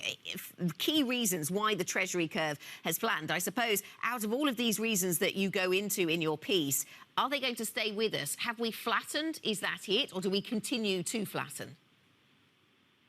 Well, morning, Anna. I think if it's one of the reasons, which is fund managers shifting their portfolios in search of greater convexity, that would mean that it's going to be a short-lived flattening. But the other two reasons point to a longer-term malaise in the economy. One of the principal reasons why we have seen this flattening is because of the shrinking term premiums. The 10-year term premium has come off its highs seen earlier in the year and is now just very thin at about 40 basis points, which is nothing at all. That explains why the long end has rallied. A second reason is that real rates have moved emphatically on the day of the Fed, but haven't gone anywhere else since. So I wrote about this just before the Fed meeting. Basically, the takeaway is this: cutting rates by a whole lot and then raising them undermines investor confidence. And in turn, it means that they tend to hold on to the safest securities. Of course, if it's the search for greater convexity, then it will be a short-lived phenomenon. Anna? OK, so from that, then, it seems as if there's a lot we don't know about how long-lasting this particular move will be and where it takes us. We've seen a lot of movement in the dollar, and we see the dollar holding on to the gains that it made. Is that something we're going to live with then, Ven? I'm afraid not, if the real rates are anything to go by, because as I mentioned, on Wednesday, on the day of the Fed, we saw an emphatic rebound in the real rate, but that rate has pretty much stayed where it was on Wednesday and hasn't budged since. If that's going to be the case of real rates, I don't think the dollar has too much traction from here. It has been undervalued for a long time now, and I think that it will continue to be undervalued if real rates continue to wallow the way they have been. We saw a very emphatic rebound in the real rates in the first quarter. That hasn't unfortunately followed through in the second quarter. And that is very dollar negative. So the dollar's rebound is, at the moment, short-lived. OK, and so selling in the euro may be short-lived. We go back up from here. We're down at 119 now. We are at 119. We may go back to 121 levels that have prevailed if U.S. real rates continue to wallow in the negative territory. And that also means that the pound, which has taken a beating this week, can go back up, because the pound is basically reflecting what's going on with the dollar rather than anything that's being attributed to it, i.e. the virus increase and all that, which is not really what is moving the pound. OK, so it's a dollar story. 138 is where we trade on cable. Ven, thank you so much. Have a good weekend when we get there. Ven Ram from our Markets Live team, thank you for joining us. That is it for the European Market Open this Friday morning. Surveillance Early Edition will be up next. They'll be watching these European equity markets as we see European stocks retreating down around 0.1% now on European equity markets. The CAC 40's a little bit more resilient. US futures deteriorating a little bit. NASDAQ futures still in positive territory, but not quite as strong as they were. That was a feature of yesterday's session, seeing NASDAQ tech stocks gaining broadly. Travel and leisure stocks, I'm told by the team, pairing some of those earlier gains that we saw a little bit earlier on this morning. This is Bloomberg.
we're now in the early stages of a sustainability revolution. The battery problem may be the biggest unsolved problem in all of technology. Every time the United States has done great transformative things, there's been a partnership between government and the private sector. With a willing partner to ensure competitiveness and draw in investment in the United States, Canada's going to be able to be even more ambitious. The objective for Glasgow, first and foremost, is to keep that 1.5 degree temperature rise within reach. The train has left the station.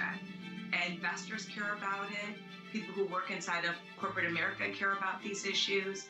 And certainly we see that with just the broader community. There's not enough tax in the world for private sector to pay for all of this. It's going to have to be a public-private partnership.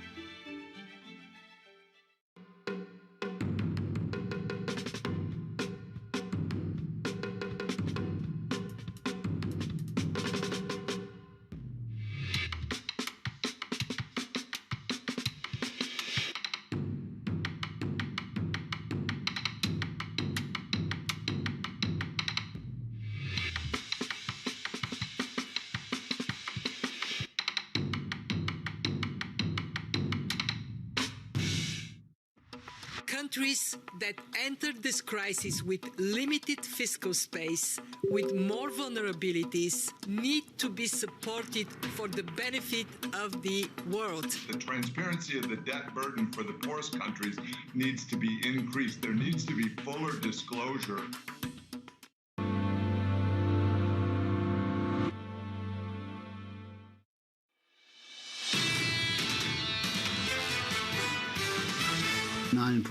The USA has returned to international politics. They have returned to multilateral institutions. I don't believe that we're at risk of hyperinflation. I'm especially pleased that we showed the nation that we can come together as Democrats and Republicans to commemorate this day. This is Bloomberg Surveillance, Early Edition with Francine Lacqua. Well, good morning, everyone, and welcome to Bloomberg Surveillance Early Edition. I'm Francine Lacqua here in London, and here's what's coming up on today's program. Investors unwind reflation bets with U.S. tech shares rallying. The Treasury curve sees its biggest two-day flattening since March 2020. The commodities rout continues. Gold heads for its biggest weekly loss in more than a year as grains plunge the most in more than a decade. And Joe Biden makes Juneteenth into a national holiday commemorating the end of slavery in the U.S. Most government workers will get the day off, but it's a different story on Wall Street. So good morning, everyone. Happy Friday. Let's get straight to our top market story with our Danny Berger. Danny, good morning and happy Friday to you. So we've seen some pretty significant movement in the yield curve as a reaction to the Fed. Yeah, it is extremely significant. As you said, that great superlative, biggest two-day flattening of the curve since March 2020. And look, the market's here reacting to a hawkish surprise. I have heard from analysts saying, is this the market possibly sniffing out a policy error given how steep that decline was in the yield curve when you have 30-year yields plunging as abruptly as they did? But one thing to keep in mind here is it does look like positioning had been really far off heading into this meeting. A day before the FOMC decision, the day before we had heard from them, JP Morgan put out a survey of its clients saying that they were the most short treasuries since 2005. So all of a sudden, we're dealing with a different reactionary function from the Fed, that they are going to be looking at inflation, trying to combat it. And a lot of investors, it seems, were just caught on the wrong side of this. So that's why we have seen this abrupt positioning. Now, things certainly do look more calm this morning. The big move has been to the upside for the NASDAQ. Again, it's that ability to go back in and buy duration once again. So we are seeing those growth stocks outperform cyclicals as it stands. Danny, commodities under pressure again. How much of this has to do with the Fed? It certainly has kind of been the last kick in the commodity sector to see them starting to decline. We've seen a few commodities completely wipe out their 2021 gains, which of course is significant given this commodity boom that had been predicted by some and the appreciation of prices that we saw thereafter. So not only do you have a hawkish Fed, which means a stronger dollar, which of course damages the commodity rally. More rate hikes are bad for commodities too, but you now add that to a picture of you have China, the biggest buyer of commodities, trying to rein in prices, and that of course matters. Not to mention that the weather looks more fair, so you've seen things like soybean futures plunge as well. So it's just a really tough environment if you're a commodity bull at the moment, especially for something like gold, an inflation hedge, which just doesn't seem to have a ton of demand at the moment, Francine. Danny, thank you so much. Our Danny Berger there with the very latest, of course, on the markets. Now, to talk more about the markets and some of the reflation trade, some of the swings we saw over the last 48 hours is Francesco Sandrini. He's a Mundi senior multi-asset strategist. Francesco, thank you so much for joining us right here on Bloomberg. First of all, when you look at the reflation trade, what we heard from the Fed, how much more unwinding could we see? We could see unwinding for sure, because the positioning, as was already said, was quite important. I think that we are entering the summer, a very misty summer, in which no one seems to have the compass about what's going on. And I think the proof of that is also the great confusion at the level of sectors in the equity space, because we have seen a reduction of prices in sectors like the materials, but at the same time, until yesterday, nothing was happening at the level of the energy. So there are multiple transitions at play at the level of inflation, at the level of central bank reaction function. And I think that it's very fair to expect that this deleveraging in terms of inflation position will continue for a while. I think it is very risky to follow the market at this level. It's quite important to maintain the outlook that we had until a couple of weeks ago. So, Francesco, where do you see the most value right now? If we're going to see a broader correction, where do you want to be invested in? I think it is still extremely important to be invested in risky assets. So if you notice yesterday, all the credit markets have been a little changed. So it means that there is still a search for carry trades. So we are looking to subordinated financials, we are looking to high yield markets, and the same investment grade corporate bonds are looking quite safe. It's quite important, though, to stay constructive on the equity markets with some distinguo. Of course, the reaction function of the Federal Reserve that we learned on Wednesday poses some threats for the emerging market. We tend to prefer, for example, Europe. Europe is a little delaying the reopening trade because of the vaccine dynamics. And because of that, we believe that is more interesting, also related to the difference in terms of monetary stance from the European central banks in comparison to the Federal Reserve. Then Europe is also cheap from a lot of metrics, including Schiller price earnings, for example. Francesco, we'll come back, and I also want to speak to you a little bit more about Germany. We had a wonderful interview with Armin Laschet, of course, a possible successor to Angela Merkel. When you look, Francesco, at some of the bigger forces at play, so if the U.S., if there's a danger that it overheats, which is why the Fed kind of repriced some of the market expectations, does that get also filtered through other central banks? So could we have, a huge impact on some of the emerging markets, or are we underestimating the impact actually this could have in the summer months? Yeah, we have always to bear in mind that the inflation dynamics that are hitting the Western economies, the developed economies, are profoundly different from the one that are hitting the emerging markets. In emerging markets, the inflation comes primarily from food inflation, from energy, and to a lot of extent, this wave of heating inflation over the last couple of weeks have been reducing. But of course, a strengthening dollar poses some challenges for emerging markets. And because of that, I think that we have to look to the emerging markets with a little of a cautious stance. Regarding the transmission of the US inflation wave that at the moment is seen to be primarily transitory in the short term to the other large economies like the Euro area or even UK, I think that it's very worth to stress that we see a delayed effect. While we expect the US inflation peaking in June, at the end of June, beginning of July, I think that we are going to see this effect in Europe only towards the end of the year because of the delayed opening of the economies. And because of that, we think that it won't pose an harm to the central bank's behavior. Francesco, thank you so much. Francesco Sandrini there of Amundi stays with us. Now, up next, after this week's Fed meeting, investors are unwinding some of this year's most dominant reflation trades. We'll discuss all of that next. We'll also look longer term at some of the pitfalls out there. Maybe we'll touch on cryptocurrencies. Maybe SPACs is also one of the themes that we'll talk about as well. This is Bloomberg.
Bloomberg has enhanced search on the terminal to deliver what you need when you need it.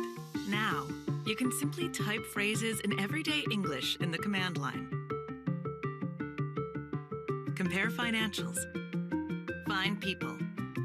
Analyze markets. You can enter phrases or ask questions. What do you want to know today? Ask a question or visit SearchGo to find answers now.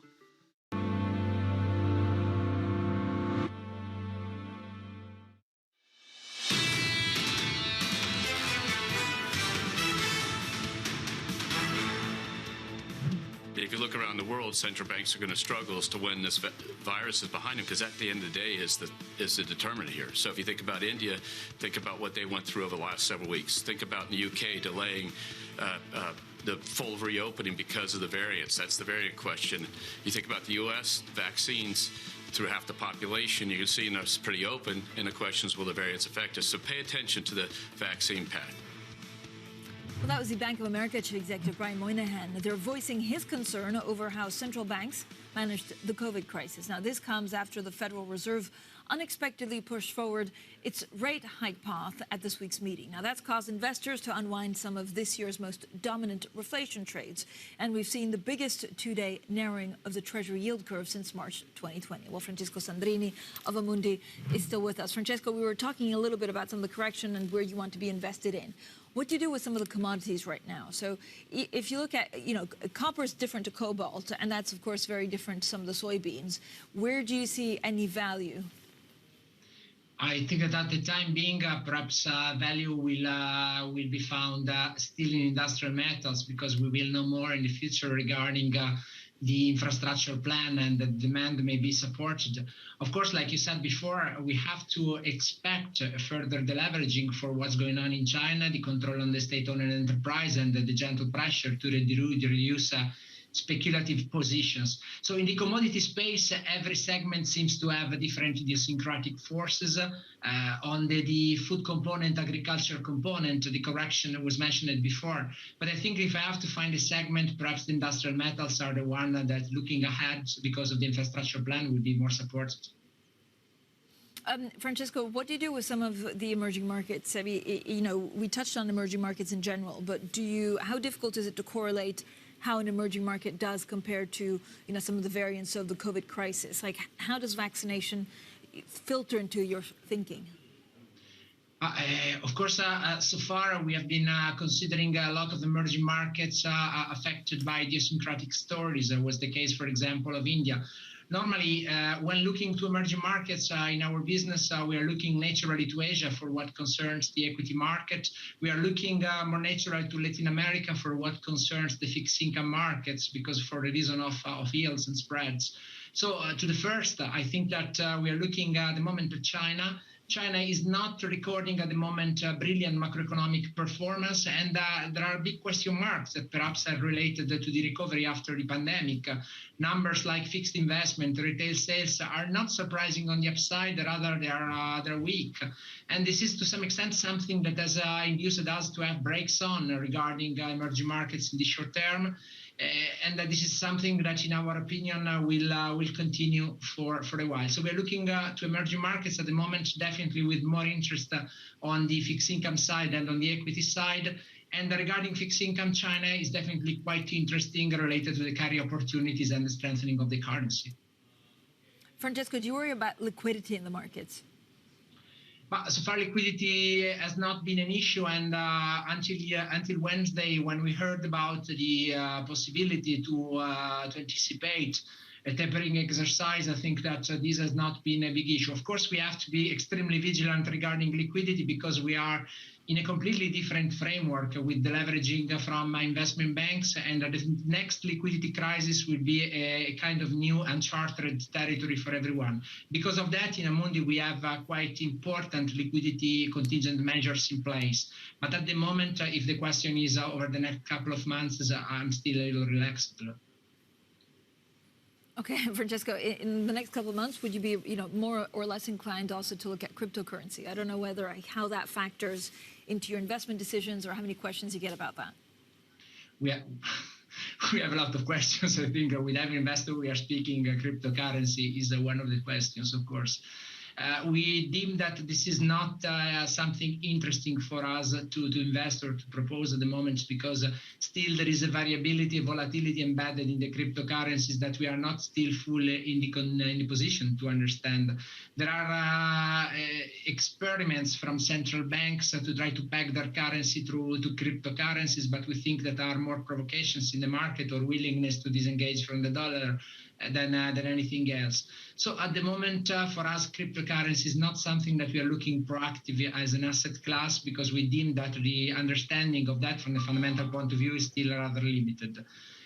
You can also imagine the progress on technology. Cryptocurrency is very tight with the whole idea of blockchain, and I think that the quantic computing in the future will pose, in our view, some challenges to the cryptocurrency as we have seen so far. So we prefer at the moment to stay quite on the side on the cryptocurrencies.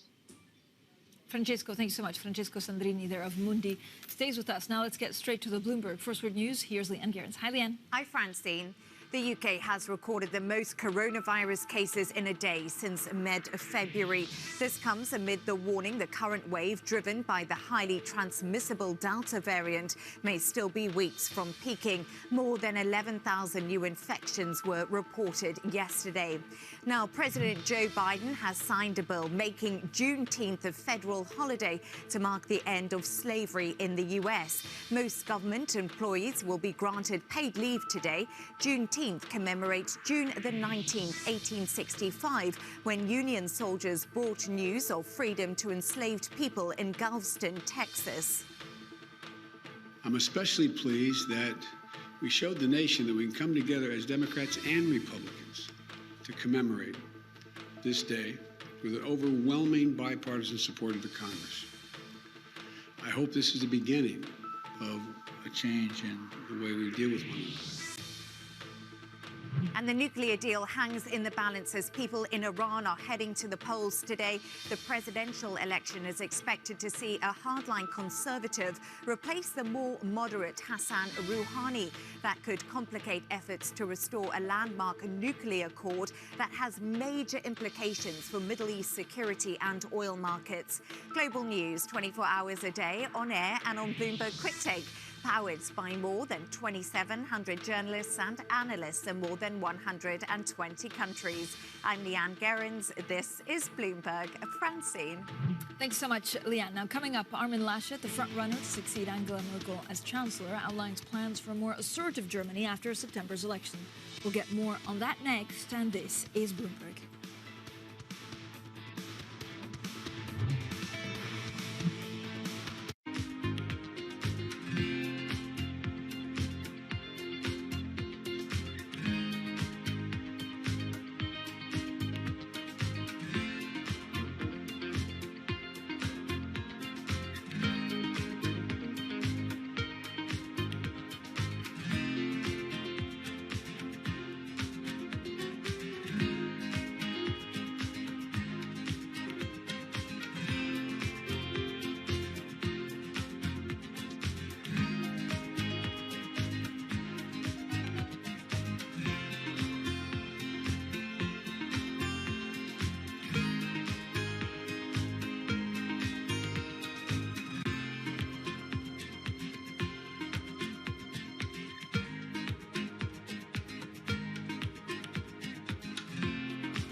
I think what we've seen during this period of time is that communicating via video is not a fad. We are using it in all aspects of our lives, for work, for learning, for communicating, for staying in touch. Trading revenues coming in better than expected. Everything. Cash, $1.4 trillion of cash. One of the most notable aspects of this report that was stellar.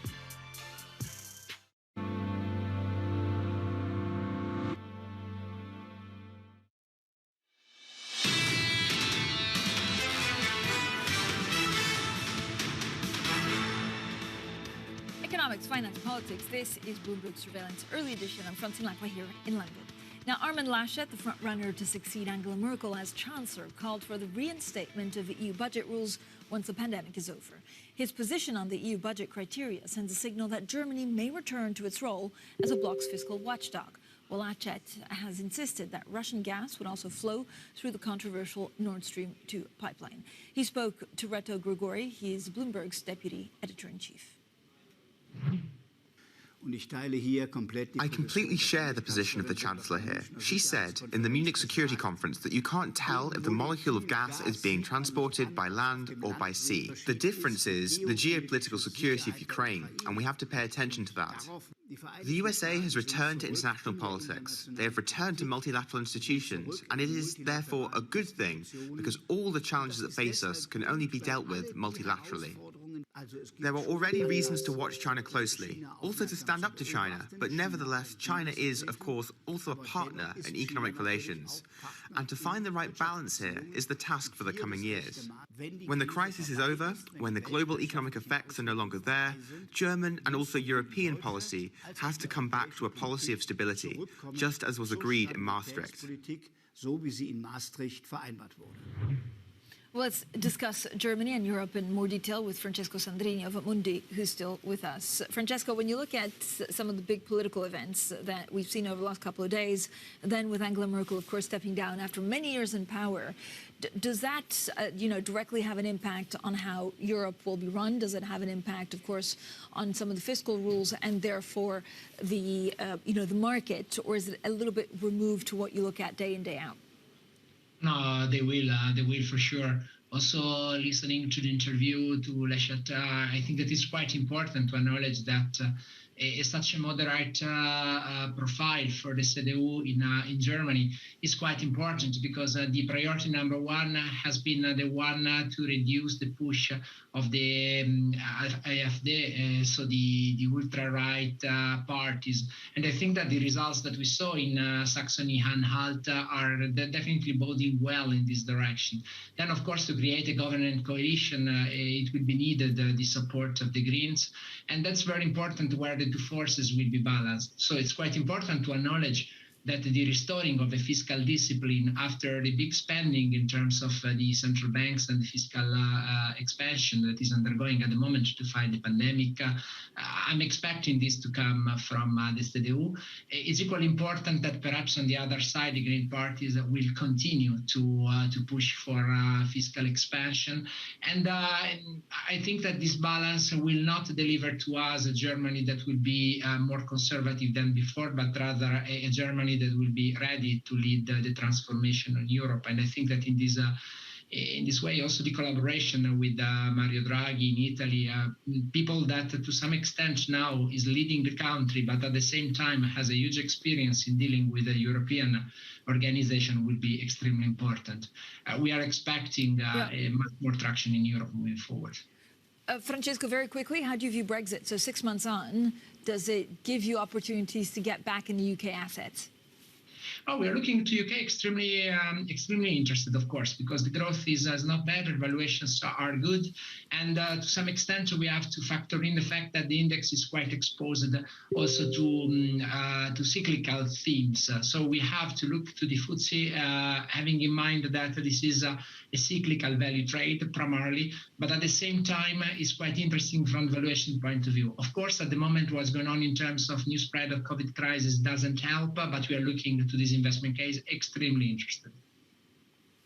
Francesco, thanks so much. Francesco Sandrini, their Amundi Senior Multi-Asset Strategist. Now, coming up, after nearly record rally in 2021, many commodities are actually wiping out their entire gains for the year or are close to doing so. Grains, metals, sugar, and even lumber are all faltering. So we'll have plenty more details next. We look, of course, at the reflation trade. We'll look at exactly what's been happening in terms of reflation thinking and why futures currently are drifting. Then a reminder, I think France is reopening with some luxury hotels reopening from today. We spoke to people on the ground saying it's the busiest they've ever been. What that means for the future is one of the big questions also for vaccinations. This is Bloomberg.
Access the financial world on demand. Hear from leading economists, policymakers, and industry experts via live and on-demand webinars, only from Bloomberg. Start exploring to see what's moving the markets. Visit Bloomberg.com/webinars. The curtain will rise again. Broadway's returning June. If you bought tickets, It's busted out. you've got more time here. If you want- Commodities are up. Keep going. To the Oh, moon. no. Beautiful. Bloomberg Surveillance, weekday mornings on Bloomberg Television and Radio. It's really a reminder, isn't it, just how sensitive the markets are to any commentary about trade. We did see some pressure on the yuan. We did see some pressure on the futures. That is now being reversed.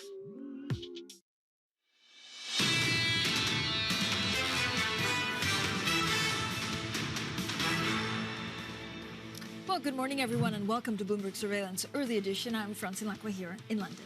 Now, after a near record rally in 2021, many commodities are wiping out their entire gains for the year or are close to doing so. Despite the talk of a commodities boom or new super cycle, markets are only managing to eke out a small rise after fielding substantial losses. Grains, metals, sugar, and even lumber are faltering on everything from fair weather to this week's Fed meeting. Well, joining us now is Eddie van der Walt, a Bloomberg MLive editor who always makes the markets interesting. But Eddie, you don't need to do anything today because actually they're interesting by themselves. Commodities, touted as a key part of the reflation trade, are definitely on the move.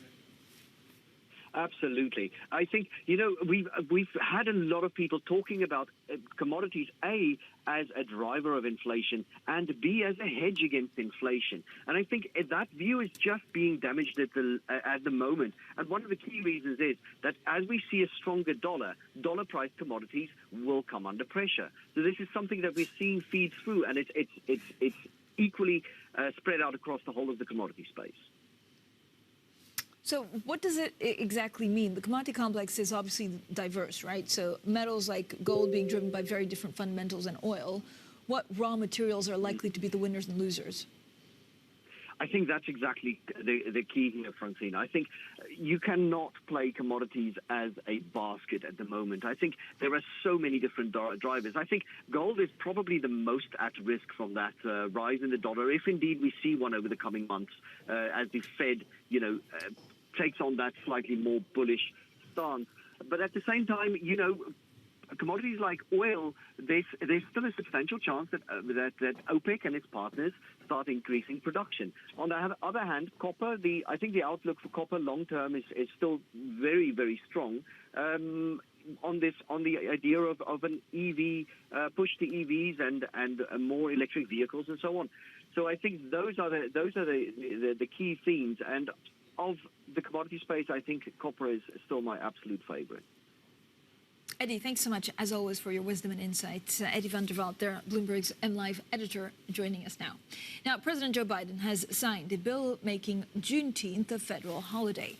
It marks the end of slavery in the U.S., commemorating June 19th, 1865, when Union soldiers brought news of freedom to Galveston, Texas. Most government employees will be granted paid leave today.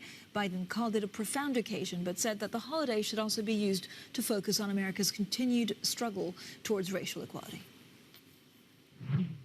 By making Juneteenth a federal holiday, all Americans can feel the power of this day and learn from our history and celebrate progress and grapple with the distance we've come, but the distance we have to travel, Jim.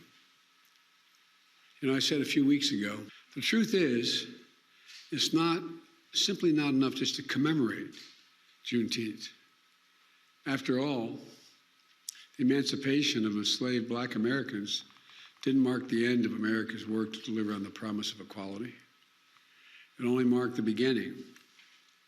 To honor the true meaning of Juneteenth, we have to continue toward that promise because we've not gotten there yet. Well, joining us now for more is Kathleen Hunter, our D.C. morning editor. Kathleen, so why has the movement to make Juneteenth a holiday made it over the line, finally? Well, here we are, Francine, a full year after George Floyd's death.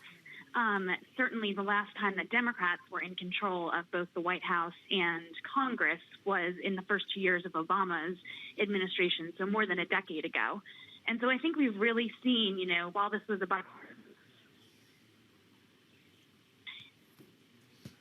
I think we've just lost actually our Kathleen Hunter. I don't know whether we have a problem on the line. I think it's probably this, but it was certainly the arrival of the holiday in Toulon was quite abrupt, and so it's interesting to see also how some of the companies, especially on Wall Street, are managing. We'll get back to Kathleen Hunter as soon as we get a cleaner line, and we'll deep dive into this very important issue. Now, up next, we speak to the man in charge of luxury watchmaker Tag Heuer.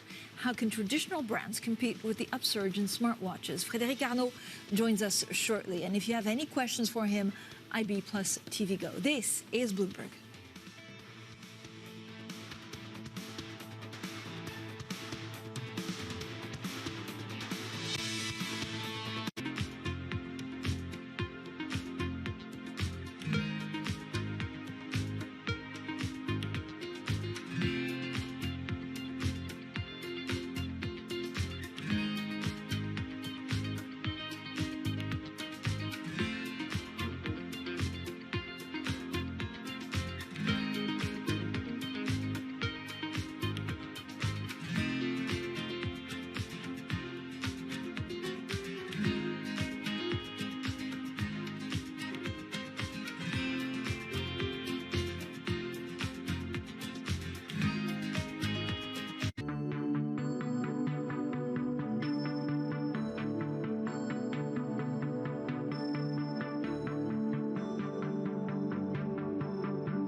Valuations, particularly, sort of the technology landscape, have gotten to some pretty extraordinary levels. So I think it's not a surprise. I don't think it's any indication of the beginning of the end, but I do think markets don't like uncertainty.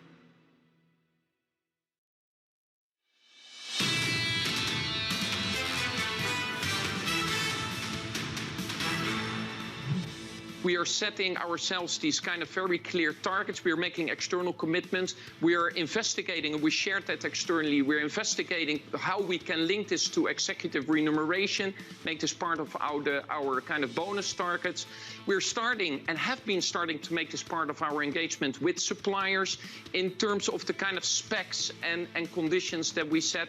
And I can imagine that at some point down the line, if you have suppliers that really move along and decarbonize, that you will start favorizing them over those that simply don't move fast enough on this. Because again, we have made that commitment of fully decarbonization by 2040, so we will have to. I think it's too early for that. It's really about engaging, it's about the dialogue, it's about learning together and all pushing in that same direction.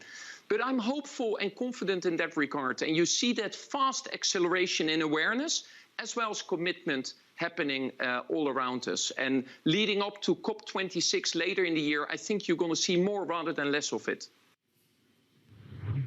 Heineken Chief Executive there, Dolf van der Brink, talking to Bloomberg there about how the company actually plans to reach its 2040 net zero emissions goal. Now, for more on that interview and on the topic of climate change, don't miss Bloomberg TV, Bloomberg Green on TV and Quick Take every weekend.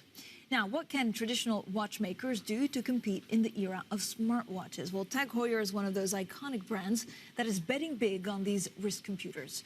Though the company's boss says the mechanical timepieces are not in direct competition with smartwatches, Tag Heuer considers them one of the pillars for future growth. Well, joining us now to discuss Tag Heuer is the Chief Executive, Frédéric Arnault. Appointed Chief Executive in June last year, Frédéric is the latest among his siblings to occupy a senior position in the world's largest luxury conglomerate, LVMH. the Arnault family controls just under half of the company, which has greatly expanded under the chief executive Bernard Arnault and owns fashion labels such as Louis Vuitton and the champagne maker Moët Chandon. But now, here to discuss the future of watchmaking is Frédéric Arnault, the chief executive of TAG Heuer. Frédéric, welcome to Bloomberg. It's a great, great pleasure to actually speak to you and get your insight into this wonderful world of watches. How much are you expecting to grow TAG Heuer in the next couple of years? What are people buying? Do they want the smartwatches and the luxury watch, or they want one or the other? Good morning. First of all, thank you very much for inviting me this morning.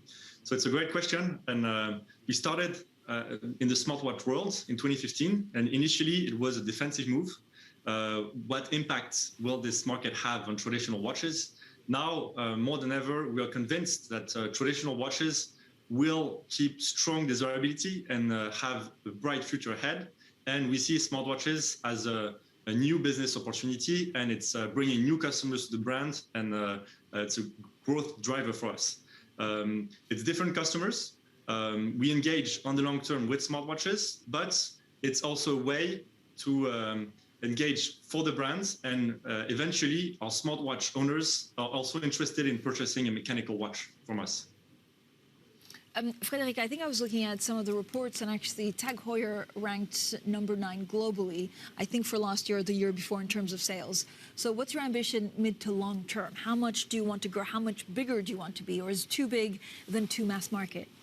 The growth on traditional watch markets comes more from value than from volume. And it's true that if you look on the past 10 years at the exportation from Switzerland, the volume have been decreasing, but overall the value has been increasing, and we're investing a lot ourselves also on the quality, perceived value, desirability of our icons to grow little by little through value on the traditional watch business.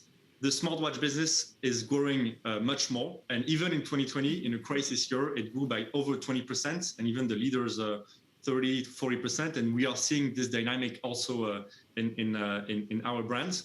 So continuing to grow and solidify our position in the mechanical watch business, but complementing it with strong growth on the smartwatch business. That's the ambition. Frédéric, so how much were sales actually in 2021 compared to 2019? I don't know whether there was a hiatus because of the pandemic and now we're back to normal, or it will take a little bit longer to readjust and readapt. So the objective and the ambition we have for 2021 is to come back to levels of 2019. Of course, 2020 was a hit for the company. There was a demand shock with all the lockdowns throughout the world. There was a supply shock. And in the end, it's the supply shock that slowed down the business, because starting in July 2020, demand came back to very high levels, and people wanted to purchase, have mechanical watches. But we cannot be so reactive on the supply, because it's an industry. There's long lead times, and the products that were not purchased is because they were not produced. So the ambition for this year is to come back to the level of 2019. However, completely differently. The consumption is much more local. Of course, there was a high dependence on tourism, and right now we're not expecting tourism to come back this year. And much more digital, either through our e-commerce platforms, through distance selling, and with a greater share of the connected watch in our business. Frédéric, where do you see the most demand coming from? So is it Asian customers that actually want to buy some of your products? Is it the US? Is it Europe? And how will that change in the next 3 to 4 years? Actually, right now, the dynamic is very strong in many geographies. China, of course, has been very strong for the past year, since it came out of COVID. Some Asian countries, such as Japan, Korea, right now is a bit more difficult due to the situation, and we follow it very closely, of course. The United States are doing very well, and the demand is extremely strong there. Europe, we are performing as a brand very strongly on local clientele. English customers, French, German customers, and we focused all of our efforts and all of our teams to these clienteles. Frédéric, what's your biggest concern, or what's your biggest challenge, I would say, in the next 12 months? So we hear about luxury products, or not having access to the right supply chains, or I don't know whether there are parts that you need to making a watch that are actually quite scarce, and whether that's your concern, or is it pricing? So in terms of supply, we have a lot of internal production or strategic partnerships with suppliers where we can secure supply for the months to come. Now, the ambition is not necessarily to grow through volume. And in our industry, sometimes when we're a bit constrained, it's not too bad. It helps also building desirability for the brand. We launched a watch with 500, 1,000 units. The demand was much higher, but then people look for it, and you can even find a second-hand price which is higher than the retail price, and this on the longer term is positive. As in terms of the smartwatch business, we are constrained like the rest of the electronics industry. There is a supply tension on the chipsets that we are also that is also affecting us. Frédéric, what does a smartwatch, a TAG Heuer smartwatch, actually look like? I've never seen one. Now I'm so intrigued. Does it have, I guess it doesn't have any noise. How different is it to some of your rivals? So it's, of course, very different from a mechanical watch and very different from the rest of the smartwatch industry. One of our main differentiator is design. We invested on the silhouette, on the design of the case, taking some watchmaking codes, materials, fine materials such as stainless steel or titanium, a ceramic bezel. We invested a lot also on the software and the design on the watch faces, making sure there's different styles that go with the watch and versatility. Of course, interchangeability on the straps. So I am currently wearing one actually with one of our watch faces that really retakes some of the mechanical designs. Now, this is the differentiator, but we invest a lot also on the technology. Yeah. I believe it's very important that it works well, it brings value to the customers on a daily basis through some pillars, productivity being one of them. We invest a lot on the world of sports, and this is one of our differentiator. We have a leading experience in golf with 40,000 golf courses in the database and best-in-class features. We're also investing on running, cycling. We recently launched swimming as a new sport, and now more and more in the wellness and health space as well. Frédéric, I know there was also quite a lot of sponsorship deals, and recently you did something with Naomi Osaka, which then decided to no longer play for health reasons, for mental health reasons, for a bit. What was your reaction actually to her announcement as a lead sponsor?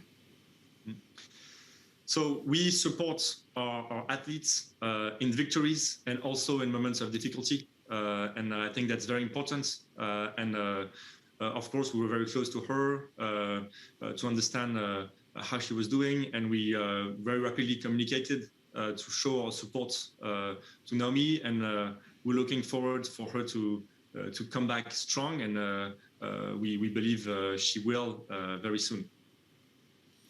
How do you choose your athletes?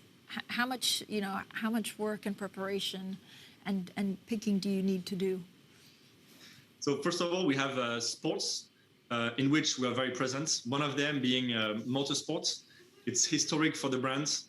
Historically, TAG Heuer was manufacturing stopwatches, professional stopwatches, before going in the wristwatches territory, and entered wristwatches through chronograph and the notion of timekeeping. We also have some professional timing equipment for racing. And so it made a lot of sense to sponsor and being very strong in the motor racing world. And we are, I would say, the most authentic and legitimate watchmaker in this territory. We have a partnership with the Red Bull Racing in Formula One, the Formula E as a race, Porsche as a manufacturer, with which we entered a multi-year partnership recently. So there's territories like that. Then there's territories, sports of speed and precision, and some sports we enter through the connected watch, golf being one of them, and we have legitimacy through the product. And then sometimes there's icons. Tennis is not necessarily as a sport super important for us. It's more the figure of Naomi Osaka, we believe, was very interesting for the brand. She's young, she's already a champion, she's an icon, and she's very engaged, which we believe is increasingly important nowadays. Frédéric, thank you so much for a wonderful conversation. Frédéric Arnault there, the TAG Heuer Chief Executive Officer. Now, Scottish fans travel south of the border to watch their national football team play against old rivals England in the Euros. That's later today. Up next, we discuss football and money. This is Bloomberg.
Bloomberg surveillance puts global markets into perspective. We're going to try to fold an economic theory here with what we've got.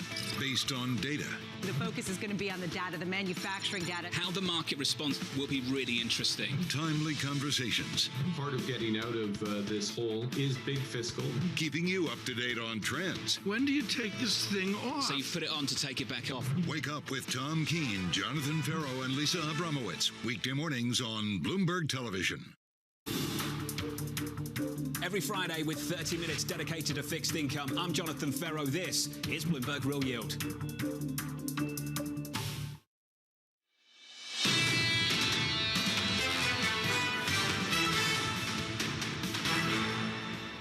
Economics, finance, politics. This is Bloomberg Surveillance Early Edition. I'm Francine Lacqua here in London.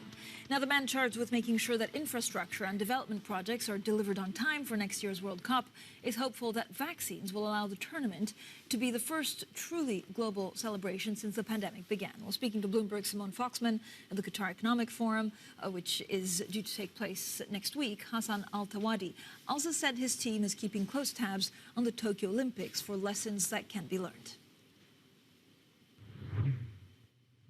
As the vaccine becomes more and more available, as more and more people are vaccinated, as teams are vaccinated, we're hoping that it will be, and we're optimistic that it will be the first truly global celebration in Qatar in 2022. Yeah, well, vaccinations, it sounds like, are going to be pretty much mandatory for those who can receive them, I suppose.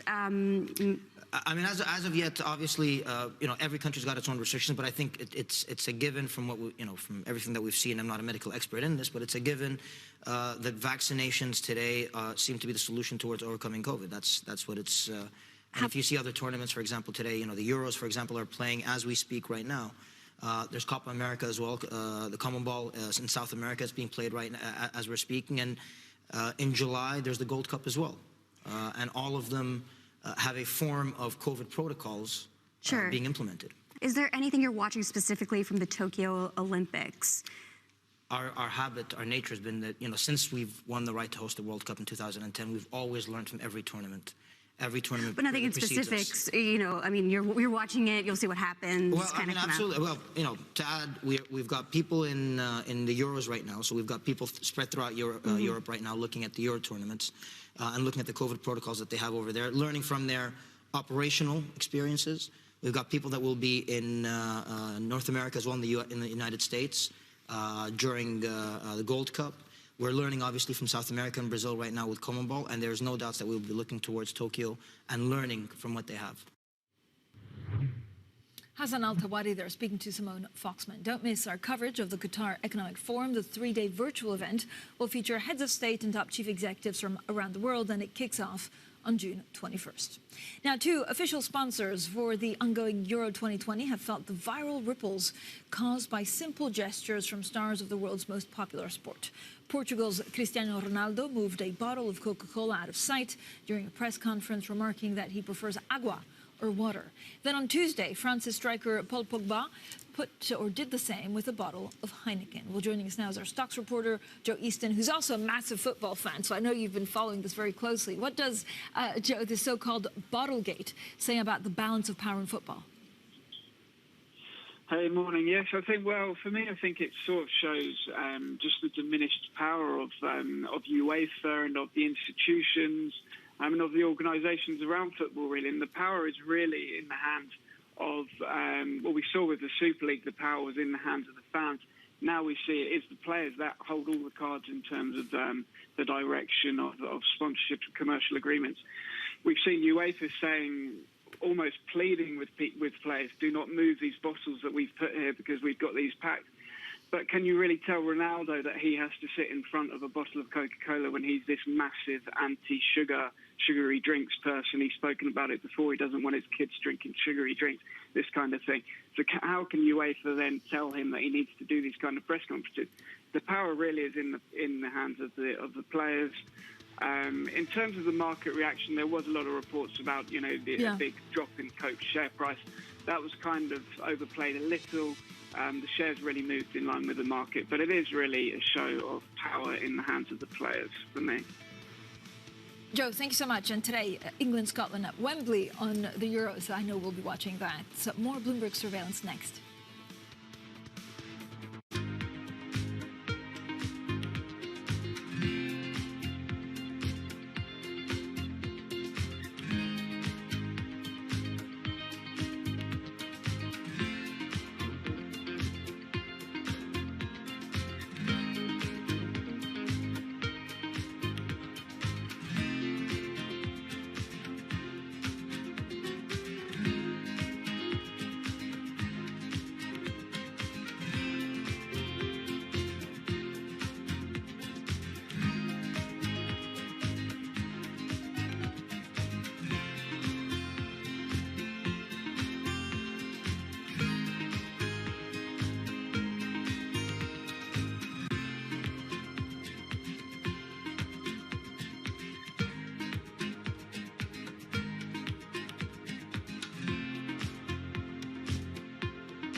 Announcing a project and doing a project is something different. And that's why we are so proud. We have started now the first one here.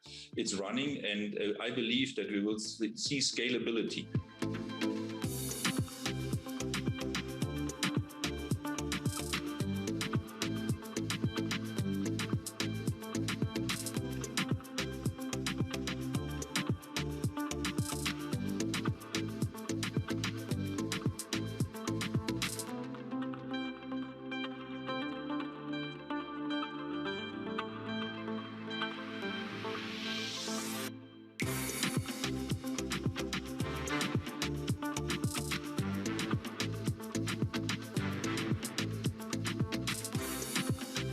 have now a base to show use cases, so we can develop new cases on how to build a hydrogen economy.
Market that over the past few weeks has made it clear it wants to go higher.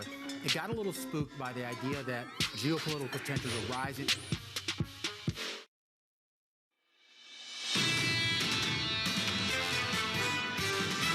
Inflation characteristics are out there to be filled, but is it temporary? Is it transitory?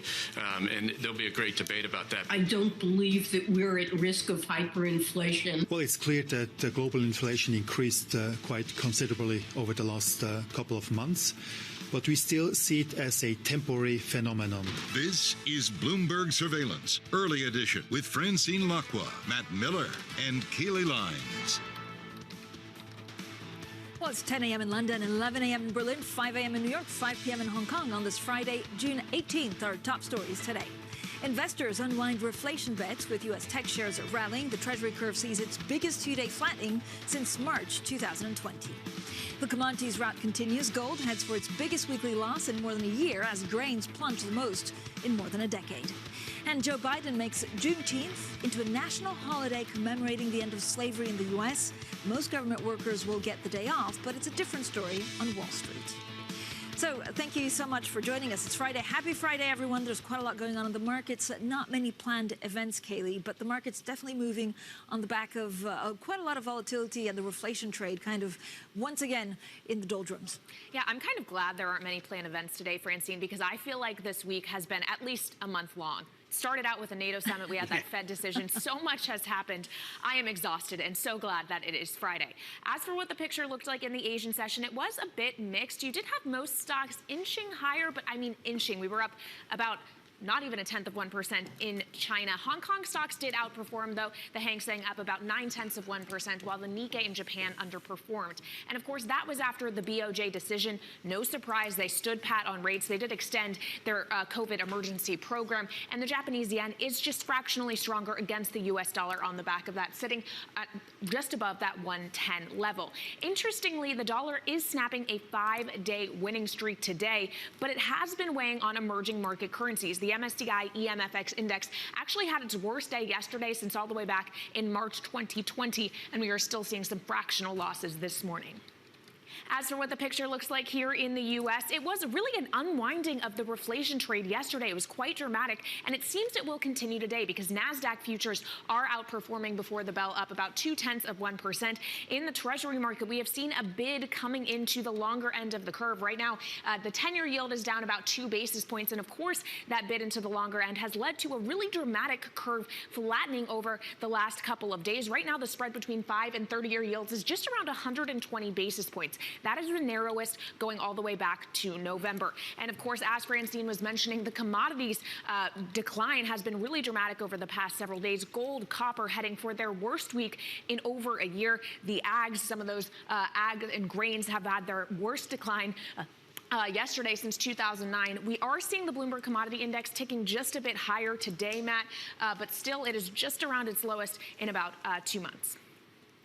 I'm just looking through my terminal here. I think that yesterday was the best gain for the DXY index in over a year, and the biggest drop for the Bloomberg Commodities Index in over a year. So we see that inverse correlation holding strong. Let's take a look at what's going on in Europe. Here you can see from the map that there's a bit of a mixed trade, not a lot going on in terms of French or Irish equities. We have, it looks like Switzerland there is gaining a little bit. Spain is falling the most, but there's really not a lot of movement in terms of stocks. It's not really a stocks story today. It is a day when lean hogs are falling. I looked through some European, some London traded commodities. Usually I like to say lean hogs are ripping face. That is definitely not the case today. They were the biggest loser. The pound is also down, not just against the dollar. It's down against the euro as well as the Swissy. So pound sterling losing some weight there. And then Tesco. Non-British viewers won't know this, but Brits are obsessed with the supermarkets business, supermarket stocks, supermarket finances, and Tesco came out with sales like for like, as they say, which were weaker than the market would have liked to see. Retail in general taking a little bit of a breather in the UK, and Tesco is not a beneficiary of that. More people, I guess, Francine, are going out to eat. Are you going to your gastro pub instead of buying food at Tesco? I am. A lot of people, it's actually almost impossible to get a booking in a London restaurant at the moment. But remember, we're not completely open, so it's still restricted to 6 people. The Admiral Codringtons. Have you been to the Admiral Cod? I haven't. I don't know where that is.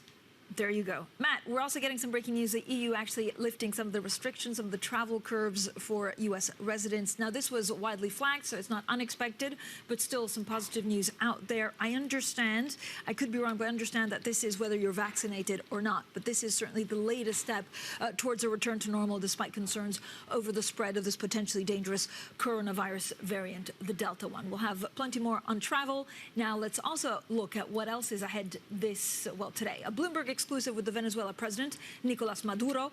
Don't miss that interview coming up in the next hour of Bloomberg Surveillance. Then European economic and finance ministers meet in Luxembourg today. On the agenda, taxes and the European recovery. They're due to give a press conference. 8 a.m. New York time.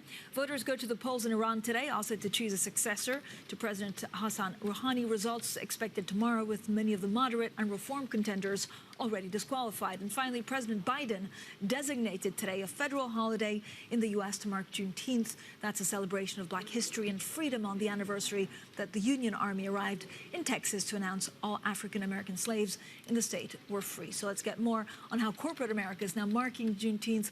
Joining us now is our Bloomberg Wall Street reporter, Sonali Basak. Sonali, great to have you on this. It was only Thursday that President Biden said it will be actually a holiday. So what's Wall Street doing? Yeah, it's amazing, Francine, because it seemed like a very swift passage of the bill. However, companies have had a long time to think about this. I've been making calls for at least a month and at least a week. So, and last year, we know that many companies have thought about this as well. Some of the companies that either told employees to take a day off or at least a personal day off last year have not said something this year. So it's a measure of accountability, following up year over year. And now that it's a federal holiday, we know the issue is giving federal employees or employees more generally a day off was a point of contention for this bill, which was really sponsored since 2011. So we know dozens of companies across corporate America more broadly are thinking about this, are starting to make moves on this, but it's not hundreds. And on Wall Street, we shouldn't take for granted either that the day will be given off today or in future years. JP Morgan right now is really one of the only banks that committed to making Juneteenth a full holiday for its employees in future years. But Citigroup and others are giving others a floating holiday that employees can take off at their will. And some are not giving employees the full day off at all. And markets obviously are open today, Sonali. Admittedly, a few of us in the newsroom when this headline crossed yesterday kind of looked at each other and asked whether or not we would be off tomorrow. Of course, we work any day the market is open. Will it be like this next year? Could the SEC decide they will recognize this holiday and there won't be trading? Well, what's interesting, Kaylee, is that the SEC will have to sign off on this, but really the exchanges are what are a big driver of this decision, and they don't make that decision alone. They make it with banks, broker-dealers, and other parts of the market. wouldn't take it for granted either. Nobody has said that they would necessarily close the market next year. We've even had some talk about a will to not close the market, given that this holiday is sandwiched between two other closed holidays. But it is into consideration, and you could see there being a push to do this, especially for all the social reasons to be doing this. All right, Sonali, thanks very much. Sonali Basak there reporting on Juneteenth. Federal workers have it off, but a lot of others will be working. The yield curve sharply flattened and commodities were crushed as traders continued to unwind the reflation trade after the post-FOMC shakeup. Bloomberg's Danny Berger joins us now with a look at what we're seeing in markets. Danny?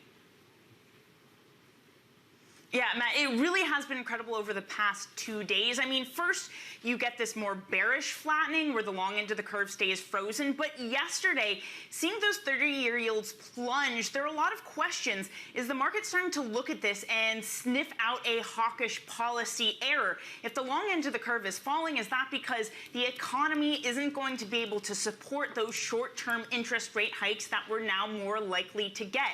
Well, I would remind everyone that the day before the FOMC on Tuesday, JP Morgan puts out a survey of their clients that they are the most short treasuries since 2005. And that just really demonstrates how people were so wrongly positioned for this. So over the past few days and likely as we continue through what's likely to be a volatile day today, it is just that. It's markets coping with this, trying to digest it and figuring out how they need to now change their positioning.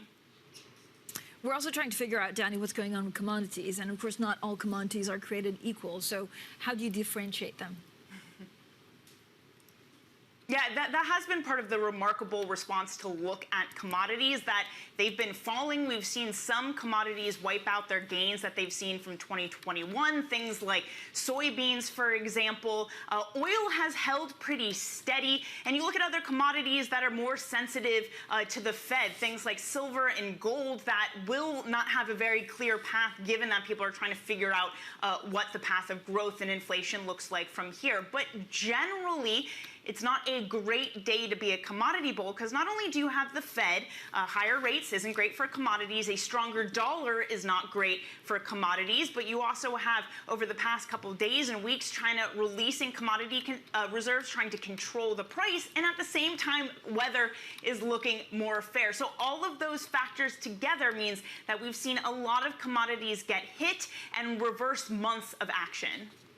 All right, thank you so much to Bloomberg's Danny Berger. That was a macro look at the markets. Let's take a more micro view now. Some of the stocks moving in pre-market trading here in the U.S. One of the biggest movers to the downside is Arrival, the would-be EV maker. Its shares are down about 10% after yesterday afternoon. The SEC declared its registration statement effective, so that clears the company to call back public warrants. Risk of that warrant redemption, investors don't like so much. One stock moving to the upside, though, is CureVac, and of course that was not the case yesterday. The shares plunged nearly 40% after that efficacy data from its COVID-19 vaccine showed it only worked 47% of the time. Today, though, you have one investor, Dietmar Hopp, saying he firmly believes in the company, will continue to be an investor. That may be aiding sentiment a bit, and we are seeing those shares up about 9% in early hours. One more stock moving to the upside is Adobe. It gave a profit and sales forecast for the current quarter that topped analyst estimates after the bell yesterday. As a result, that stock higher by the better part of 3% before the bell, Francine. Yeah, we'll have plenty more to talk about. Also, we'll look at retail because it is Father's Day. So don't forget, especially if you're based here in the UK, some people, I heard in the newsroom, have forgotten. Don't forget. Coming up, we speak about the markets, reflation dwindling or the reflation trade unwinding with Nicolas May, he's PIMCO portfolio manager and sovereign credit analyst. And then a little bit later, Daniel Wiegand, he is chief executive of Lilium. This is a German company developing, building, and launching an electric personal air vehicles. They're like air taxis, and I have to say, they look really pretty cool. We'll have plenty more on that next. This is Bloomberg.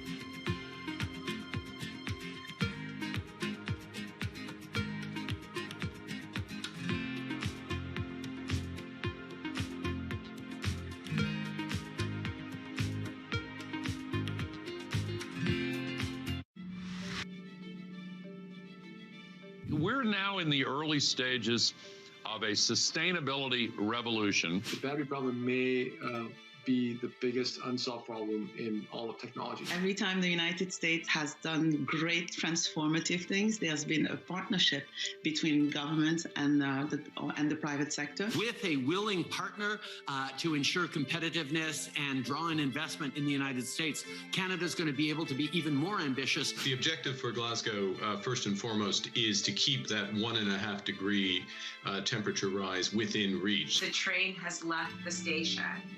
Investors care about it.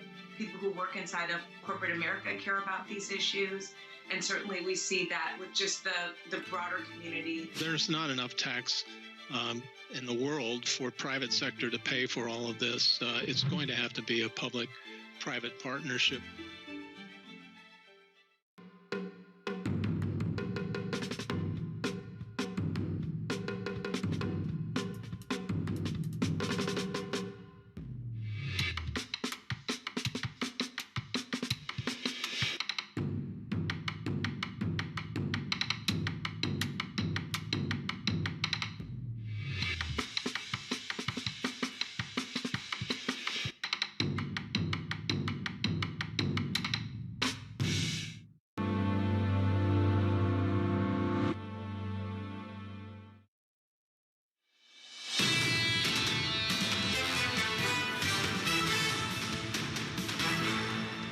If you look around the world, central banks are going to struggle as to when this virus is behind them, because at the end of the day is the determinant here. So if you think about India, think about what they went through over the last several weeks. Think about the UK delaying the full reopening because of the variants. That's the variant question. You think about the U.S., vaccines through half the population, you can see it's pretty open, and the question is, will the variants affect us? So pay attention to the vaccine path. Bank of America CEO Brian Moynihan speaking there with Bloomberg's David Weston. I want to take a look at what's been happening with yields, because Brian Moynihan must be noticing this. Lisa Abramowitz has been writing about this on Bloomberg Opinion. I've got a chart here which I'll walk through. Our listeners on radio, we welcome you on London, DAB, Digital, and Sirius. We have seen yields hit historic lows, and I'm not just talking about government yields or investment-grade credit. This looks at double B-rated European corporates, B-rated and triple C-rated. Junk yields have just come down after spikes at the beginning of the year, spikes during the great financial crisis, spikes after the internet bubble, to the lowest level that we've ever seen them. We're looking at triple C-rated debt, only giving you a 6.7% return. So it's very interesting, especially because if you see yields pop back up again, Francine, it could be dangerous to investors holding this junk. Yeah, I mean, it is such a good chart. So let's get straight to Nicola Mai, portfolio manager and sovereign credit analyst at PIMCO.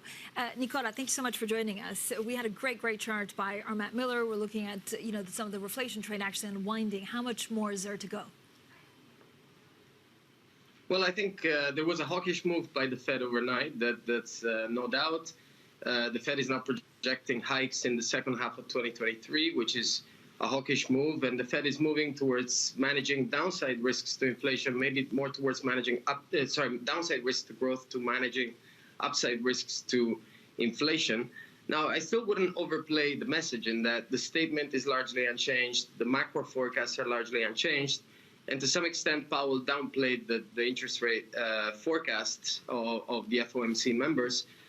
So actually, we should see the move as a bit of a positioning washout. But I think the reflation trade, the curve steepeners, remain attractive from here. And in fact, they're possibly more attractive after the Fed induced the move in markets. What do we need to see for rates to go up, Nicola? Because it doesn't make sense if more central banks are hiking than cutting, and even the Federal Reserve is saying it's time to start talking about tapering, that we see rates at such low levels. So what I would say is I think the Fed obviously has moved in a hawkish direction, but our own expectations of a start of the Fed hiking cycle in the second half of 2023 is not changed, and in fact is now what the Fed is projecting. I think on tapering, our baseline is that the Fed will announce some tapering in December. It's possible it will happen a bit earlier, maybe September. But on the whole, we view a pretty patient central bank, through the cyclical horizon. We don't see, very aggressive early interest rate hikes. And at the same time, the improving macro outlook and the increased uncertainty on inflation in the medium term because of increased fiscal and monetary cooperation should lead to somewhat higher yields in the long end. And as such, I think that conviction and the positive carry, meaning that the positive yield you get from being positioned for short, long end rates and long near-term rates is such that we think the steepening of the curve remains an attractive trade. So how do you construct a fixed income portfolio in this kind of world? I think the reflation trade remains on. We don't have very strong views on the absolute level of interest rates. As I said, we like to have some exposure to shorter end rates, and we're underweight longer end rates. And you showed a chart about credit spreads, which arguably are very tight historically. So we do want to take risk because we see a recovery, but it's all the more important to be very selective. So instead of taking generic risk where obviously spreads are not very attractive, it's important to focus on sectors where you have conviction. And among these, I would mention housing and especially non-agency mortgages in the US. I would mention financials, cyclicals, and also risk in sectors which are going to benefit from the economic reopening after one of the deepest crises in history. So I think the name of the game is generating alpha and security and sector selection, really. Nicola, thank you so much. Nicola Maider, portfolio manager and sovereign credit analyst at PIMCO. Now, coming up, Nicolas Maduro's message for Joe Biden is clear. He's ready to deal. Our exclusive sit-down with Venezuela's president is coming up at 6 a.m. in New York, 11 a.m. in London, and this is Bloomberg.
Bloomberg has enhanced search on the terminal to deliver what you need when you need it.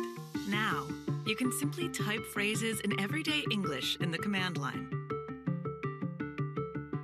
Compare financials. Find people. Analyze markets.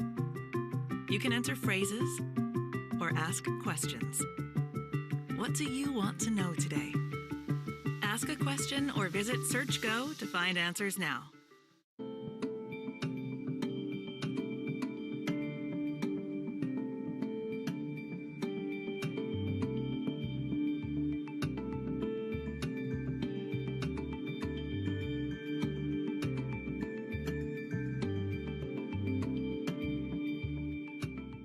Mercedes-Benz is on a path towards CO2 neutral mobility. So we have flicked the switch there, and really we're going to step by step electrify everything. And what does that mean? Combustion engines get electrified. Trading revenues coming in better than expected. Everything cash, $1.4 trillion of cash. One of the most notable aspects of this report that was stellar.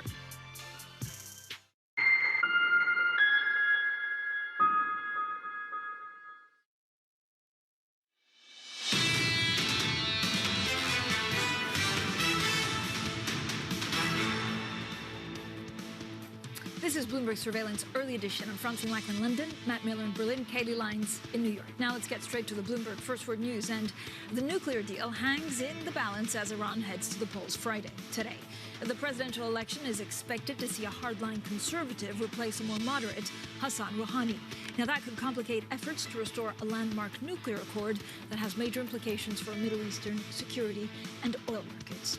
It's also looking more likely that the Summer Olympics will begin on time, while Japan has ended its state of emergency and boosted vaccinations to about 1 million shots a day.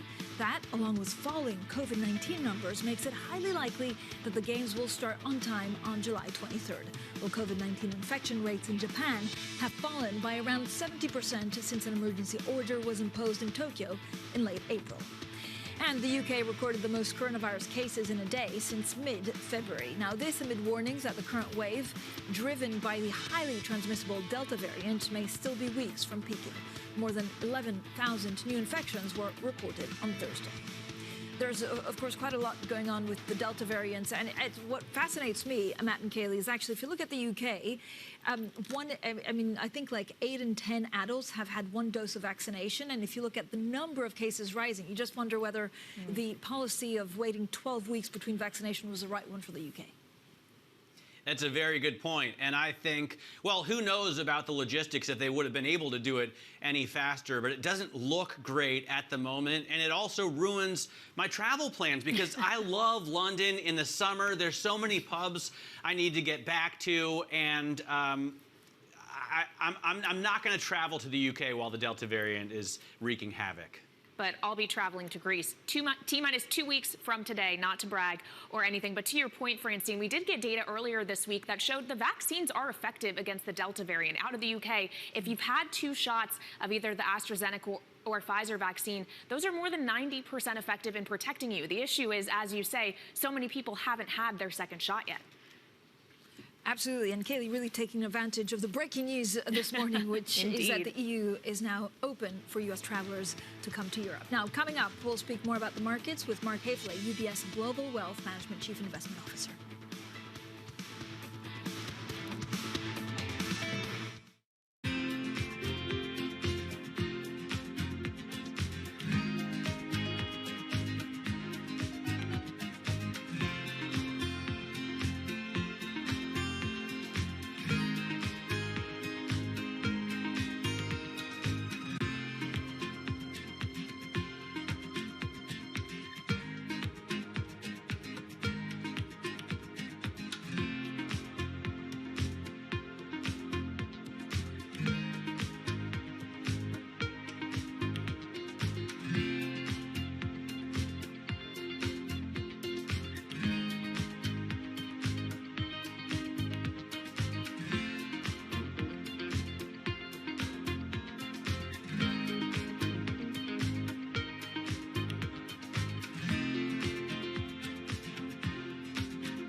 Vietnamese people have shopped at wet markets or mom-pop stores for decades, and now e-commerce companies are trying to change this habit.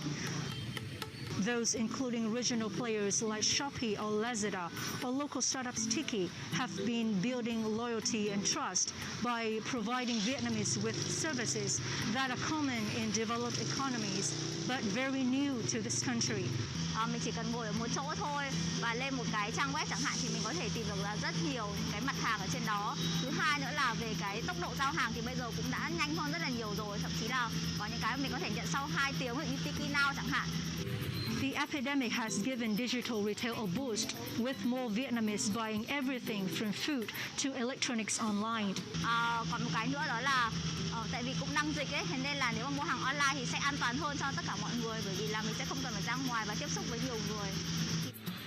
The country's e-commerce is expected to reach 29 billion in 4 years, from 7 billion last year. The government is also encouraging this sector with target of online shopping to account for 10% of Vietnam's retail sales by 2025.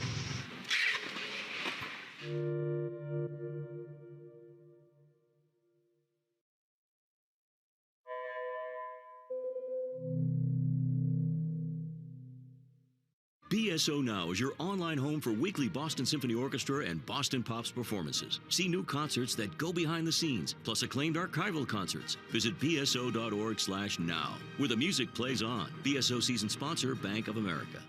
It's really a reminder, isn't it, just how sensitive the markets are to any commentary about trade. We did see some pressure on the yuan, we did see some pressure on the futures. That is now being reversed.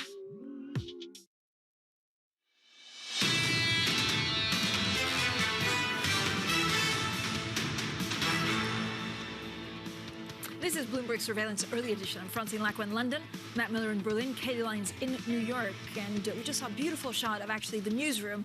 How cool is our newsroom here in London? For those listening on radio, it is all you need to know is that it's a very cool newsroom. Matt, we look at, there are not that many events planned for today. I mean, I know there's the Eurogroup finance ministers are meeting, but actually there's quite a lot of market events. It's quadruple witching, although there are only 3 actually witching. And then there's quite a lot going on with the reflation trade kind of going south. Yeah, absolutely. I mean, okay, officially, I guess it's triple witching, but the guys on the floor are still going to say quadruple witching no matter how many Bloomberg News articles have triple witching in the headline for today. I will say that the newsroom there is an incredible work of art. This is another reason that I wish, you know, the UK would get the virus under control, because I want to come and work in London. I'm all alone here. It's just me and the Brandenburg Gate. This is great. Matt Miller, never missing an opportunity to remind me that I can't travel. Kaylee, let's get away from Matt, saying that actually the UK, for the moment is kind of really feels a lot like an island, and look at what's going on in the markets. Well, I also can travel, Francine, just putting that out there into the universe. And I also haven't never been to our London office, but hopefully one day my day will come, just as the day will come that Francine can travel again.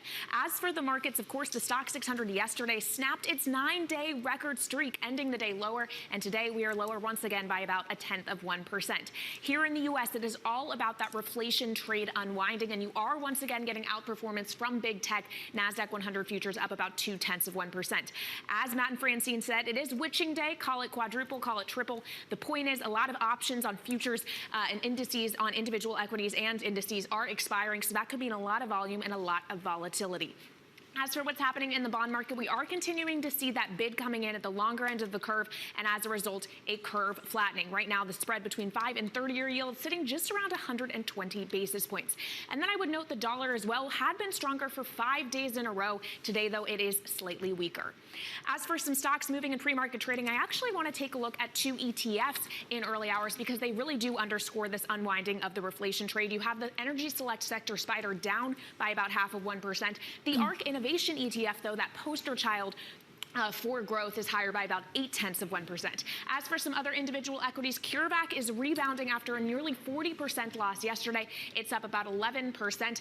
All that concern about the COVID-19 vaccine it is trying to make being less effective. Sentiment seems to be improving today. And then Arrival Group sentiment going the other direction. It's down about 10% on concern about warrant redemptions, Matt. All right, I want to just show you something that really, if you were watching Bloomberg Television or listening to Bloomberg Radio over the past few months, it might be a surprise. I'm looking at the cross-asset monthly performance going back till last June, so going back a year and looking at, of course, bonds, stocks, emerging markets, currencies, and commodities, and their performance has been pretty amazing. Commodities obviously were up, up in each of the preceding 3 or 4 quarters, and now they are down. The biggest losing asset of this cross-asset monthly performance chart. So it's pretty interesting, Francine, that we've seen such an about face on the commodities trade so quickly. Yeah, it's amazing, actually, what we saw in the last two days. Well, joining us now is Mark Haefele, Chief Investment Officer at UBS Global Wealth Management. Mark, always a pleasure to have you on. I also really enjoy your monthly newsletters where you're always quite funny and basically say, you know, are you a predator or prey? That I guess if you're invested in the markets, what you absolutely need to do is see the next thing that will hurt your investments. What exactly is the market getting wrong right now?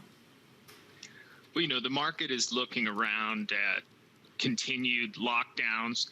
People like yourself can't get out of the office, can't get out of their country, and that's pretty depressing. And they're not focusing on some of the other things you've highlighted, like, for example, that Japan is vaccinating 1% of its population a day, that they're going to be opening up.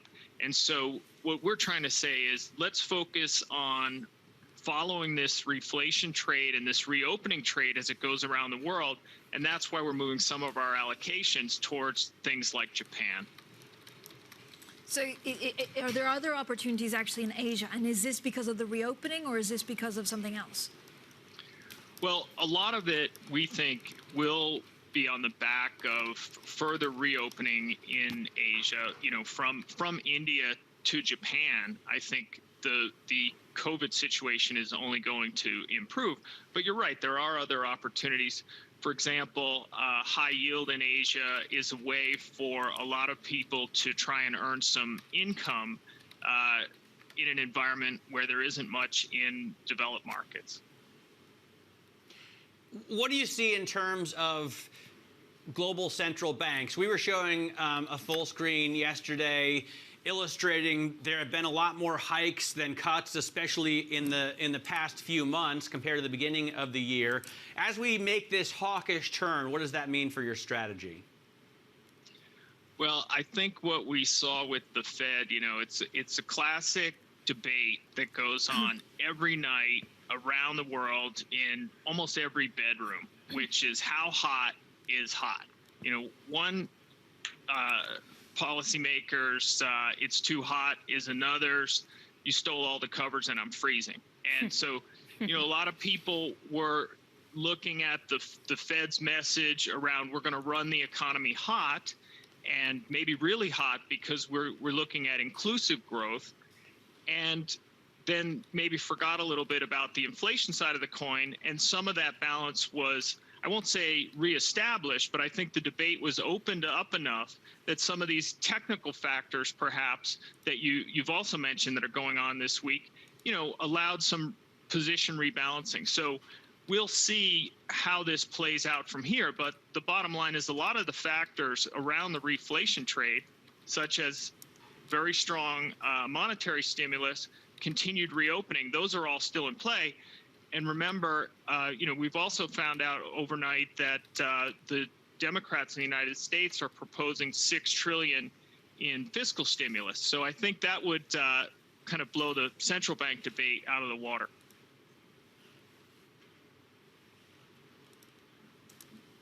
Interesting. You know, the fiscal stimulus looks like it could fall off here. And this is, I was talking to David Rosenberg yesterday, and obviously he's a very famous bear. But he says that's the elephant in the room. When fiscal stimulus falls off, what are we going to do about it? Well, look, I think you're right that it's the elephant in the room in two ways. One is, you know, we don't know if it will increase or decrease because it's politics, right? It isn't strictly finance, and so it's very unpredictable. And then whatever we get, it you know, it will trail off at some time, and if we don't get any more, that could be a factor. But I think, you know, when you look at what's going on with where bond yields are, that gives the Fed a lot of room to take their dot plot with a grain of salt, as Mr. Powell said, and allows them the room to focus a little bit more on the running hot message if they decide. So I don't think you can look at the fiscal and the monetary stimulus, completely separately, because they can balance each other out a little bit. But of course, we've kind of reached peak stimulus, right, Mark? And we've also potentially reached peak growth. That we're peaking in the second quarter seems to be a consensus view. If that is true, why do you want to keep so much cyclical exposure? Well, I don't necessarily know that we've reached peak growth, right? First, as we just mentioned, the fiscal stimulus picture is far from unclear, and certainly it looks like there could be more stimulus ahead. That's the first factor. Secondly, even in the United States, where you have reopened, as you know, until we get through the summer, when kids are back in school, we won't really have the full workforce participation, and therefore the full kind of level of economic activity that you might expect from even in the United States, where we've had this reopening. So I think there is some durability even in the United States. And then if you look around the world as more and more places reopen, I think there are things that can keep the global growth moving forward. All right, so if we still have farther to run, does that mean the upside risks are greater than the downside ones right now? Well, for I think the way that we would look at it is you do want to have something of a barbell trade on, because we're not expecting that inflation achieves some kind of escape velocity after 12 years of people predicting that it would, and then it's never achieved this runaway inflation because of all the demographic factors and other things that people see. So while we're not super excited about mega cap tech, we would look for some of the growth in some of the smaller and mid cap tech and some of the themes around health tech, fintech, green tech, things like that. So have some growth exposure on, but then also have things in the reflation trade like cyclicals, like energy, like financials, and the smaller and the mid caps, which still haven't caught up in the valuation side.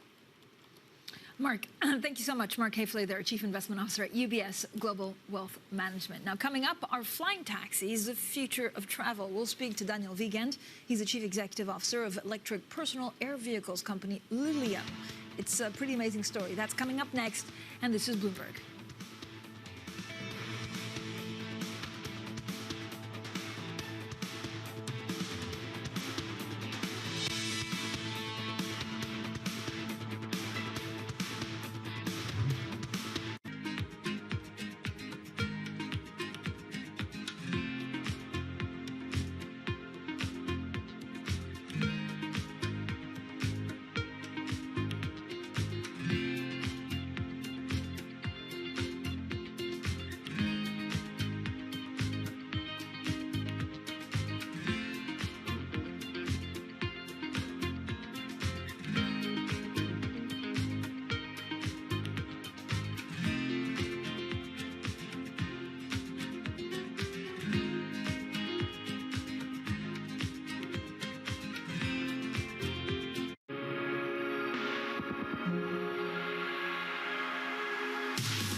Access the financial world on demand.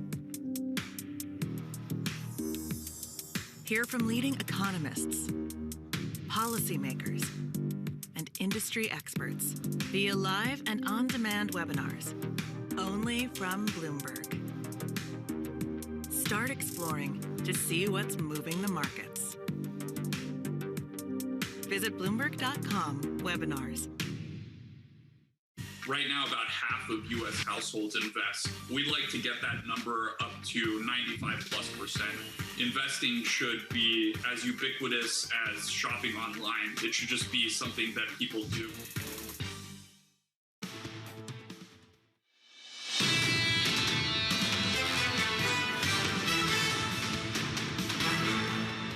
I don't think straight away of exit because I'm proud to be a part of these journeys to change mobility for good.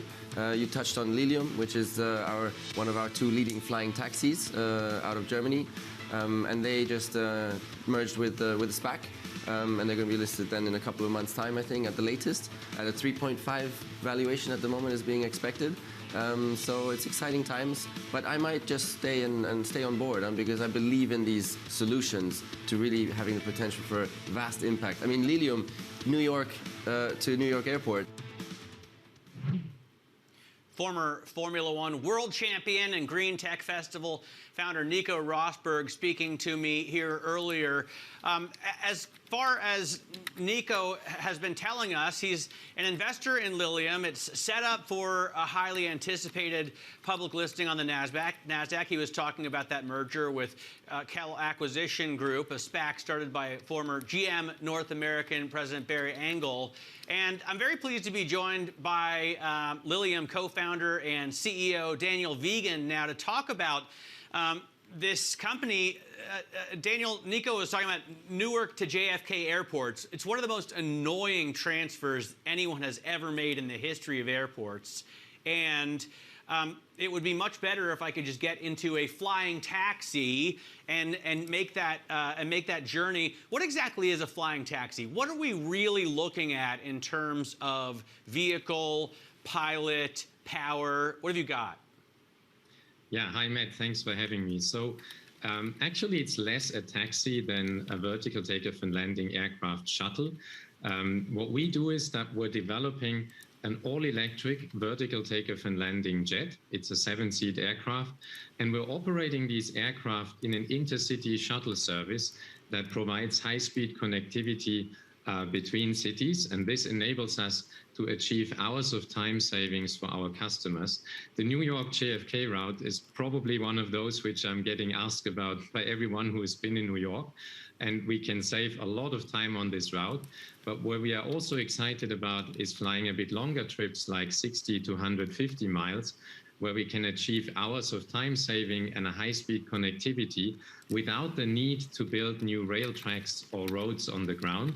And this is a huge opportunity to provide high-speed connectivity for hundreds of cities and millions of people around the globe. But hang on, so we were just looking at, it looked like maybe guys playing video games, but I'm guessing that means these are going to be drones. So they won't be flown by a pilot in the vehicle, and they will be electrically operated. Is that right?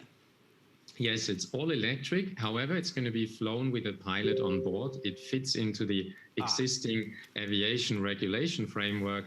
So you're going to have a pilot on board and an aircraft that is certified against the same safety standards like a commercial airliner. So the big difference and the unique advantage is that it's all electric. It's a fully sustainable new transportation system.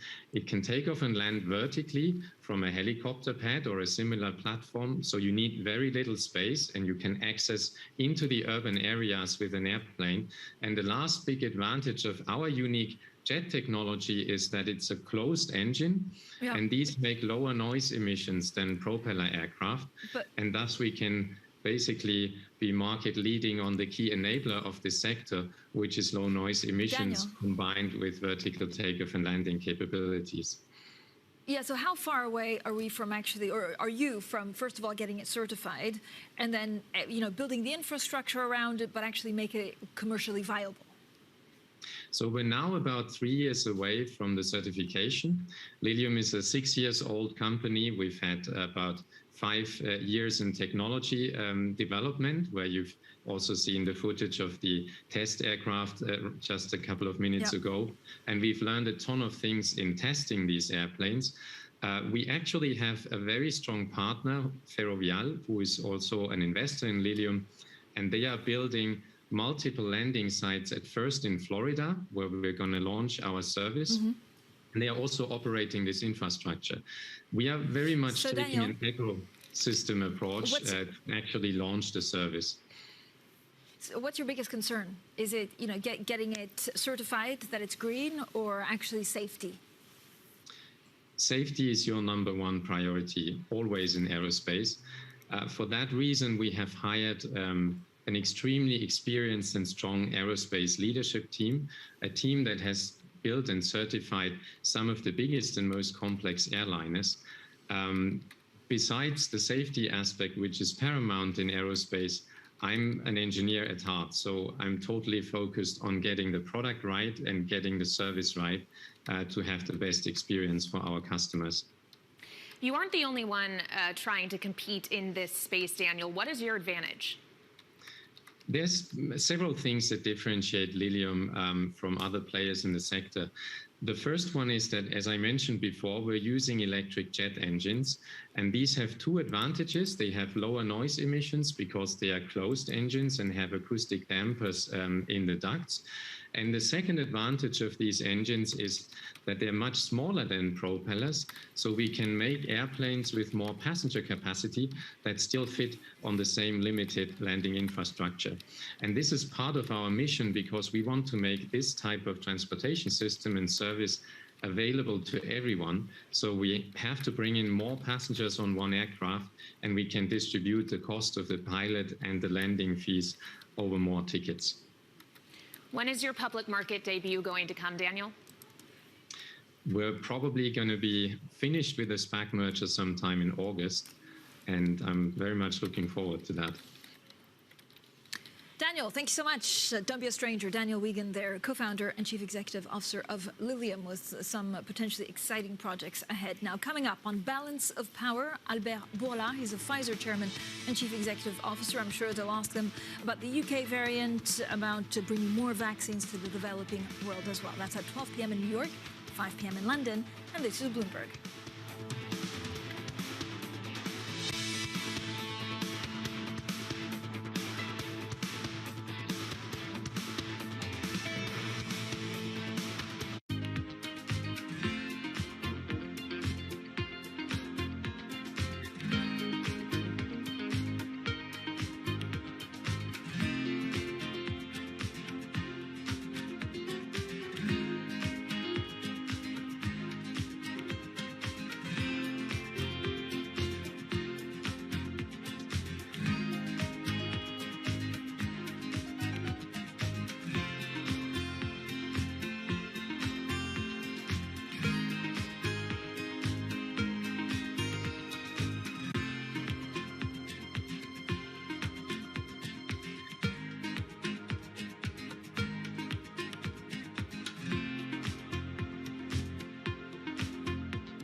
Market that over the past few weeks has made it clear it wants to go higher. It got a little spooked by the idea that geopolitical tensions are rising.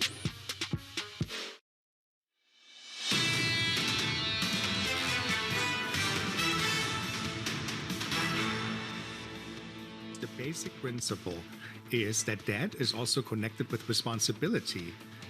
And we do not want to enter into a debt union in Europe. We don't know what the economic situation in the world in 2025, 26, 27 will be, what pandemic situation we'll have then, whether we're still in a dire situation. But under normal circumstances, such a plan is always limited in time. And that was Armin Laschet, the frontrunner to succeed Angela Merkel as Chancellor of Germany, speaking to Bloomberg's Deputy Editor-in-Chief, Reto Grigori, in a webinar. Very interesting interview there, Francine. And really, Laschet has climbed in the polls. The CDU has climbed in the polls as competitors. Opponents like the Greens have dropped. Yeah, it's amazing, actually, what a difference there is in 2 weeks in terms of the German polls. And it was an interesting and great interview by Reto Grigori, looking, of course, at what place Germany could take in this new Europe once Angela Merkel steps down. I think the election is, in September, right, Matt? Yeah, absolutely. Elections in September. And Laschet, of course, heads Merkel's CDU party, the CDU-CSU bloc. They are far and away the leader in the polls. I'm not sure how well he does in terms of personality polling, but that's not the way it works here. Yeah, so we're watching politics, but more immediately, we're also watching the markets, Kaylee. Witching Day is today, Francine. Quadruple witching is what you'll hear everyone on the street call it. Technically speaking, it's now triple witching, but still, we're just going to call it Witching Day. What this means is that you have options on individual stocks, futures on stock indexes, and options on stock indexes all expiring today. And that could result in a surge in volume and a lot more volatility than we've been seeing recently, because we haven't gotten a lot of volatility lately, Matt. So we'll see if this quarterly event that is happening today maybe changes that story.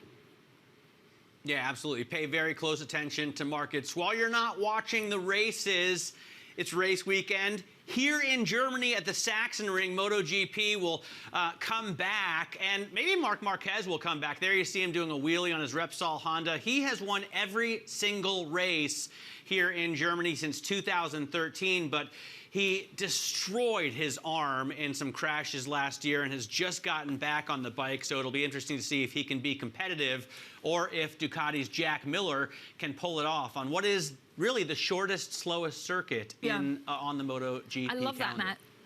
Yeah, you're watching MotoGP. I think the rest of the world is probably watching the Euros. Certainly here in the UK, there's a lot of football. There's a big game between Scotland and England, which you have a tartan. There you go, Matt. You are also watching the Euro. It's a full sports weekend for our Matt Miller. I'm watching the EU actually lifting travel restrictions for US residents. We also have a sad story if you live in the UK, but basically saying that Europe's beaches reopen to Americans while the British have to wait. So we'll see if there's any kind of movement on the British also being able to travel. Coming up in the next hour, a president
Bloomberg Surveillance puts global markets into perspective. We're going to try to fold an economic theory here with what we've got.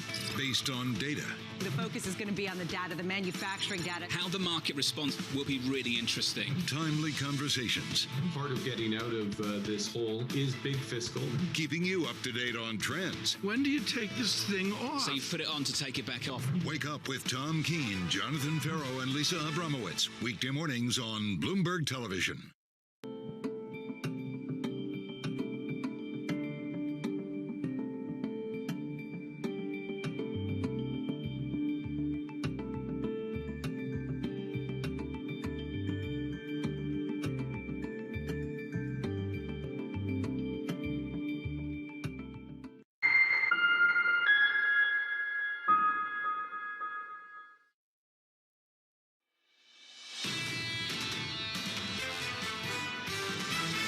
Looking more and more like sustainable real growth, and that says a lot for the stock market. Behind the scenes there, we're going to see probably a little bit more disruption in the reflation in the equity story. Could we have several years of much higher inflation? Yes. Danger is upon us, really, in a sense, and that behooves action, and I think the Fed did the minimum. The Fed doesn't know either when this transitory notion is going to go away. This is Bloomberg Surveillance with Tom Keene, Jonathan Ferro, and Lisa Abramowitz.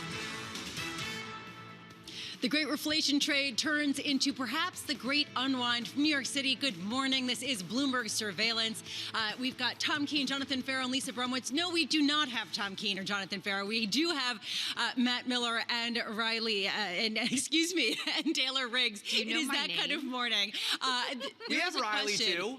Yeah, we do all We have Riley as Riley well. Also Brad. Matt, help us get back on the rails, as Tom would say. We're going down in flames. There's a question here about what the message is from the flattening yield curves, the decline that we're seeing in longer-term yields.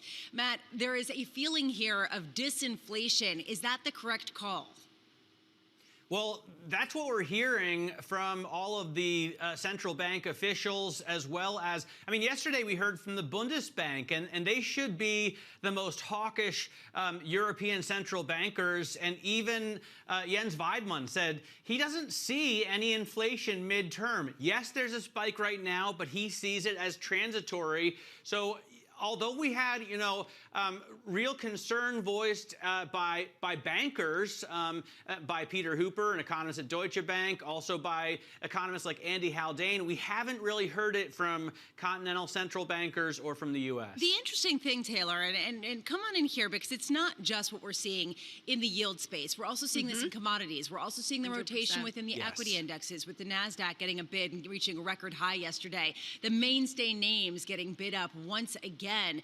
Is this because of the Fed's hawkish tilt, or did this start earlier, as we saw, and was stemming from some sort of fundamental data or signs that people were reading in the market and in the economy? You're right. It was all yesterday, that rotation around the closing bell back into growth, out of value. How much of that, of course, was value had a good run up, and so we were sort of unwinding some of that trade. And how much of it, I think, really has been the discussion of, wait a minute, we thought that we were going to be able to tolerate inflation. All the commentary I read yesterday, Lisa, was 2.25%, 2.5% max. And so what does that mean on further curve steepening? And of course, we know some of the fundamentals. When yields come down, that lower discount rate boosts the present value of those valuations. That helps tech, that helps growth across the board. Yeah. How much also, though, is it that if we're not tolerating inflation, you have a flatter, steep curve? And is that a surprise? I think everyone thought that there would be sort of an upside risk to yields. And indeed, the last 2 days has shown us there is not an upside risk to yields at all. Yeah, this has been the huge debate. There's also a huge debate here about what the potential implication is right now of a Federal Reserve that does seem more split than it has in the past. It does seem as though members are kind of bifurcated as to whether to take a more hawkish tone or to let the economy bifurcated has been called. Very hot. Do you guys drink? Every time we say transitory, we drink. Every time you do bifurcation, do we drink? We can drink it every word every we time say, someone says depending on how things bifurcated, go. I think that, I think that's my key word. Let's look at it. It's a big man cranny favorite. Let's move toward what we're seeing in markets today. NASDAQ still getting a bid up. And Matt, help me out here. There's an idea that perhaps big tech can continue to get a bid as growth reigns supreme once again. Yeah, well, who knows if that's the case? We're not seeing any action in terms of equities. I mean, here a little bit to the downside. There we see S&P futures not moving at all. It's really all about the commodities. I mean, I would be looking at lean hogs right now. They were dropping in the London trade, moving a few standard deviations away from what they normally do. Also, I'd be looking at the pound, really, as opposed to the euro, because that's some real weakness. You see pound weakness against the euro, pound weakness against the Swissy, pound weakness against the dollar. And I think that's pretty interesting to see as the UK continues to have problems with the virus and Northern Ireland. The 10-year yield there obviously is interesting, but it hasn't.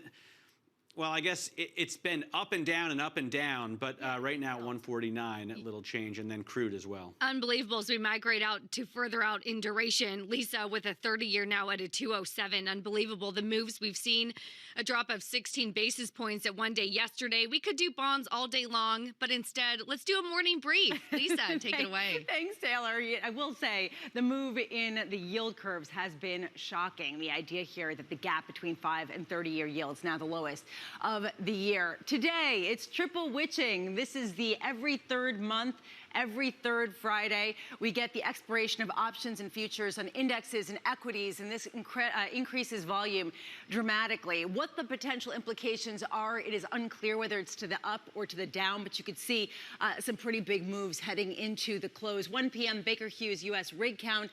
This has been very interesting. Discipline has been the word of the year when it comes to the shale patch in the United States. They have not increased their production, even though prices have increased substantially. And the question is, will this continue, or will you start to see some of these companies bring production back online? And today, most government workers are celebrating Juneteenth. President Biden signed this into law yesterday. And Matt, I find this fascinating, this idea of the celebration of the end of slavery in America. The idea here is people are given the day off, and you're seeing that in certain banks, and yet markets are not closed. It takes time to decide to close markets. So banks kind of have a conundrum neither are we. Right, well, banks kind of have a conundrum right now, whether they allow employees to take off, how they remain there functioning, and then what to do for next year when they actually have a little more time to prep. Matt? Yeah, I mean, most people are going to work today. City governments, state governments, those workers are also at work. Banks, exchanges, media, obviously we're all here. But I agree. I think next year is probably going to be a very different picture. Let's get over to get back to markets. David Sowerby, anchor and managing director and portfolio manager, standing by to help us kick it off. David, great to have you with us. Let's start with what's going on in yields. You know, you heard Taylor and Lisa just talking about that. We're seeing this incredible flattening, and we're not seeing any big moves to the upside that maybe you would expect as the world starts to turn hawkish. You know, of the 81 central banks, or maybe 83 that have made moves this year, most of them have been to the upside. And of course, with Powell's statement that we're talking about tapering now, and with the move in the dot plots, you'd think we'd see moves to the upside here as well. What gives? I would think so as well. As a stock portfolio manager, I'm always very cognizant of taking special cues from the bond market, because the bond market is quite wise and very forward-looking.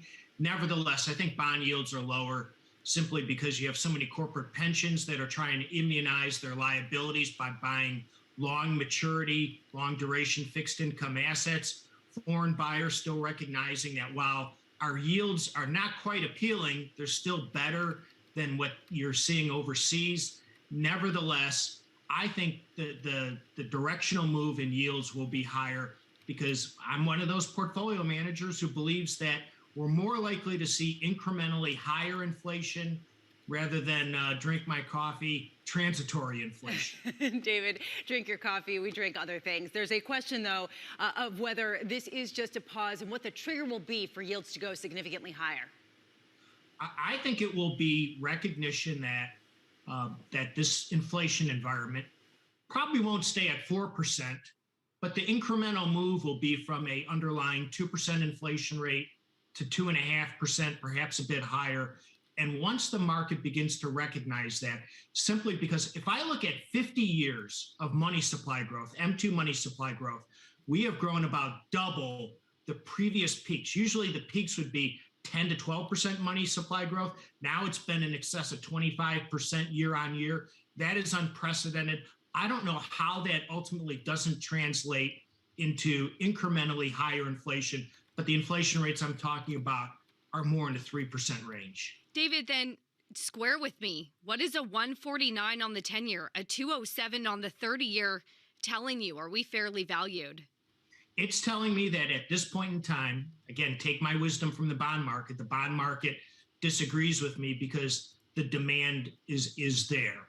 And I think as a portfolio manager, when I think about tying inflation rates to bond yields, then to stock valuations, the biggest risk for me as a portfolio manager is that I underestimate how much inflation is going up rather than to be in the transitory camp, because higher inflation will lead to ultimately stocks are still your best, I think, inflationary hedge or growth on a real inflation adjusted basis. But the biggest risk to me as a portfolio manager is I underestimate that inflation incrementally moves higher. What's your sense of commodities? The fact that we've seen a pretty big move in some of the commodities, the metals, the agricultural products that got bid up the most, heading into the peak reflation trade. Do you view this as a sign or perhaps an opportunity to pick up some of the commodities? Lisa, I think I'm not a great technician, but I think on a technical basis, they were overbought. Look at how much lumber had gone up, coffee, corn, sugar, you name it. And it was overbought from I think a technical perspective. It's retraced its levels, but if you look over the last year to year and a half, it has been significantly higher. And I think that was simply a sign of demand and that the economy was improving. And I think commodities for a piece of your portfolio as a piece of a substitute for bonds makes good sense for total portfolio construction. David Sowerby, thank you so much for taking the time. Ancora Managing Director and Portfolio Manager. This is a joy. The past week, we had our own Eric Schatzker down in Venezuela, and we now have a Bloomberg exclusive with Venezuela's President Nicolas Maduro, speaking with Mr. Schatzker in Caracas. The focus is on normalizing relations with the U.S., but this does fit into the broader theme that we've been talking about all week of the great American reset of international relations as President Biden took a tour of Europe. The idea here is that Maduro would like to see relationships normalize with the United States, some of the harsh sanctions lifted. Take a listen to what Maduro had to say. We always have to remember, Eric, that we faced 4 years of the Trump administration, which were 4 years of direct aggression, of cruel sanctions, very cruel, and of damage to the Venezuelan economy and society. The politics that Donald Trump installed and left as legacy against Venezuela are extremist politics, irrational, right? That caused a complete rupture between the United States and Venezuela. President Joe Biden has arrived, making a proposal to the world. His first speech on January 20th, he said that we don't have to demonize anybody in politics. I would say to President Joe Biden to stop from the White House, from the Department of State, the demonization of Venezuela, the demonization of the Bolivarian Revolution, the demonization of President Nicolas Maduro, and that hopefully we can find paths of reconciliation, of respect, paths of mutual benefit, and paths that allow us to normalize relations between the United States and Venezuela. Have you seen any signals that suggest Joe Biden has a different posture, especially as it concerns the Venezuela question? Do you want me to be sincere? Very sincere? There hasn't been a single positive sign. None. It's 5 months where, okay, they're settling into power. The only different thing, The only different thing that might be heard from some spokespeople of the White House and of the Department of State is that they agree with the political dialogue between Venezuelans, without intervention, to look for democratic political changes in the country. That's the only thing. They must abandon the demonization that they make of Venezuela, of our revolution, democratic, constitutional, pacific, and of President Nicolas Maduro, to create real foundations, objective, credible, verifiable, of a process of negotiation to regularize the relations between the two countries in terms of win-win, which is what we aspire to since a long time ago. A win-win is possible, in your opinion? Absolutely. We've already shown that. Of course it's possible to win-win. They know it in the financial sector, the bondholders, with whom we had an impeccable relationship, and they know it's possible to invest in Venezuela and win-win, as long as this whole persecution and the sanctions aren't there. The oil sector knows it, who has invested in Venezuela, and who still maintains investments in Venezuela, that we can advance much more. The cultural sector knows it, the social sector, the political sectors know it. Bloomberg's Eric Schatzker just returning from Caracas. He is here with us. I did not know that you could speak Spanish, Eric. Congratulations on the interview. I am curious, before we get into the substance, of what it was like in Caracas, given the COVID pandemic and how hard that region has been hit, and given the exodus of residents as a result of some of the financial crisis issues that this nation has been facing. Lisa, it shouldn't surprise anybody that Caracas and Venezuela as a country are a shadow of their former selves. Don't forget, Venezuela was South America's richest country. At one point in the 1990s, it used to produce 3.5 million barrels a day of oil. Last year, that was down to 410,000, the lowest in about a century. And of course, that's visible on the streets of Caracas. The country doesn't have any money. First of all, you could argue persuasively that it was mismanaged by the socialist nationalist government of Hugo Chavez and subsequently Nicolás Maduro. But there's also these U.S. sanctions in force. They don't allow Venezuela to sell any oil. They don't allow Venezuela access to debt capital markets. The country has no money. It's in default. It's bankrupt. The infrastructure is crumbling. All of this is visible to the naked eye. But I will point out that there is, call them green shoots.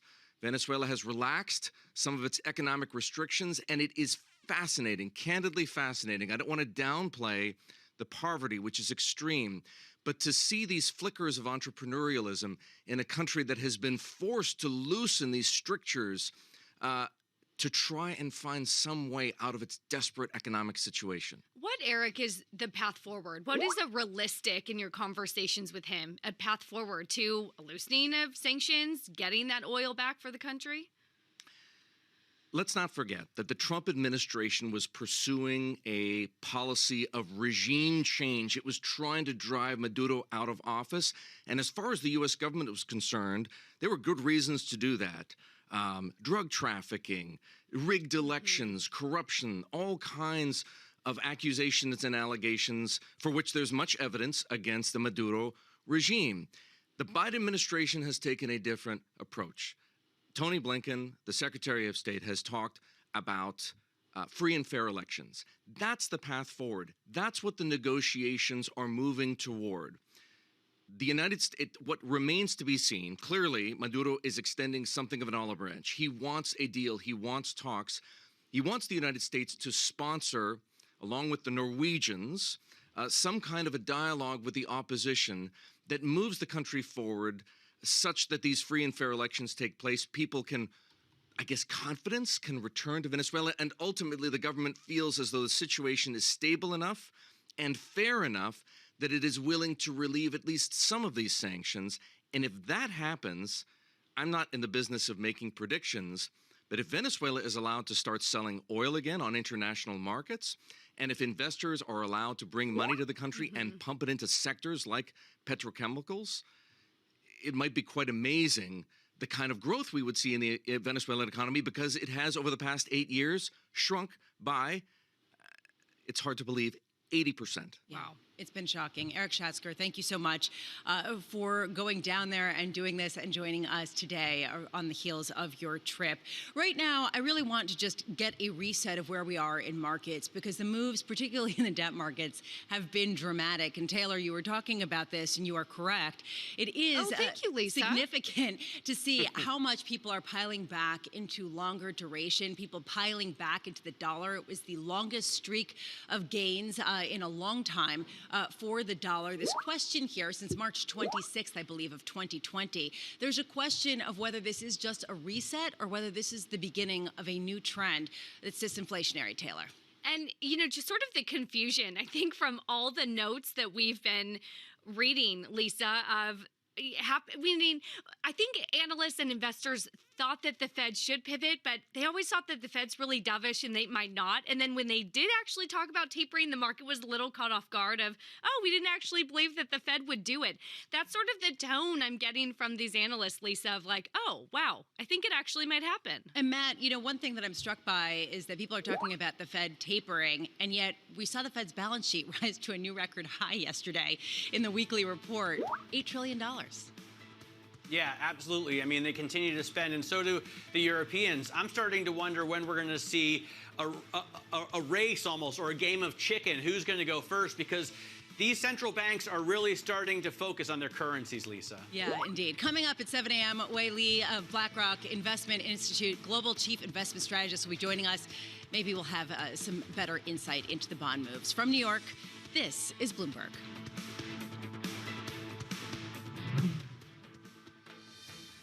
Now, with the First Word News, I'm Leanne Gerrans.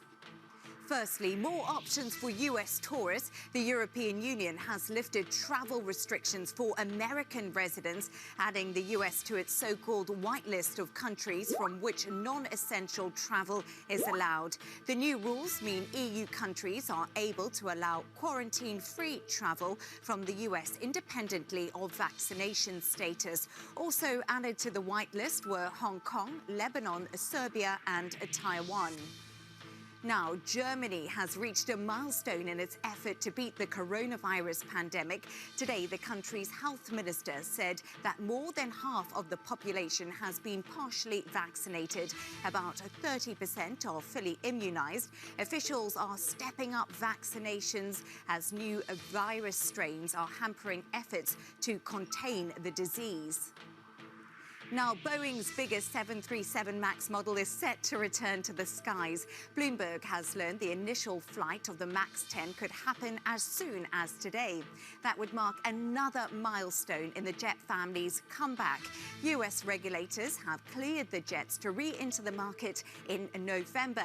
The jetliner is not expected to enter commercial service until 2023. And North Korean leader Kim Jong-un says he's ready for both a dialogue and confrontation with the U.S. This comes as President Biden's new nuclear envoy heads to the region to build support for a strategy towards Pyongyang. It is the first high-level suggestion of talks since Biden did replace Donald Trump, who did meet Kim Jong-un 3 times. Chinese officials are drawing up plans to further loosen birth restrictions and transition towards policies to encourage childbirth. Dow Jones is reporting that policymakers are discussing fully doing away with birth restrictions by 2025. This reflects the increased urgency in Beijing as economic growth slows and China's population does grow older. Global news 24 hours a day on air and on Bloomberg Quick Take, powered by more than 2,700 journalists and analysts in more than 120 countries. I'm Leanne Gerrans. This is Bloomberg.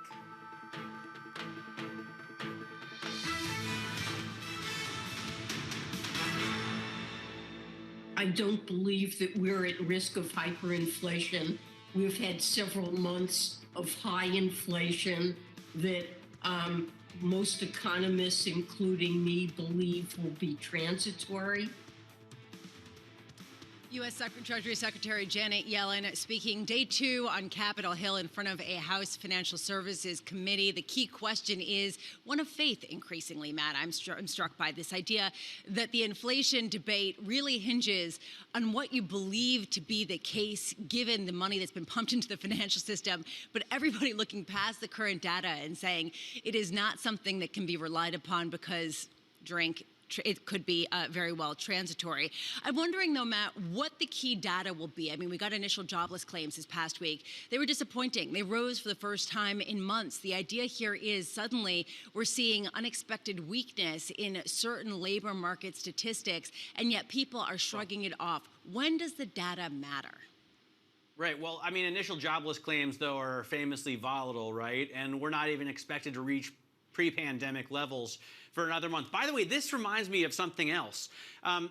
Jay Powell and this current Fed relies on outcome-based frameworks, but he was talking a lot in his press conference on his expectations, his forecasts, his projections for the job market. This is something that Brian Chapata at Bloomberg Opinion has been talking about as well. But to get back to the data, I think the data is going to matter when you see it for a longer period of time. And we did see big jumps in inflation, CPI and PPI, but it hasn't stuck. And now that commodities have rolled over, the question is, are we going to keep seeing these high prints? You know, Matt, you're not the only one that's picked up on this, and Brian Chapata picked up on this, but also over at JP Morgan, Bob Michael, he actually gave a question to Michael McKee and said, how is it that they say they're not going to be looking at forecasts, they're going to be looking at the data, and then they're hinging pretty much everything on their forecasts and saying it's transitory? Taylor, it does set up this conundrum, in addition to the split on the Federal Reserve, where clearly members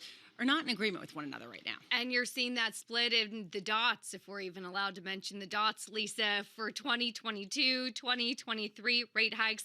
And I think the split with economists as well of, we thought that there would be a run-up in inflation. We thought that that would be tolerated. And at least on Wednesday, we learned that, well, it might not be so tolerated after all. We just heard David Sowerby, maybe 2.5% might be the top. Yeah, and this has been the big debate that does continue right now, though we are seeing the yield curves continue to flatten, and we are seeing a rotation back into big tech. NASDAQ seeing its biggest close, its highest close ever yesterday, and poised for further gains, even as S&P is marginally lower. Another bid into 10-year yields. You can see if you take a look at 30-year yields, that's where you get even the bigger bid. Coming up, Jay Bryson of Wells Fargo. This is Bloomberg.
I'm David Weston. Bloomberg Television is reinventing one of the most iconic brands in financial television for a new audience. Join me to see the news program for the clever investor. This is Bloomberg Wall Street Week.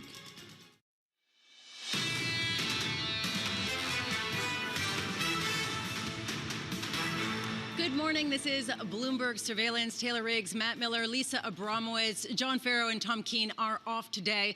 A well-deserved sabbatical, as Tom Keene would say. I thought it was Riley and Brad today. It's Riley, it's Brad, it's a lot of people that make this happen, this incredible orchestration of perfection. Don't forget Justin Lau, please. Thank you. Thank you. Anything else? Any other mentions? We're doing the Oscars. There is a question here about the great reflation trade and whether we're seeing the end of the hopes for perhaps a new paradigm. And Tom would make fun of me for saying paradigm, but we're seeing that in the data. And Matt, you know, I gotta say, there is a question of if this is true and if this signal is saying something, why aren't risk assets selling off more? Because frankly, a slower growth environment will not be good for risk. Yeah, absolutely. But I think the Fed is probably the main reason for that. And not just the Fed, but also the ECB and other central banks have proven that they are going to continue to stick with this recovery and be supportive and be stimulative. You know, my question really is more around the rates. And what I'm starting to think is maybe bonds are the smart money and they're like 50 basis points by the end of 2023. That's nothing. Yeah. Who cares? Yeah, no, and they keep buying. That's a great point. Right now, what we're seeing in the data is the NASDAQ continues to turn higher, poised for yet another high, up just about 23 right here. And we can see the S&P down slightly, although really basically unchanged, just down 0.1%. The euro gaining versus the dollar. This is a reset after 5 straight days of dollar strengthening versus its peers. And the idea here is we saw the longest streak of gains of strengthening going back to the peak of the pandemic in 2020. The great reflation turns into the great unwind. Jay Bryson, Wells Fargo chief economist, has been tracking the data. Unclear what the data actually says. Jay Bryson, based on the data, do we have any indication that, yes, this economic recovery is starting to stall out or give hints of having already reached its peak and poised for only disappointment going forward? Well, I don't know, Lisa, if I would say disappointment going forward. I mean, are we at peak growth right now? Yes, probably. You know, in the second quarter, you're looking at a growth rate that's probably going to be 10% annualized. That's clearly not sustainable, right? And if you slow down in the second half of the year to what we think will be 6, 7, maybe 8%, let's face it, that still is a very, very strong growth rate. So, again, peak growth right now, but you can't expect to stay at 10%. All right, well, there's a question here about whether we can infer anything from the labor market data that we've been getting, the idea that we got a disappointment in the initial jobless claims. We've got disappointments on the monthly jobs reports that we've gotten out of the federal government. Are we gleaning anything from that, or is it still too early to do anything with that information? You know, Lisa, I think it still is a little bit too early to really make hard decisions about what's coming out of the labor market now. I mean, it's still being affected by concerns about COVID. If you look at surveys, when people say, why aren't you working right now? Concerns about going back to the workplace are up there. You know, there's still these extended unemployment benefits, at least in some states, that may be keeping some people on the sidelines. So I think we really need to give it, unfortunately, you know, another few months to see when the smoke clears, to see how we're doing in the fall as people are actually coming back to the labor market at that point. So at this point, there's still, I think, a lot of noise, a lot of things going on in the labor market that are keeping it a little bit maybe depressed. Are you at all concerned about a price wage spiral, Jay? I know it's something that economists fear normally, but as Lisa said, we've gone through a real paradigm shift. So Matt used the word spiral. No, I'm not really concerned about spiral. Much like, so, you know, when I think of wage price spirals, I think what we saw back in the 1970s. And back then, what you had was a fair amount of people had wages that were indexed to inflation. So you had the OPEC shocks that pushed up prices, then that fed into wages, automatically fed back into prices again, and spiraled up. You don't have that same sort of thing today in terms of that. I mean, I think what would be interesting, or what we're keeping a close eye on, is inflation expectations. If they really start to become unmoored here, people really do start to expect higher and higher inflation going forward, then that does become a little bit of concern. And I think the data is mixed there. When you look at market indicators of inflation expectations, since the Fed meeting, they've come down significantly. The personal expectations, like what you capture in the University of Michigan, we'll see how that all plays out. But for me, that's the big key, is what happens to inflation expectations. You know, Jay, from in your career from Johns Hopkins to Georgetown to the University of Alabama, you've been the entire time inside this kind of Reaganomics bubble, right? We've had this supply side economics narrative for the last 40 years, and that seems to have changed with this pandemic and with this, well, I guess the last administration was a big spender as well. But all of a sudden, modern monetary theory seems to have won the day. How difficult does that make your job? Well, you guys have been using the word paradigm shift, and so it's clearly is that. Where are we right now in terms of what's the closest analog that you could look at? I think it would be the late 1960s, guns and butter. And we did get some inflation out of that. Now, it was really the OPEC shocks of the 70s that really got inflation starting to head higher. So that's kind of where we are right now. And what I would say, though, is it's a political decision going forward. Are we going to get all this infrastructure spending? Are we going to get this American Families Plan passed or not? That still remains to be seen. We still have a very, very split Congress. And even among the 50 senators, Democratic senators, there's not unanimity there either. So it does make our job, the politics right now, I think, is complicates what we're trying to figure out going forward. How are you thinking within this big paradigm shift that we talk about? The models that we traditionally look at, a Phillips curve, let's say it, the way that we're measuring inflation, the basket of which we're measuring, are those tools still intact?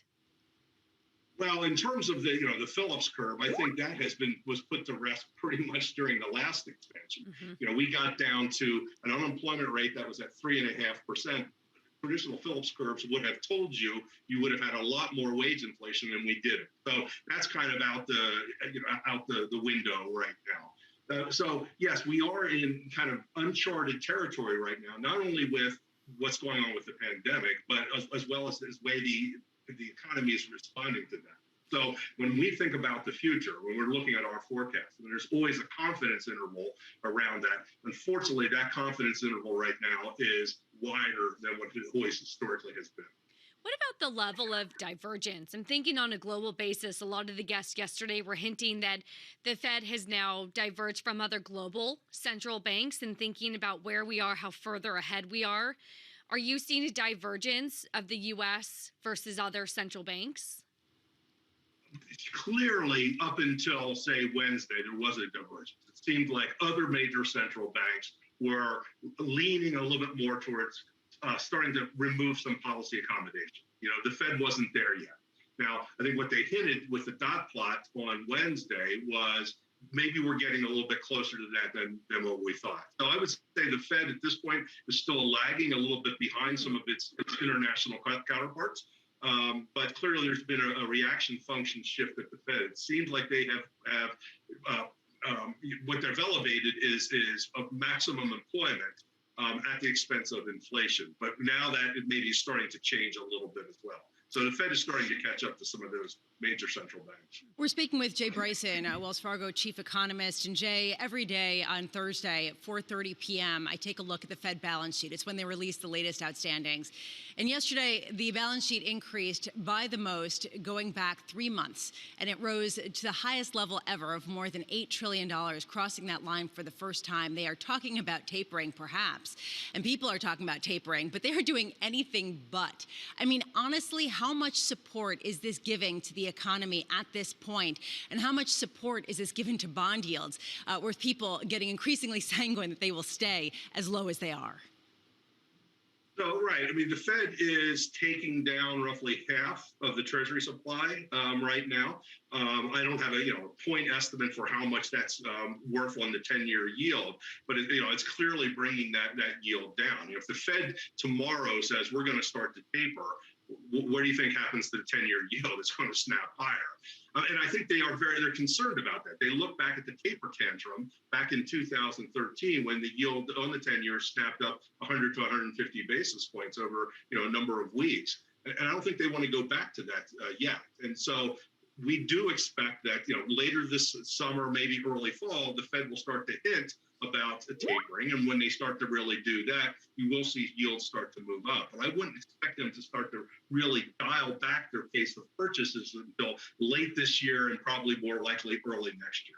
Jay Bryson, Wells Fargo chief economist, thank you so much. I got to say, it is fabulous having the close as the open and before the open on a daily basis. Taylor Riggs, as we head into the close and as we head into the open, since you're going to be working a 15-hour day today, there is a question. How many hours is that from now? Yeah, I mean, honestly, you can do the math, or maybe you can after not getting any sleep, but there is a question of the change in tone as we head toward the close and what we have seen day in, day out. The idea that we saw the melt up kind of change tone. Can you just give us a sense of whether there has been that shift? I think we saw a shift yesterday, sort of that rotation back to growth out of value. I bring you a note from Sebastian Galli, Lisa, over at Nordea Investments, and saying how much of this is that rotation after continued underperformance that we had seen of growth and shifting back into that. How much, of course, is, momentum, and how this stock market right now, he says, appears to be pretty backward looking, not something we typically hear on a market that we try to assume is pretty forward looking. We'll have to see with the commodity shakeout if indeed it is a momentum back into growth. Yeah, but and yes, at the closing bell. But how do you even look into the future if it's this cloudy? And that's, I think, a conundrum a lot of people are dealing with. Matt Miller, our correspondent from Berlin. There's also a question of the UK data that you talked about coming in disappointing. Yeah. The retail data was disappointing, and Tesco shoppers are going out to eat instead of going back to the store. So you got to watch out, especially with the virus there. Yeah, although we all want to go out to eat. Coming up, Andrew Pekaj, Johns Hopkins Bloomberg School of Public Health professor and virologist, weighing in on the latest with the pandemic. This is Bloomberg.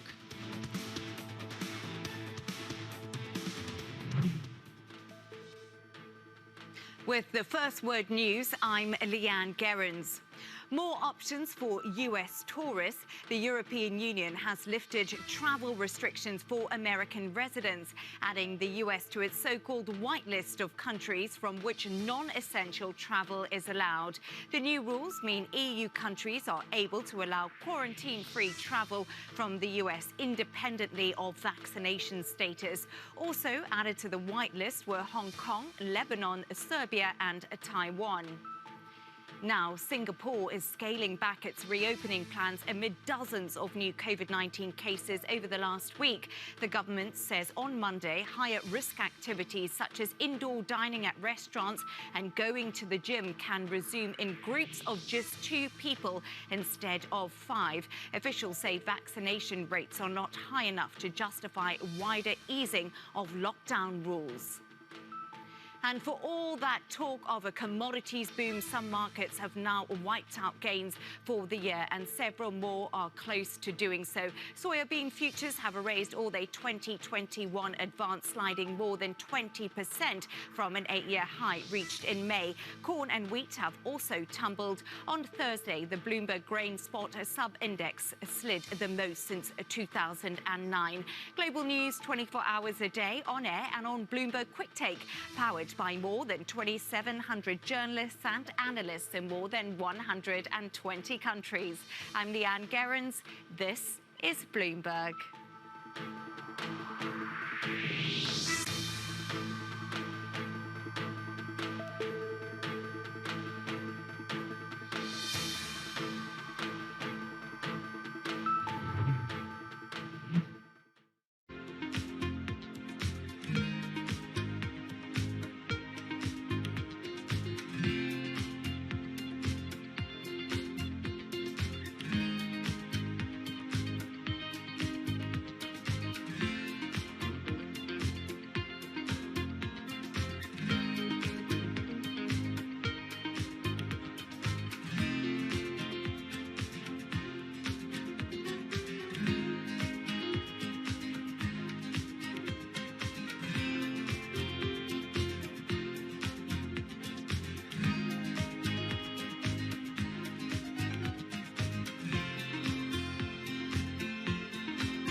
Bloomberg has enhanced search on the terminal to deliver what you need when you need it.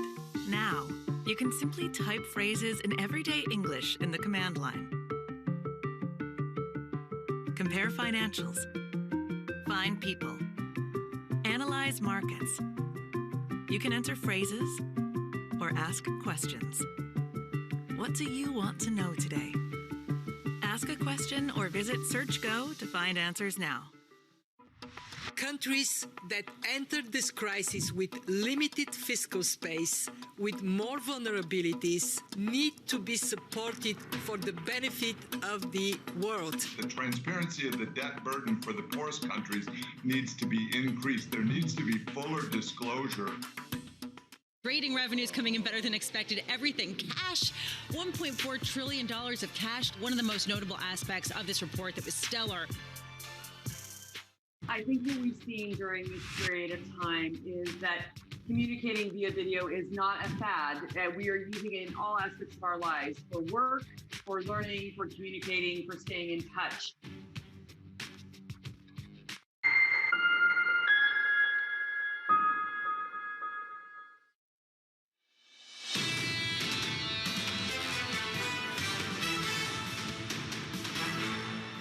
Today, the Biden administration announced their investment of $3.2 billion from the American Rescue Plan as part of the COVID-19 antiviral development strategy. It's a whole of government effort aimed at developing the next generation of COVID-19 treatments, as well as preparing us for future threats. Dr. Anthony Fauci, NIAID Director, National Health Institute leader there, talking about what to expect in the path forward. Meanwhile, today, the European Union opened travel restrictions for U.S. residents, marking the reopening, perhaps, of the transatlantic corridor, perhaps the first step to getting there. The question is it too soon? And Andrew Pekosh, with all of his COVID stuffed animals behind him, who joins us on a regular basis, we are so lucky to have with us now Andrew Pekosh. I hope they've been vaccinated. Johns Hopkins, a Bloomberg School of Public Health professor and virologist. There is a question as we reopen borders here, as we have this sense that it's over, that we could potentially be setting ourselves up for failure, for variations, for some sort of escalation in a third or fourth wave. How realistic is that? Well, you know, the positives are that the numbers across the U.S. are looking really good. Obviously, infections are going down. The infection rate, meaning the testing of samples, is going down. So everything looks good with respect to the pandemic at this point in time being controlled here in the U.S. We have to understand that that's probably a combination of two things. The weather, people working outside more, transmission conditions aren't as optimal for the virus right now, and the vaccination campaign has really worked well, in particular to protect the very vulnerable in the population. So everything looks good right now for opening up economies, for allowing people to travel. The general public, should take advantage of this and really sort of re-embrace what life can be like without the virus around. But we've got to think a little bit further down the line, and my lab, other people are thinking about the fall. What happens when people get back inside again, when conditions are better for the virus to spread? Will we see a resurgence? And in particular, will we see that resurgence in the people that aren't vaccinated? So 3 months down the line is what we're worried about. Right now, I think from a positive perspective, people should really get out and try to enjoy themselves while continuing to realize that the pandemic is not over. We're just at a good place right now in terms of controlling the infections. You talk a lot about the vaccines. I am curious, where are we on that vaccination campaign? There'd been a big uptick, of course, in vaccination rates. Then it's sort of levying off. Where are we now in terms of the campaign on a rate higher of vaccinations? We're creeping forward. I'm still optimistic that we'll hit that 70% vaccination rate that the president has set for July 4th. But given all of the positive results that are coming from the vaccination campaign, not only the fact that the safety signatures are really coming through incredibly strong, but also the efficacy of the vaccine, and in particular the efficacy against variant viruses, maintains a very high level. So this vaccine looks really, really good. It continues to look good. with all of the studies that have been done since it's rolled out. So it's a little bit of a head scratcher as to why there isn't a more broader acceptance of this vaccine, because there really isn't anything about it that would cause that should cause any hesitancy for people.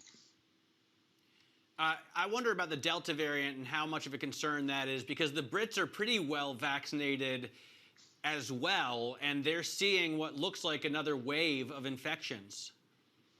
Yeah, the critical thing about that is it looks like fully vaccinated people. So if you're talking about the mRNA vaccine, people who've gotten the second dose and are 2 or 3 weeks out from the second dose, those individuals seem to have a good response that protects against the Delta variant. Remember, the UK took a different strategy. They tried to immunize everybody with a single dose initially to get broader immunity.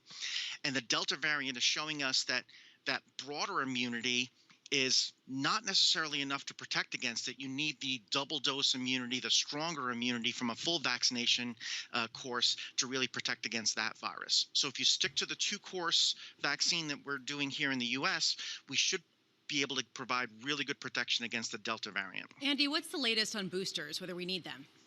So far, everything looks good.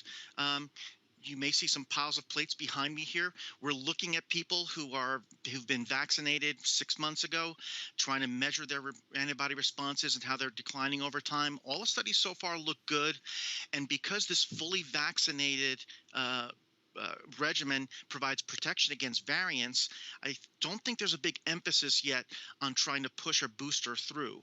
What would drive that is if we see a really new variant that is evading that full vaccination immune response, or if we really notice that 12, 14 months after vaccination, you see a really significant waning of your immune response. But neither of those things have really come to the light yet.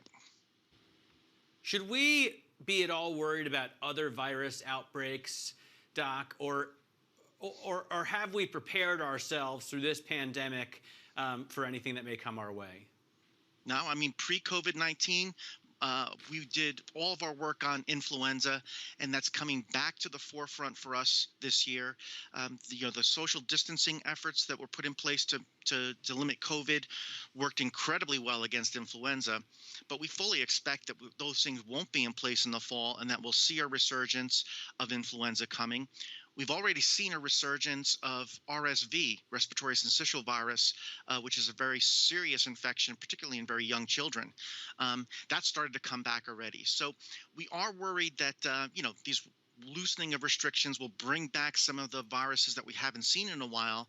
And we don't know what that means in terms of the case numbers that we'll see from those infections. So we're now preparing for flu just as strong as we're preparing for COVID-19 this fall.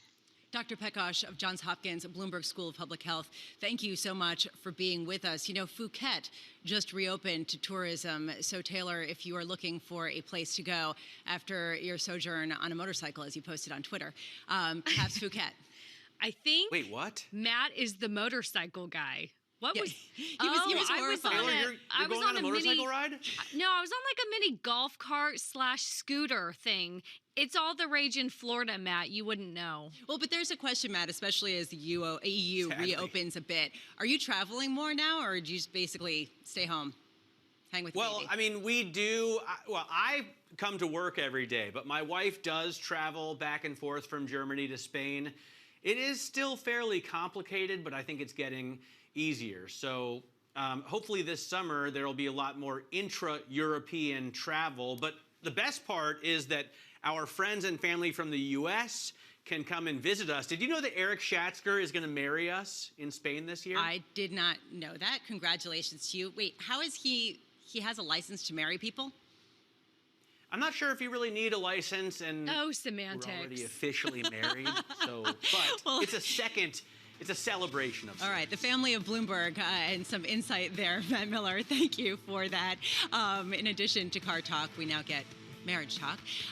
Coming up, Wei Li, BlackRock Investment Institute Global Chief Investment Strategist, will talk about the great reflation, perhaps turning into the great unwind, with stocks pretty much more abound here ahead of the open. This is Bloomberg.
We've sadly lost 12,000 premises across the sector as a whole. We lost about 330,000 additional staff in terms of headcount through the pandemic.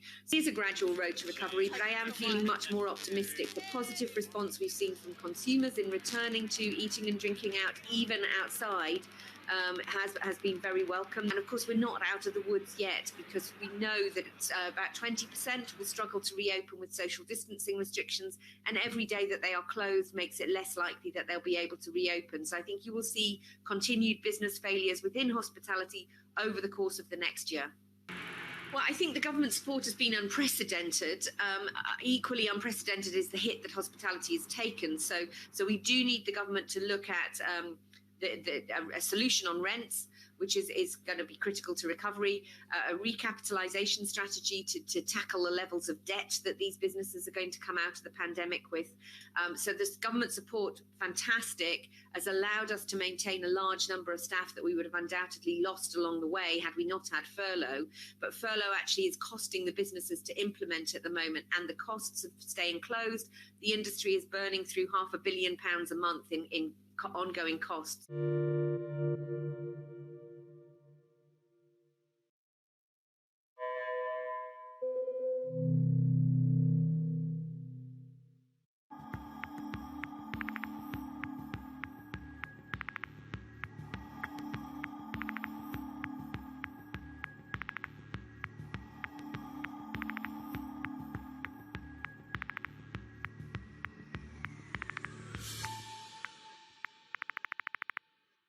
Curtain will rise again. Broadway's returning June. Have you bought tickets? It's busted out. You've got more time here. Commodities are up. Keep going. To the moon. No. Beautiful. Bloomberg Surveillance, weekday mornings on Bloomberg Television and Radio. Access the financial world on demand. Hear from leading economists, policymakers, and industry experts via live and on-demand webinars, only from Bloomberg. Start exploring to see what's moving the markets. Visit Bloomberg.com/webinars.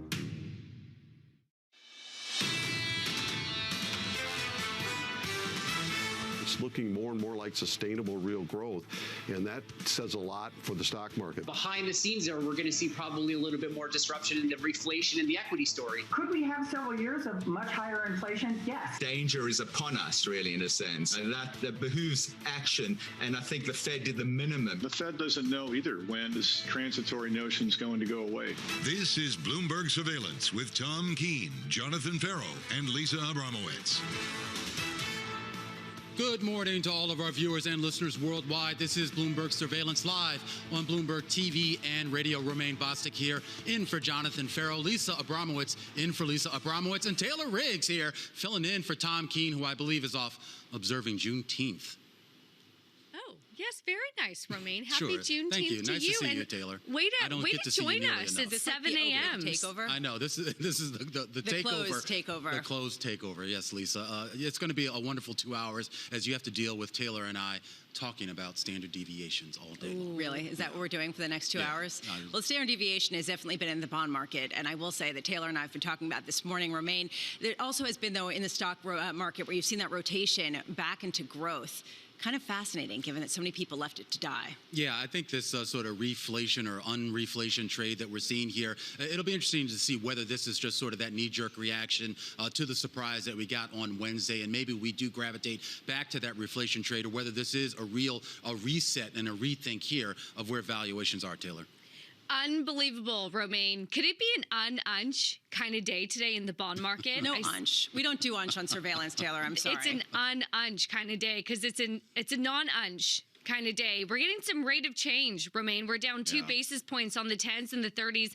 It is just stunning, sort of the migration lower that we get in bond yields day two, down to a 208, Lisa. It's just sort of unbelievable as we've talked about the unwinding of some of that reflationary trade, not only within the world of the equity markets, but within the world of bond markets as well. Is this what you guys do at the close? Yeah. Ununched? Yeah. Standard deviation? Lisa, Like this is what I non-unch? deal with for 2.5 hours Got every it. afternoon here. So prepare yourself here. I mean, look, we are looking here at 4207 on S&P futures right now. We talk a lot about how the S&P had really been in a relatively tight range. It still remains in that tight range, despite the fact that that bid you saw come into it a little bit earlier here. Obviously, you're seeing now a lot of those big cap tech stocks get bid. We had the NASDAQ, of course, and the NASDAQ composite at those record highs. And of course, Lisa, a lot of talk really has to be done today and really going forward here about just the spectacular drop that we've been seeing in the commodity space, particularly with some of those soft commodities and some of those base metals. Yeah, the soft commodities, just shocking how big the sell-off yesterday was. I believe one sub-index of grains, the biggest decline since 2009 yesterday, just to give you a sense of what the commodity action has been like. Today, there isn't a lot going on with respect to news, but it is triple witching, which is the third Friday of every third month. You have the expiration of a bunch of options and futures contracts on the equity indexes and equities themselves. This leads to more volume. It leads to more action. Is it going to be to the downside, to the upside? Does it matter? This is one of the debates that has been raging on Wall Street for a long time. 1 p.m. we get Baker Hughes U.S. rig count. Interesting to see whether more rigs will come online as prices have climbed despite the slight cooling off in prices that we've seen recently. Discipline has been the word of the year when it comes to the shale patch, and a lot of people expect that to continue. And today, as Romaine was mentioning, Tom Keene off celebrating Juneteenth. That is the word from Romaine. That is the Break exclusive today, this morning. The idea here is the celebration of the end of slavery in America. This week, President Biden signing into law this official holiday. So you've got a lot of federal government employees who have the day off. You have a number of banks saying to employees, you can take the day off. However, even the Fed staff not in the office, but Fed operations still going because there weren't enough provisions made to allow markets to close. That is a more complicated process, and this holiday was just passed into law. It kind of raises this question this year of, can people take the day off? Can they not in the private sector? What should banks do from a public image standpoint? Romaine, I gotta say, it's gonna be interesting to see going forward what kind of policies they put into place. Yeah, it'll be interesting. Obviously, this came on short notice for a lot of folks in the market. So definitely a lot of folks at work today. And of course, a lot of folks really have to assess what happened on Wednesday and what could happen going forward. Of course, all the big head honchos over at BlackRock, when they want to get a sense of what's happening in the market, of course, they turn to Wei Li, Global Chief Investment Strategist over at the BlackRock Investment Institute. And I'm pleased to say Wei joins us right now to talk a little bit more here, Wei, about this shift in tone that we got out of the Fed. And I'm wondering if this requires a meaningful shift in tone out of the markets. Well, we actually see what the Fed announced this week in line with its new policy framework. So this bringing forward the lift-off as well as adjusting inflation expectations higher, especially for this year. We also see this adding to the credibility of its framework, because everything that's happened so far, what they have put out, is still in line with what we call the new nominal theme, which is that the rate path will be a lot slower in this cycle in comparison with previous cycles. So if you think about back in 2015, when we're looking at Fed rate hike, core PCE was just above 1.2%. And now we're talking about a lot higher levels, and at the same time, lift off not until 2023 by Fed's own estimate. So we still see their new policy framework very much intact, and that underpins our pro-risk view. So just to underscore what you may be saying here, is it just that you have not changed anything about your investment thesis post the Fed meeting that a lot of people thought was a pivotal shift? Well, I would say that there are specific kind of views around, for example, where the dollar could go from here on, at least in the near term, and that has read across to emerging market sentiment, which we are reviewing very, very closely.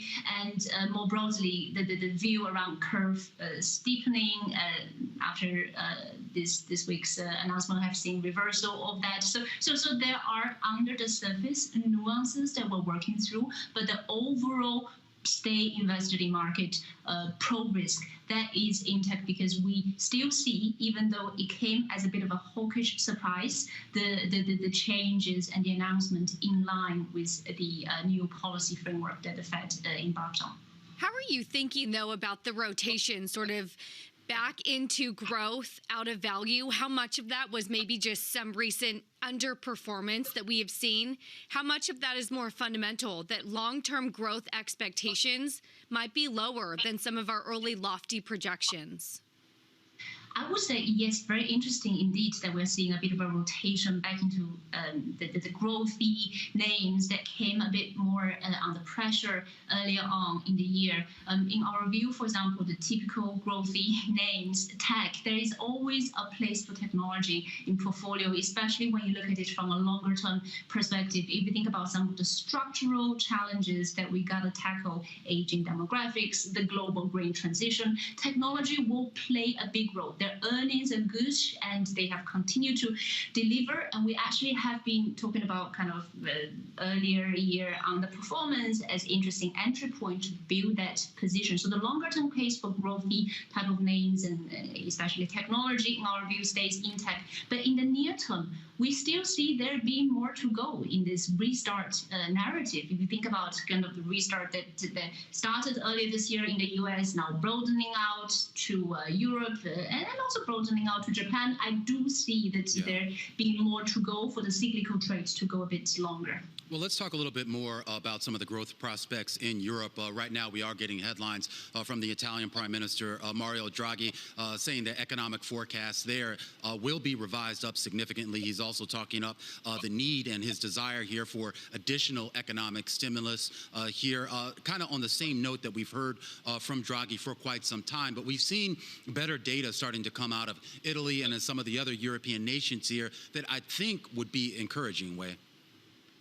Indeed, what we have seen so far is that the momentum of restart, the baton is getting passed on from the US to the laggards, previous laggards, including Europe and, in our view, Japan. And that very much underpin our preference to potentially broaden out our previously very kind of strong conviction in US equities and consider some of the laggards, including Japan and including Europe that you just spoke to. One thing I would say, though, is that the restart is very different from a typical recovery. So as we see these very strong incoming growth numbers, we have to take it with a pinch of salt as well, in that we cannot extrapolate this momentum indefinitely. So we caution against extrapolating the very strong momentum that we're seeing right now, but we do see that the restart broadening out, benefiting cyclical assets such as Europe and Japan, for that matter. Wei, before we let you go, just 20 seconds here. Do you think that the dollar will continue to strengthen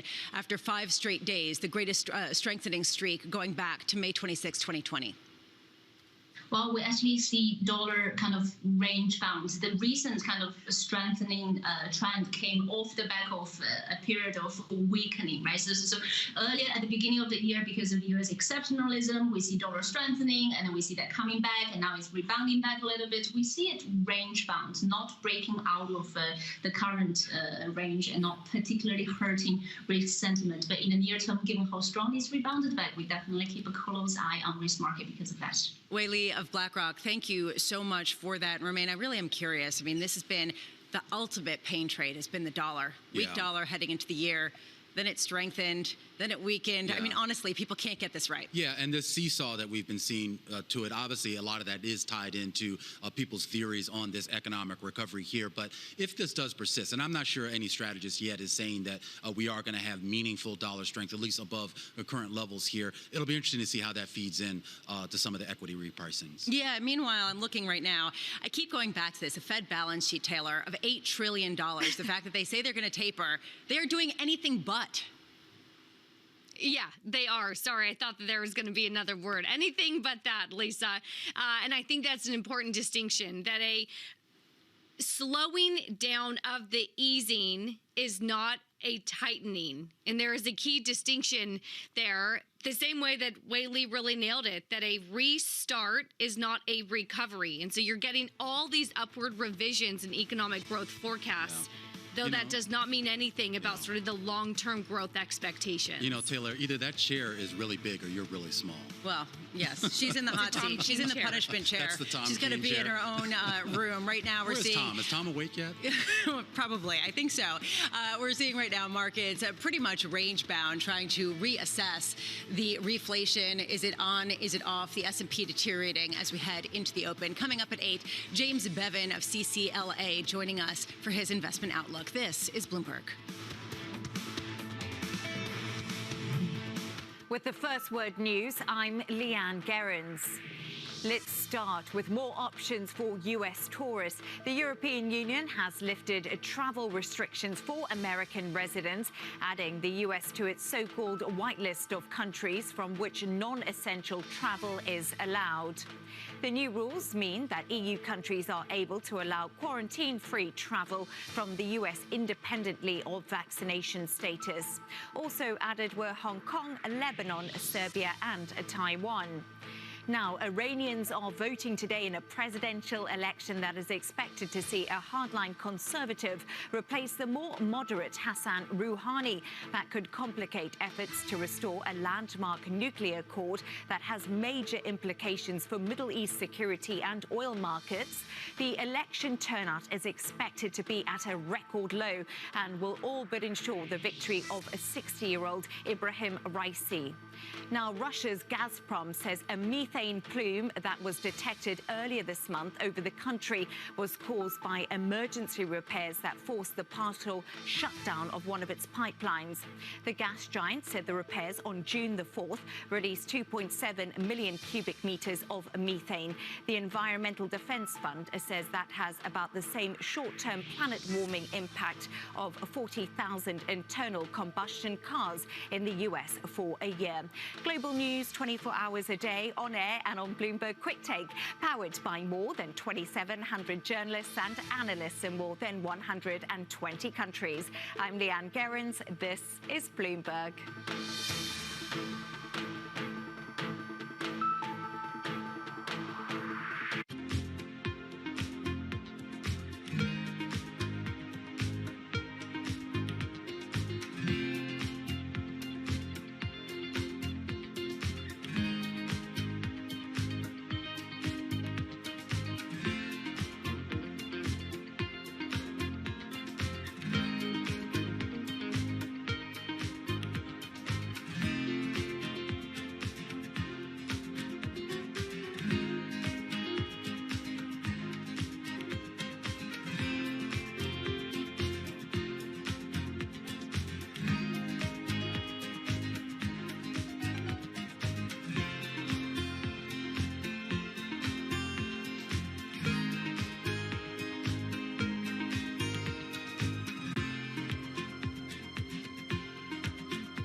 We're now in the early stages of a sustainability revolution. The battery problem may be the biggest unsolved problem in all of technology. Every time the United States has done great transformative things, there's been a partnership between governments and the private sector. With a willing partner to ensure competitiveness and draw in investment in the United States, Canada's going to be able to be even more ambitious. The objective for Glasgow, first and foremost, is to keep that 1.5 degree temperature rise within reach. The train has left the station investors care about it. People who work inside of corporate America care about these issues. And certainly we see that with just the broader community. There's not enough tax in the world for private sector to pay for all of this. It's going to have to be a public-private partnership.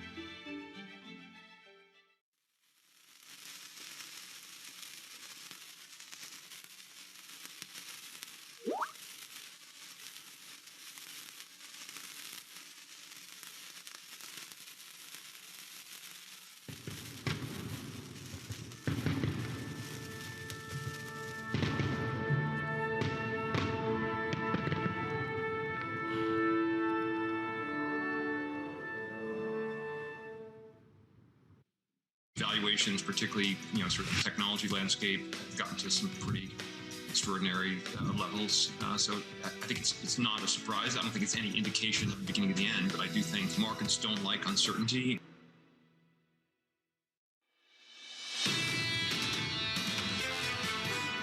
By making Juneteenth a federal holiday, all Americans can feel the power of this day and learn from our history and celebrate progress and grapple with the distance we've come, but the distance we have to travel, Jim. President Biden yesterday announcing a new federal holiday of Juneteenth. Today would be the official day that federal employees would have off, and they do. Banks trying to reset and understand how to handle this with their employees, allowing them to take off, though the markets still are open.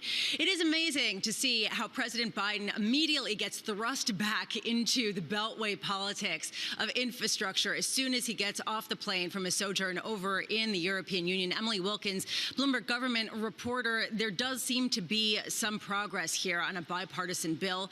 We hear more and more that there is optimism around getting something done sooner than later. What's changed? What's changed is 10 Senate Republicans. That has always been the golden number on any type of legislation that really needs to get done. When this bipartisan group came out earlier in the week and said, hey, we have something, it was only about 5 Republicans. They said, you need 10, they've got 10. And so that's making people look at this proposition very seriously. At the same point, we haven't seen the exact details of exactly what senators have laid out. While we're hearing more and more information, it's a devil's in the detail type thing. There's going to be a serious discussion on what the pay-fors are, on what is and isn't included. And there's going to be a larger debate if they go forward with this bill. How much are Democrats going to need to put into a separate reconciliation package with their own priorities? Will that be possible? Lots of unanswered questions still. No surprise that President Biden got right back into this very soon after his plane landed. We know that Joe Manchin has been very much in the forefront of the power struggle here in terms of swaying the Democrats and being the swing voter, as he does skew on both sides. Where are the other power centers that we should be watching? So you do have to keep an eye on Joe Manchin. You do have to keep an eye on Arizona Senator Kyrsten Sinema. But really, to a certain extent, you need to keep an eye on every senator, because even if you get 10 Republican senators and then you have one Democrat who says, I'm not happy with this, I'm not gonna vote for it, that's going to be a problem. You need those 60 votes. And we talk a lot about the Senate with good reason right now, because that's where the crux of negotiations are occurring. But don't forget, in the House, Democrats only have a 5-seat majority. And you've already seen various coalitions of lawmakers, Democratic lawmakers, come out with concerns about what they've seen in President Biden's plan. And so you're sort of at this point where even as a potential bipartisan compromise is emerging, you really still have a lot of details left to negotiate and to figure out to make sure that this bill does indeed have enough votes to actually pass both chambers. Yeah, it'll be interesting what transpires here over the next couple months as Biden deals with some of these domestic issues. Emily, of course, at some point he does have to circle back to those international issues. And we heard from, I believe, Jake Sullivan yesterday, and the idea here that Biden and Chinese President Xi at some point have to sit down and start to address their differences here. What do we know about the timing of that? We don't know a whole ton at this point, either about timing or about exactly what format potential talks will take.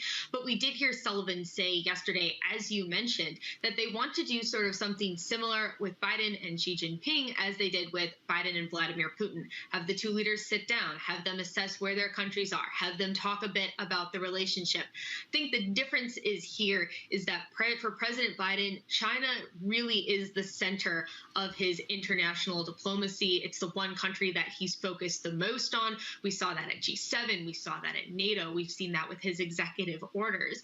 And so I think even more so than the summit with Vladimir Putin, whatever the White House decides to go forward on in their discussions with the Chinese president is going to be very central to the next 3 years of Biden's presidency. And hinting, of course, Emily, that democracy is under attack. And so much of the infrastructure bill is not only to take on China, some of the technology, the broadband, the 5G investments, but perhaps maybe to also prove that democracy is still the right way. It's still the way to get things done.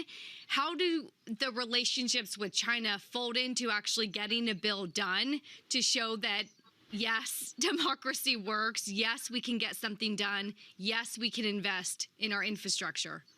I mean, Taylor, President Biden has already invoked China numerous times when trying to pitch this infrastructure package, and with good reason. I mean, you look at Congress, so many things are stalled in gridlock right now. One of the very few bills that's actually moving is a bill that would help bolster U.S. research and development with the idea that it would help make the U.S. more competitive against China. And so you have that bill that moved out of the Senate, is now being dealt with in the House. You have the infrastructure bill as well, which has already, as you mentioned, been pitched as something that would help the U.S. against China. I mean, bills that sort of bolster the U.S. versus China, help U.S. competitiveness, they have strong bipartisan support in a very, very partisan Capitol Hill.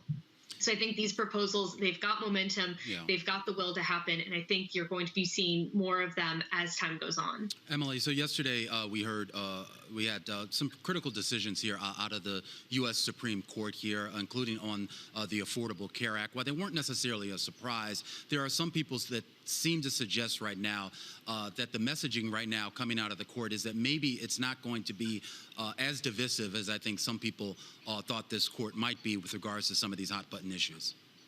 Absolutely. I mean, remember when Justice Amy Coney Barrett was going through her hearing process, one of the big messages that Democrats had against her was, if she is put in the court, then we're going to have troubles with the Affordable Care Act. And we did not see that yesterday. We saw Coney Barrett join the justices in upholding the law. And so I think this is always the thing with the Supreme Court, right? You do have those conservative justices versus the more liberal justices, but they don't split exactly down party lines for decisions. And it's the Supreme Court, right? They come out with their opinions. They tell you how they got to there. I think it just serves as a reminder to everyone that to a certain extent, the court is still an independent body, despite the hyper-partisanship that we've seen develop around the nominations of these Supreme Court justices. Emily Wilkins of Bloomberg Government, thank you so much. Let's reset here with a market that's trying to find direction after the Federal Reserve gave a hawkish surprise to markets. We are seeing a deterioration here with actually NASDAQ now lower on the day heading into the open, the S&P increasing its decline. Definitely a move here. There is a softer feel as people reassess the outlook. And I'm wondering, Romaine, is this concern? Is it fair to say this is concern that perhaps the bond markets are the smart money, that they see something that isn't so great in the economy and that perhaps stocks are waking up to that reality? Yeah, and I think you even saw that even before we got to the Fed meeting, that the equity market was starting to sort of wake up to what the bond market was already pricing in here.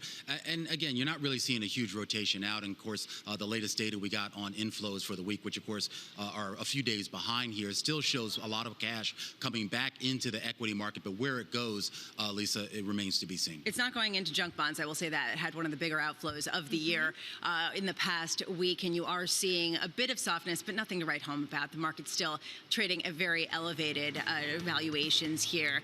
I'm Lisa Abramowitz alongside Romaine Bostick, Taylor Riggs, Tom Keene, Jonathan Ferro off today on this Juneteenth, and this is Bloomberg Surveillance.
Surveillance puts global markets into perspective. We're going to try to fold an economic theory here with what we've got.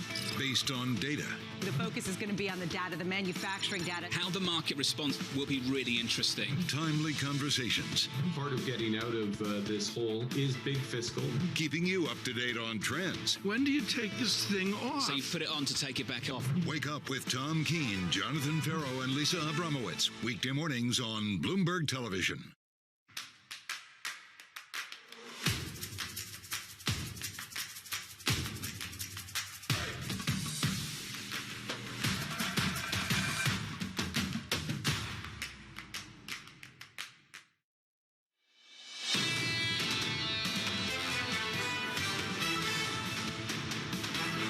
Good morning. We made it to Friday. This is Bloomberg Surveillance. Taylor Riggs, Romaine Bostick. I'm Lisa Abramowitz. John Ferro, Tom Keene off today. We are looking at markets that are reassessing perhaps the concept of reflation.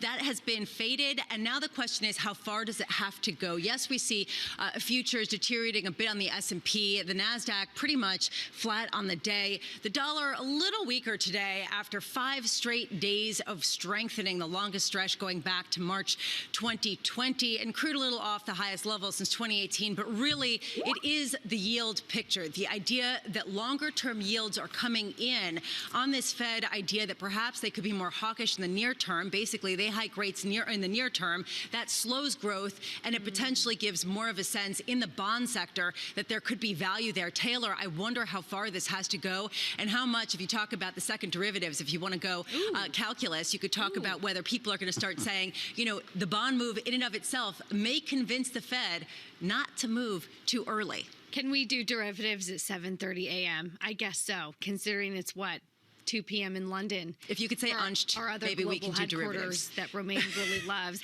Lisa, but you hit it spot on. We get a note in from Ian Lingen of BMO Capital Markets in just the last few minutes, really saying that some of the yield drop, bond price higher that we've seen shows that employment is improving, but it's not at that breakneck speed, Lisa, that we talk about with some of the economic data. And, well, there is some relative attractiveness of U.S. Treasuries versus still the negative rates that we've seen overseas.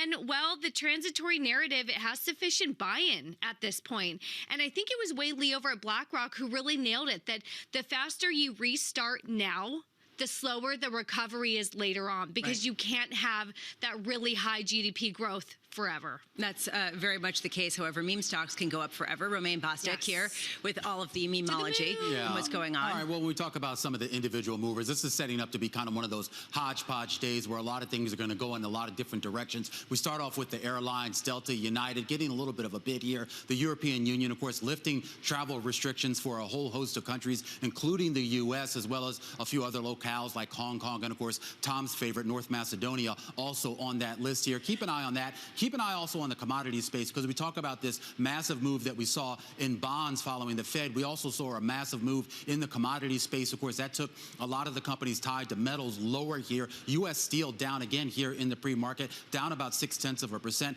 Copper companies also a little bit lower this morning, including Freeport-McMoRan. However, gold companies like Newmont Mining getting a slight bid as we're seeing a little bit of a rebound in spot gold. Spot gold up about 1% here this morning. Flip up the board because we have to talk about what's going on with tech. Tech actually got a really nice bid over the last couple of days. NVIDIA, which of course hit a record high on Monday, hit another record high on Thursday, now up 0.9% here in the pre-market, 753. That's the read right now on NVIDIA. When you look at some of the other tech stocks, so it is a mixed bag. Intel going lower here, a slight downgrade in price target over at Jefferies. That stock down about 0.4%. Some concern here about competition and its ability or lack of ability to keep up with AMD, ARM, and some of the other competitors out there. And then in the software space, a lot of software stocks did get bid higher as well over the last couple of days, including Adobe. Adobe higher here by 3% after it gave a peek at its results. Those results seem to encourage a lot of investors here that some of those bookings, particularly with those cloud bookings, continue to be on pace, Lisa. Romaine, thank you so much. Our Northern Macedonian correspondent, Tom Bemelmans, thanks you for the reference. Meanwhile, it is very much away from stocks and into bonds, and I'm not biased, although I kind of am. But this is where the action is, and frankly, it's driving a lot lot of the sentiment around whether we're reflating, whether we're disinflating, or whether we're just in this Goldilocks period for the long term. Parag Garvey covering it all, ING head of global debt and rate strategy. And as you look through the years, there is a question of whether we are in a paradigm shift, whether the Fed is perhaps addressing a real inflation fear that is percolating in markets and is going to start tapering sooner, or whether this is just evidence of a split Fed recognizing all risks and they're going to keep the status quo. I think it's evidence that the bond market has its own brain. It's a very shrewd operator. I think if you look at what bonds have been doing over the past couple of months, in fact, right back to March, they have been questioning where we're heading to into the medium term. There is no debate about 2021. This is a real reopening factor. It probably persists into 2022. But the big question mark is, where are we going to be in 2023? The Fed this week told us that they will be hiking rates. The bond market is saying, well, hold your horses here. We're not so sure about that. And that's not been a recent view. It's been there literally for months. Did you change your view at all, your investment thesis post-Fed today? No, despite the fact that I'm a bond market analyst and I'm looking very carefully at the dynamics and I'm looking at the discount, we're relatively upbeat. 2023, right out as far as 2023, to us feels pretty good. It feels there's a growth inflation dynamic there. It does look highly likely that the Fed will hike out there. But it's beyond that worries us. And that's what the bond market is telling us, especially when you look at things like the big negative real yield right out the curve. Parag, obviously we talk a lot about the move that we saw in sovereign debt itself here. The move that we saw in corporate debt was a little bit different here, and I'm curious as to what the general thinking is right now with regards to some of those issues. So the general thinking with corporates is that they offer a bit of a pickup versus treasuries. They are a classic carry trade, which has been the winning strategy since March this year. Just buy the market, funded long, fixed rate receivers on swaps where you receive fixed and pay float to reduce funding costs. I just looked at the data today. There was a big inflow into long-dated corporates last week for the first time in a number of weeks. So it looks overvalued, it feels overvalued, but it's a steady carry play, and that's the way I would see it persisting, especially given what's happened over the past few days. And with regards to the direction of the dollar and how that feeds into it, I remember sort of, I believe it was kind of at the end of Q1, you had seen the dollar just take off here. We were up, 3% or so in terms of the strengthening versus the major currencies here. Obviously, we're nowhere near that now, but you're starting to see, at least this week, a lot of people start to bid the dollar back up versus the euro versus the peso here. How much does that then affect the thinking in the fixed income market? Yeah, I would separate the two, to be honest, Romain. I think the dollar has had a good pop this week. I think what's happening here is that if you look at dollars from a global context, if you're sitting in Tokyo or Frankfurt, you don't care about US inflation. What you see is a 1.5% 10-year treasury yield. You're going to have some of that. That pushes up the dollar. The problem for the dollar, however, is if you break out that 1.5% into real and inflation, what you have is a negative real yield, which is negative for the dollar, and you have high standalone inflation expectations, which is also negative for the dollar. So that's why we feel the dollar does weaken going forward. Not structurally, but certainly over the next few quarters. Are these all absolute or relative plays, not only with the dollar, but I'm also thinking about the 149 on the 10-year. Absolute, does that look fairly valued, or relatively, is it just better than negative 20 basis points in Switzerland and Germany? Yeah, no, it's a good question. It depends on where you sit. If you're sitting here in the US, 1.5% is awful because core inflation is up close to 4%. It's a big negative real yield. If you're sitting in Tokyo, it's happy days. I'm sitting there in Tokyo with my negative inflation and I'm getting a positive yield of 1.5%. And the problem for that player is that they can't synthetically create a better vehicle because the rate differential has collapsed. Before they could have, but now the best game out there is 1.5% dollars. It looks good. Interesting. Just a final question here. I am curious. Should we be seeing you've talked a lot about the negative real rates that we continue to see, negative 81 basis points on the 10-year. Should we be seeing real yields be moving more? The big move this week was in real yields. They popped higher. I like that. I mean, I'm a bond market analyst, but I do like positive outcomes. And what I want to see, if we're going to believe in a positive structural outcome from this awful pandemic, is for that real yield to become far less negative. It can't stay here. This is not sending a very positive discount. So we do believe that does trend higher. Medium term, it should be closer to zero. And even there, it's too low. But at minus 80 basis points, it's sending a very, very negative signal about the future, unfortunately. Parag Garvey of ING, thank you so much. Head of Global Debt and Rate Strategy with, dare I say, the smart money, Romain. Yeah, absolutely. First of all, congratulations, Lisa. We made it 40 minutes into the show, and Taylor and I still haven't actually upset you, which is pretty good here. But we don't. She's in the timeout chair. That's why she's in the other room. So are you trying? Yeah, she's in the big Tom Keene chair there. Yeah, I mean, look, he hits a lot of good points here, particularly at the way a lot of foreign investors sort of look at what's happening now. There's still a lot of money to be made here. We could talk about the drop in yields. We can talk about the pullback in equities here. But the way that folks have sort of positioned themselves in this market heading into this year, I think, has set them up for the idea that the Fed was going to move, or at least telegraph that they were going to move. The fact that maybe we got that communication maybe a couple of months early, I don't think really changes the overall thesis. Well, although I do think that there was a market shift. Let's be clear. A significant increase in the number of members of the Federal Reserve that brought forward their expectations for rate hike, Taylor, to 2022, to 2023. The idea here that you actually have 13 out of the, I believe, 18 members that now say that you should raise rates versus 7 at the last meeting. I mean, what was the big difference? What have we gotten data-wise that changes that other than an increasing number of naysayers in the market speculation? And most of the economist notes that I've read said that they knew that the Fed needed to say something, given we're not in an emergency anymore. We can pull back on maybe some of these emergency measures. But then there's also this tone that, well, the Fed is always dovish, so we don't actually think they'll do it.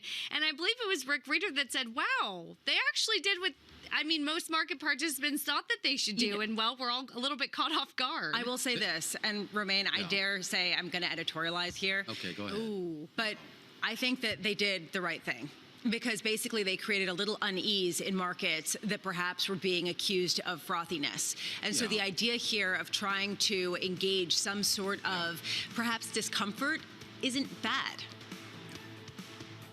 He's just like, let you hang. He's going to let me hang with this. I let you editorialize, Lisa. Editorial I stick to the fact, just the silence. facts. Oh, all right. Well, I'm going to weigh in.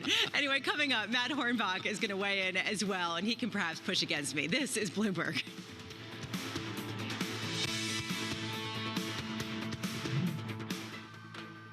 With the First Word News, I'm Leanne Gerrans. Now, firstly, coming up, North Korean leader Kim Jong-un said he is ready for both a dialogue and confrontation with the United States. This is President Biden's new nuclear envoy heads to the region to build support for a strategy towards Pyongyang. It is the first high-level suggestion of talks since Biden replaced Donald Trump, who did meet Kim Jong-un 3 times. Now, Chinese officials are drawing up plans to further loosen childbirth restrictions and transition towards policies that encourage childbirth. Dow Jones reports that policymakers are discussing the possibility of fully doing away with birth restrictions by 2025. That reflects Beijing's increased urgency as economic growth slows and China's population does grow older. The coronavirus pandemic is showing no signs of slowing down in Moscow. The Russian capital reported more than 9,000 new cases today. Officials are extending some restrictions on public activities until the end of June to contain the outbreak. New infections in the city have tripled in the last 2 weeks as the highly contagious Delta variant does spread, in part to low vaccination rates. And Israel has agreed to send about 1 million COVID-19 vaccines to the Palestinian Authority in an exchange deal. Israel said it will send Pfizer jabs and then will get a similar number of doses from the next shipment earmarked for the Palestinians in the fall. The move comes after Israel was criticized for not helping to quell the virus in the occupied West Bank and Gaza. Global news 24 hours a day. I'm Leanne Gerrans. This is Bloomberg.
It's really a reminder, isn't it, just how sensitive the markets are to any commentary about trade. We did see some pressure on the yuan, we did see some pressure on the futures. That is now being reversed.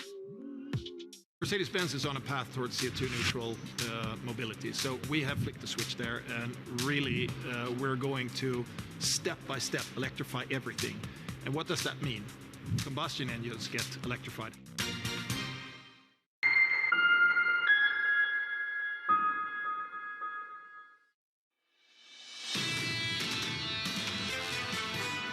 I think we need to approve an exchange-traded product based on Bitcoin, and frankly, we've gotten new applications in on based on ETH as well. And then we need to provide some clarity around custody for regulated entities, so for broker-dealers and investment advisors. So those are some of the areas I'd like us to take action in. Hester Peirce, SEC Commissioner, one of the most vocal among them about the need for regulation, but also allowing Bitcoin to take hold and setting the parameters for it to do so in a more substantial way. This is Bloomberg Surveillance. Good morning. Tom Keene, Jonathan Ferro, Lisa Abramowitz. Jonathan Ferro off, Tom Keene off. Trading Bitcoin with his afterthought. I believe that she is deep into Bitcoin. Romaine Bostick and Taylor Riggs with us. The close taking over the open today as we look at the S&P futures getting deeper in the red.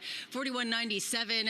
We are looking at a 0.3% decline that does seem to be going south, and we've got that 10-year yield also going lower today, 1.4853%, just to channel the out to 4 digits, and crude off its highest levels since 2018, $70.58 on the NYMEX. You know, we've been talking all morning here about the sort of reflation and the deflation of the reflationary trade. How Bitcoin fits into this, though, Romaine, to me is very unclear. We'll join the club here. Speculative behavior. Yeah, well, speculative behavior. Look, I mean, you're looking at 38,000 right now on Bitcoin pricing here, but you talk about that collapse that we had in mid-May roughly here. We really haven't bounced back from that. I mean, a lot of people talked about a rebound, but we've basically been where we've been now for the last 5 or 6 weeks here. And I thought it was interesting. There was a great story on the terminal a little bit earlier here, Lisa and Taylor, about some of these hedge funds and the idea here that a lot of them have sort of stayed on the sidelines primarily because they can't model this. It's not that they're not interested in it. It's not that they don't think there's a future for it. But until you can sort of create some sort of fundamental model for it, it's very hard to sort of just jump in. Yeah, they're fundamentals. Remember those? We don't do those on fundamentals. We don't do this. Yeah, we don't do that on the close. We just do UNCH and in all Bitcoin fairness, fundamentals NFTs. Could be an Elon Musk tweet. Right now, let's go to the fundamentals of international relations. A Bloomberg exclusive. Venezuela's President Nicolas Maduro having a conversation with Eric Schatzker, our own of Bloomberg, talking about Caracas and the nation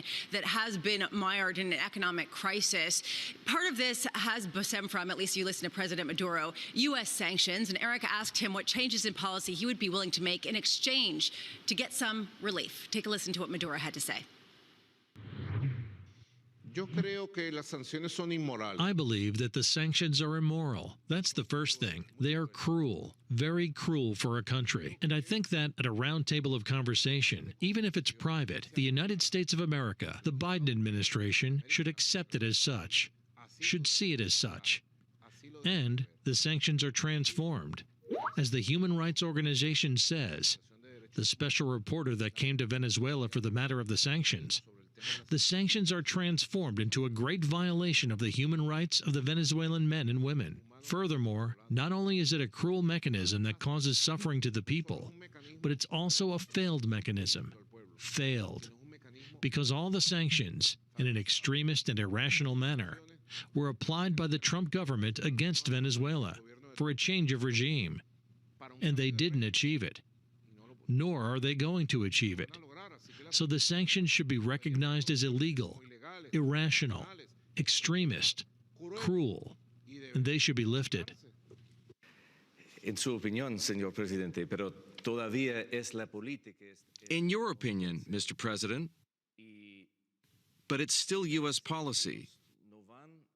And it seems to me the U.S. won't change its policy without a change in positions. Entonces es un juego cerrado, Eric. Then it's a closed game, Eric, because we have our principles, our Constitution. We have the right to life, to economic freedom, to commercial freedom. Venezuela and the whole world has the right to commercial freedom. There can't be one country that, because of the control of the currency and of the banking system, imposes to the rest of the countries of the world what should happen in their country at a political level, who should govern or who shouldn't govern. If that was established, Eric, it would simply be the end of the United Nations system, the end of the international law. No, the United States must recognize that an international law exists, that a multipolar world exists, that another world exists, and furthermore, it must recognize, sooner than later, that what they are doing with Venezuela is a brutality only comparable to the Vietnam War and the massacre that they committed against the people of Vietnam. They are committing an economic massacre. Venezuela has the right to freedom to produce oil, to sell it, to obtain profits, to fulfill its international obligations, to maintain the life of the people. Venezuela has the right to produce gold and sell it. Why aren't we going to have the right to do that? Why is the right to economic freedom going to be taken away from us? Why? Someday that will. I have faith. I am a man who believes in God very much. I am a man of prayer and of action. And I have the faith that someday that message is going to arrive. And it's going to produce the changes that we need for a better world, a more human world, a world of respect. es un problema porque ustedes obviamente no quieren. That's a problem. Because you obviously don't want to live under the sanctions anymore. You're not willing to change anything? Es que los cambios en Venezuela se producen todos los días. The changes in Venezuela are produced every day, but there can't be a relationship in the world where I put a gun to your head and I tell you, act the way I want you to, or I'll shoot you. You can't put a gun to the head of the people of Venezuela, so that from the United States, they'd tell us what we need to do. We would turn into a colony. We would turn into a protectorate. We would kneel down. We would betray the magnificent historical legacy of these giants, like Simón Bolívar. No country in the world, no country, and even less so Venezuela, is willing to kneel down and betray its legacy.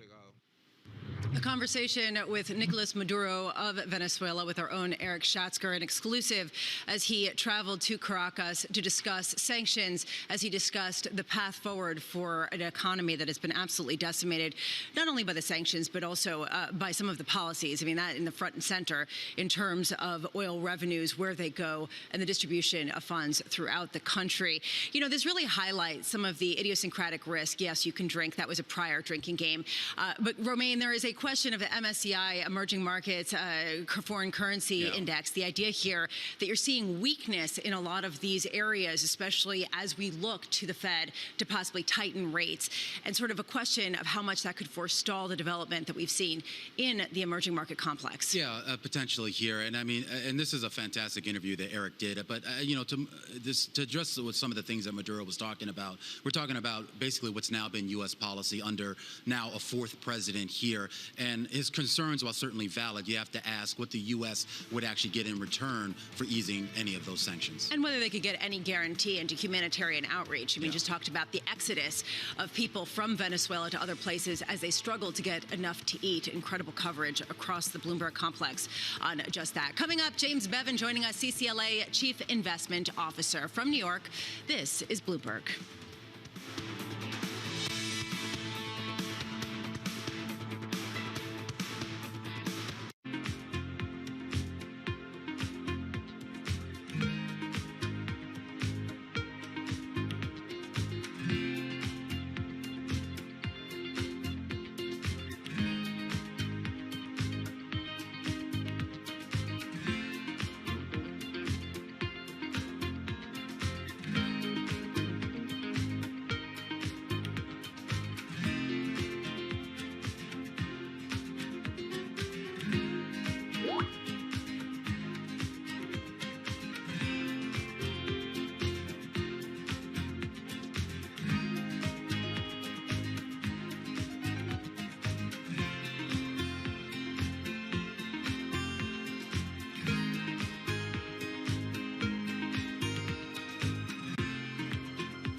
Announcing a project and doing a project is something different. And that's why we are so proud. We have started now the first one here. It's running, and I believe that we will see scalability.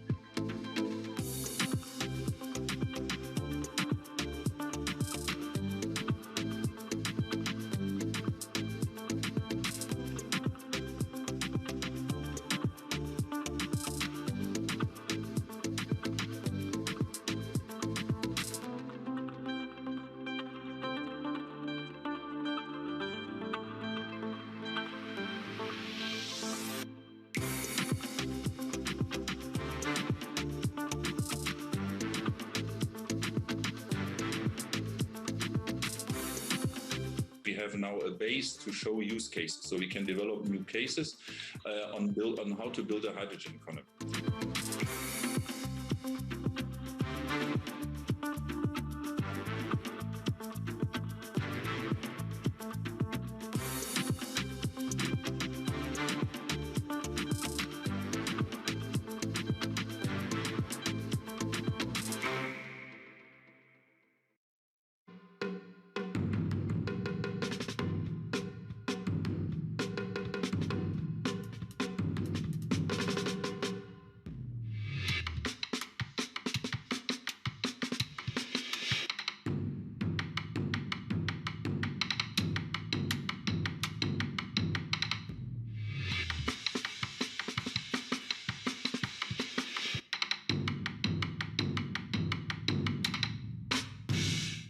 BSO Now is your online home for weekly Boston Symphony Orchestra and Boston Pops performances. See new concerts that go behind the scenes, plus acclaimed archival concerts. Visit bso.org/now, where the music plays on. BSO season sponsor, Bank of America. This is a market that, over the past few weeks, has made it clear it wants to go higher. It got a little spooked by the idea that geopolitical tensions are rising. Bloomberg has enhanced search on the terminal to deliver what you need when you need it. Now, you can simply type phrases in everyday English in the command line. Compare financials. Find people. Analyze markets. You can enter phrases or ask questions. What do you want to know today? Ask a question or visit SearchGo to find answers now.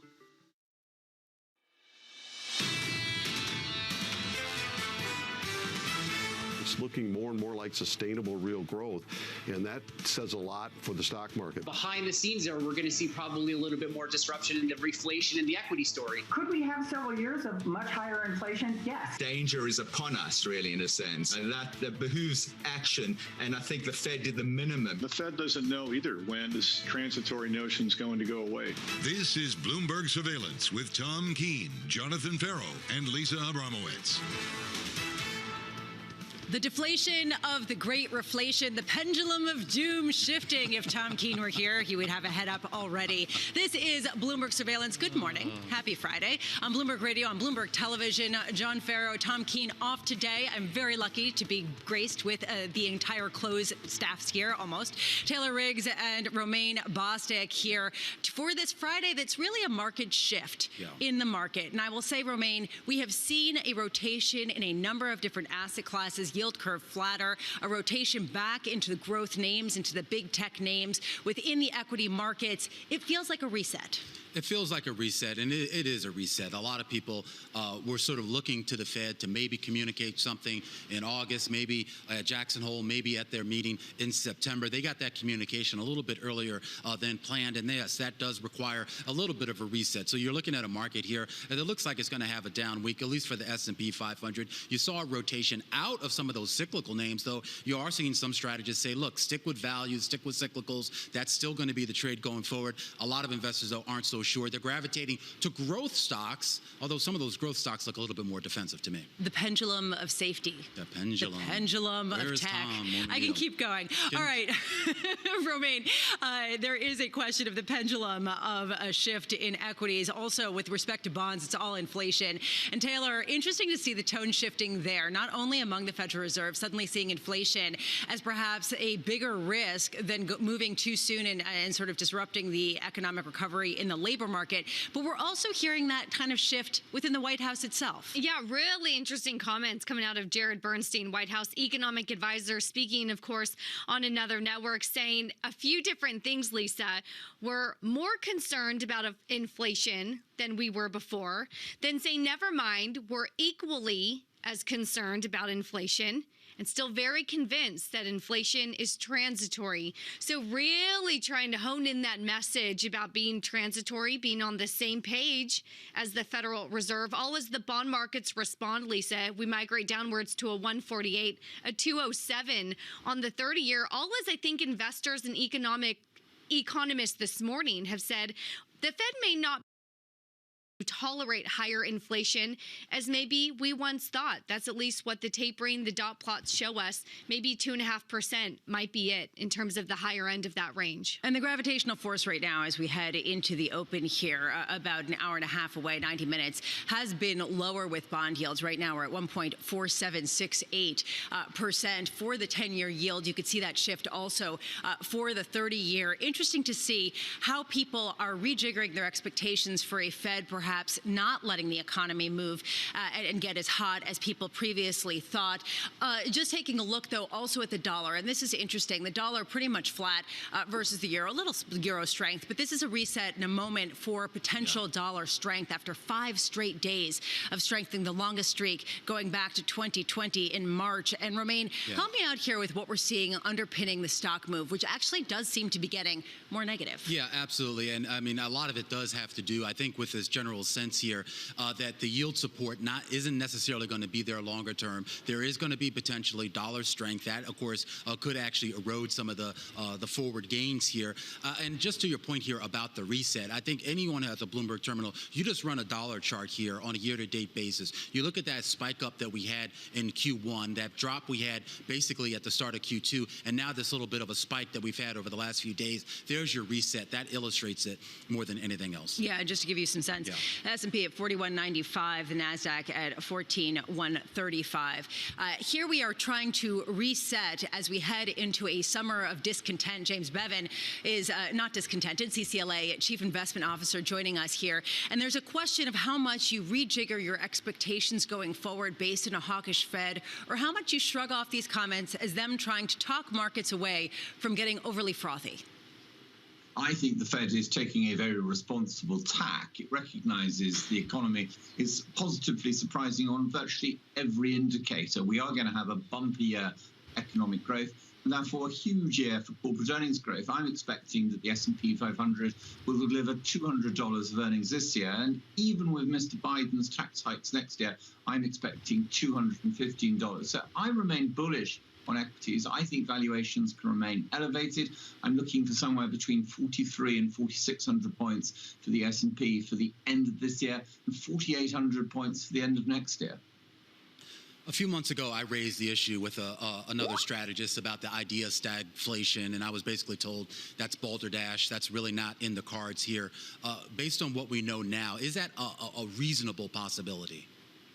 Well, I do think that we are going to see relatively strong growth for a series of interconnected reasons. That the cash the Federal Reserve and the US government have already paid out to companies and individuals clearly have the capacity to drive growth. And I would look at the CEO investment intentions surveys to say that a lot of people are now wanting to invest in plant machinery and critically rising productivity.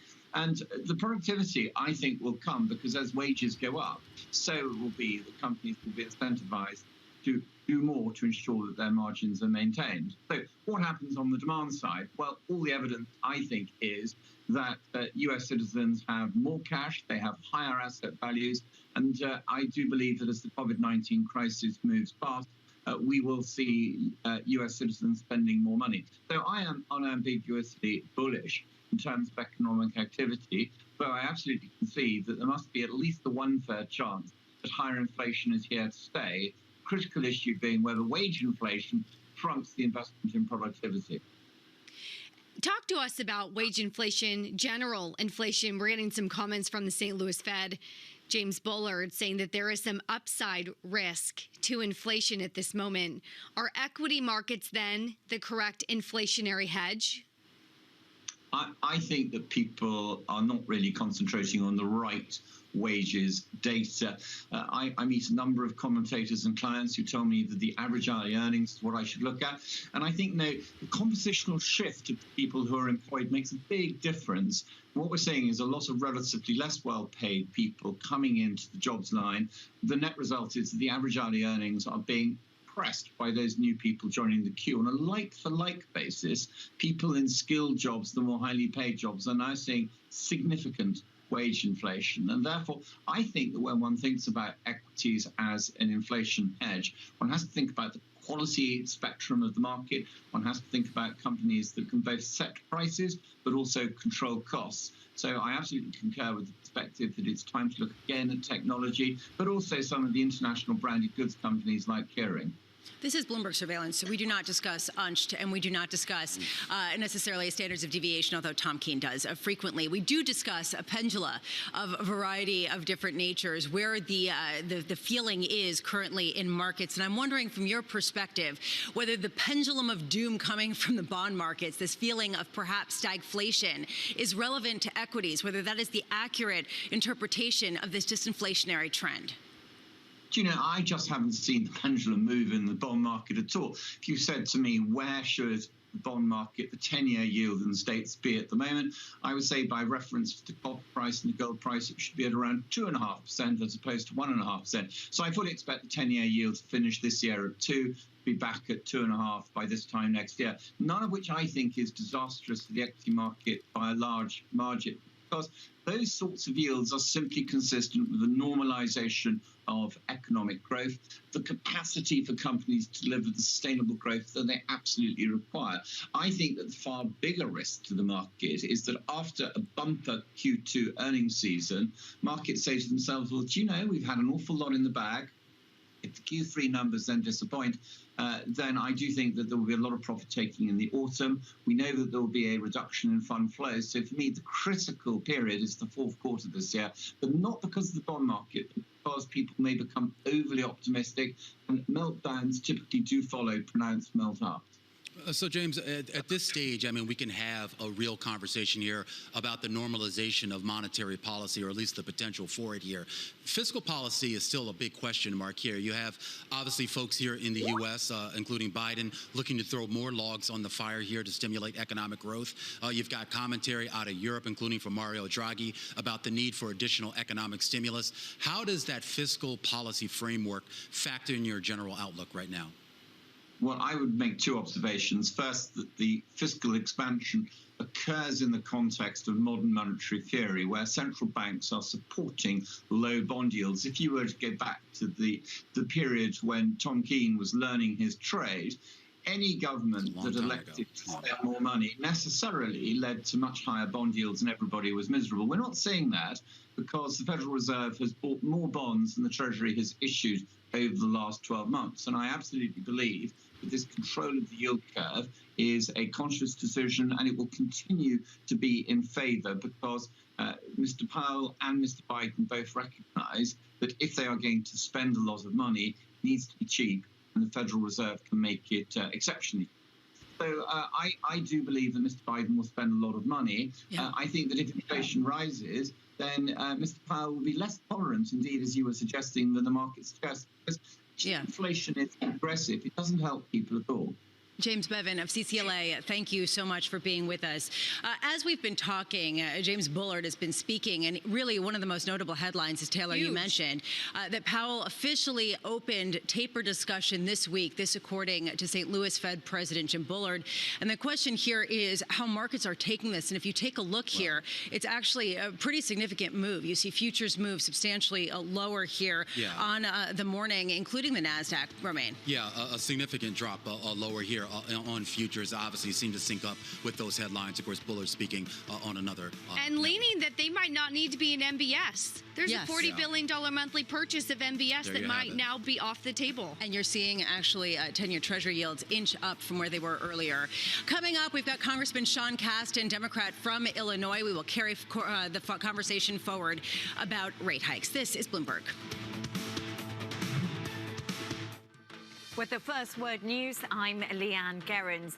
Now let's start with more options for U.S. tourists. The European Union has lifted travel restrictions for American residents, adding the U.S. to its so-called whitelist of countries from which non-essential travel is now allowed. The new EU rules mean that EU countries are free to allow quarantine-free travel from the U.S. independently of vaccination status. Also added were Hong Kong, Lebanon, Serbia and Taiwan. Now in Northern Ireland, the DUP's leader Edwin Poots is stepping down from the largest political party. This move comes just 3 weeks into a revolt that throws into question the future of the power-sharing executive in Belfast. His exit adds to the growing pressure on the DUP, which has seen its support decline in recent opinion polls. California did avoid blackouts yesterday evening, but grid officials are warning that power supplies may be tight again today. That's as a triple-digit heat wave continues to grip the western U.S. California is asking residents to turn off unneeded lights and appliances to prevent power cuts. Temperatures climbed above 100 degrees Fahrenheit across the region. Sacramento hit a record 110 degrees. That was yesterday. Global news 24 hours a day on air and on Bloomberg Quick Take, powered by more than 2,700 journalists and analysts in more than 120 countries. I'm Leanne Gerrans. This is Bloomberg.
We're now in the early stages of a sustainability revolution. The battery problem may be the biggest unsolved problem in all of technology. Every time the United States has done great transformative things, there's been a partnership between government and the private sector. With a willing partner to ensure competitiveness and draw in investment in the United States, Canada's going to be able to be even more ambitious. The objective for Glasgow, first and foremost, is to keep that 1.5 degree temperature rise within reach. The train has left the station.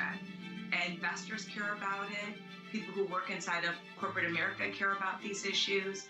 And certainly we see that with just the broader community. There's not enough tax in the world for private sector to pay for all of this. It's going to have to be a public-private partnership.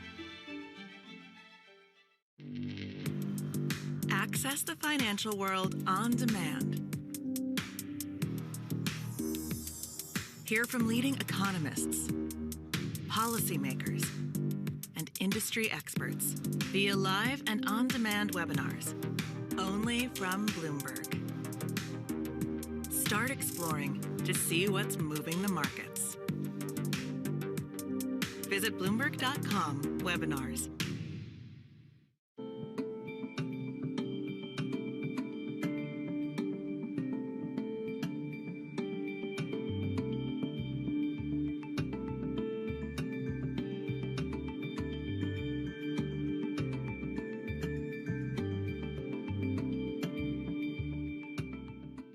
Right now, about half of U.S. households invest. We'd like to get that number up to 95+%.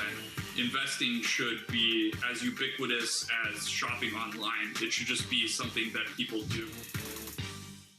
Trading revenues coming in better than expected. Everything cash, $1.4 trillion of cash. One of the most notable aspects of this report that was stellar.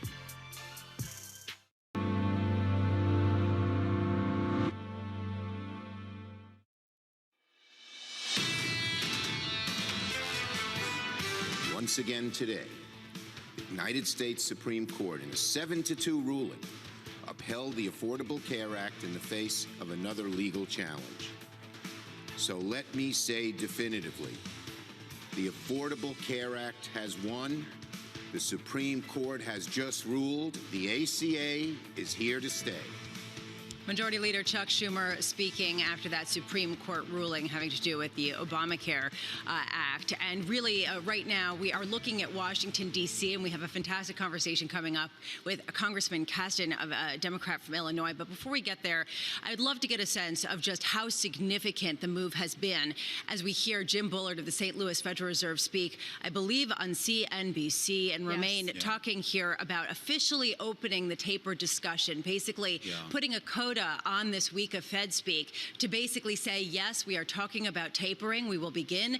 And how it's going to begin is really a big question now. Yeah, these are pretty aggressive comments here. We did see S&P futures dip about 10 or so points. It was already down about 10, 15 points, dipped another 10 off of those headlines here. And it'll be interesting to hear. I mean, we're obviously hearing from Bullard, of course, speaking on another network. He's scheduled to speak at an event around 9:30 New York time. But keep in mind, we're going to hear from pretty much all the Fed presidents here over the next 5-6 days. So it'll be interesting to see what they're willing to reveal about what went on behind closed doors this past Tuesday and Wednesday, and whether they share Bullard's vision here for maybe a little bit more aggressive pace of tightening. And Taylor, just quickly here, you're talking about the mortgage securities and potentially unwinding that first, and we are seeing markets respond to that. You know, the details are really important for where market pricing will go. Yeah, you know, Bullard coming out and saying that they're looking at perhaps maybe looking at mortgage-backed securities first. And, you know, Lisa, we go back to December 2013 when Ben Bernanke first announced that taper. And originally it was an equal weight, $10 billion a month. He wanted to look at an equal weight of treasuries and mortgages. That appeared at that time to him to be sort of the simpler way in which to start this. So very curious that we're getting comments this time around the $40 billion of MBS. Nothing yet so far around the $80 billion treasuries per month. Yeah, and we'll have more on that coming up. Right now, we are so lucky to have Congressman Sean Casten, a Democrat from Illinois, joining us on the drumbeat to infrastructure, the drumbeat to cleaner energy. Congressman, I'd love to start with this idea that there seems to be more of a consensus forming on some sort of bipartisan infrastructure bill. What's your sense of the shift that's allowed a greater consensus and perhaps more optimism around something getting done? You know, I hope you're right. We desperately need to upgrade our infrastructure. I don't think it's surprising. Every member of Congress would like to see infrastructure projects to their district. I think the challenge that we have in this moment is to make sure that we do not forget about the critical importance of climate infrastructure in this piece, because as long as the red state, blue district, blue district divide tracks so closely to where people live and where land is, that means that this huge win-win of clean energy that is a wealth transfer from energy producers to energy consumers has a partisan tinge, and we just have to make sure not to let that quest for bipartisanship get in the way of doing what we have to do, both for the environment and for our wallets. Yeah, well, the partisan tinge, of course, has been a huge roadblock for a lot of efforts out there to address some of these issues, Congressman. You have 3 proposals out there, at least 3, that I'm aware of here to address some of those climate change issues. I'm wondering whether you can talk a little bit specifically about the one that's supposed to address some of the financial risk that you see out there. Sure. Well, I was delighted we just passed on the floor this week my Climate Change Financial Risk Disclosure Act, which essentially just says that the SEC is obligated to require all companies on a mandatory and consistent basis to report both their contributions to global warming and their exposure. As I'm sure you know, in 2010, the SEC developed voluntary disclosure, and last year, the Trump-led CFTC said that those disclosures were insufficient, were not providing investors what they need. And so the idea is to get this out there to level the playing field. Again, that one we just passed on the floor this week, and we will send off to the Senate. The other proposals that we have are essentially follow from that, saying we need to understand the systemic risk that climate change poses to our financial system. Swiss Re has said that on the course we're on, we are looking at an 18% reduction in global GDP from climate change. That's the business as usual case. Even if we meet the Paris goals, it's a 4% reduction in global GDP. CFTC has more or less matched those predictions for the United States. And some of that is negative loss. You know, what happens to low-lying coastal areas and properties that are there from hurricanes, from wildfires, et cetera. But a big part of it is transitional, because every clean energy technology we build lowers the cost of energy. Solar panels, electric vehicles, geothermal efficiency, it leaves more money in people's pockets. But that's really disruptive to certain regions of the country. And, as I tell my colleagues, rising tides sometimes lift all boats. Tsunamis have a way of swamping some out. And so we're creating a tremendous amount of wealth, but where is it going to be isolated in our economy from it? So these other bills are designed to say, let's have the Fed, let's have our prudential regulators understand where those systemic risks sit, and then put appropriate guardrails to protect investors when those movements inevitably start to come, as indeed they already are. Congressman Sean Casten of Illinois, thank you so much for being with us. Too short. We'll get you on more next time to really dig into some of the infrastructure proposal. Really, though, there has been a market move in markets. Taylor, there's a sense here that there is a hawkish tilt that's getting more hawkish as we hear more rhetoric out of Fed members. James Bullard of the St. Louis Federal Reserve, not a voting member, but coming out on CNBC and basically saying that he expects the first rate hike in late 2022. That's at least what his dots are showing, as you were talking more and more about dot dispersion coming into this meeting compared to previous meetings. And again, sort of the key headline remains, Lisa, within the bond markets, yields are no longer lower. We now have a sort of come flat on the day as we look forward to maybe higher yields on the horizon. Some of the key statements to me, I was just engrossed in the December 2013 release when Ben Bernanke was at the Fed running the Federal Reserve there, really talking about that initial taper of the 85 and 45, reducing treasuries and mortgages by $5 billion each to create a $10 billion taper. And it sort of reminds us about where we were in this cycle, announcing the taper, following it up with the taper later. And this is different. This feels like we thought that we'd get a big runway, and this feels maybe sooner than we thought. Yeah, it's definitely an acceleration here, and I think that's what's really being reflected, the reaction to Bullard's comments here. You talk about S&P futures, which have just dropped about 20 points or so in less than 15 minutes here. I think when you guys started this show, Bloomberg Surveillance, at the 6 a.m. hour here, we were actually positive on the day. You're seeing, of course, a bid. 6 a.m. I can't remember. 6 p.m. Who knows? Open, close. It all sort of blends together. You're seeing strength now in the dollar. Remember, the dollar was coming in relatively flat to down on the day. You're now seeing a bid come into that, Lisa, here. So again, this reassessment that we've been talking about all morning, I think as we hear from more of these Fed speakers, that reassessment is going to continue. Yeah, there definitely does seem to be a hawkish tilt. And there's a question here, how much are we seeing dissonance within the Federal Reserve? More Fed members pushing back against Jerome Powell's use a lot of big words goal. On this show. Dissonance, paradigm. We'll just use para. Coming up, Matt Hornbach, he'll weigh in from Morgan Stanley on the latest from the Fed. This is Bloomberg.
Vietnamese people have shopped at wet markets or mom-pop stores for decades, and now e-commerce companies are trying to change this habit.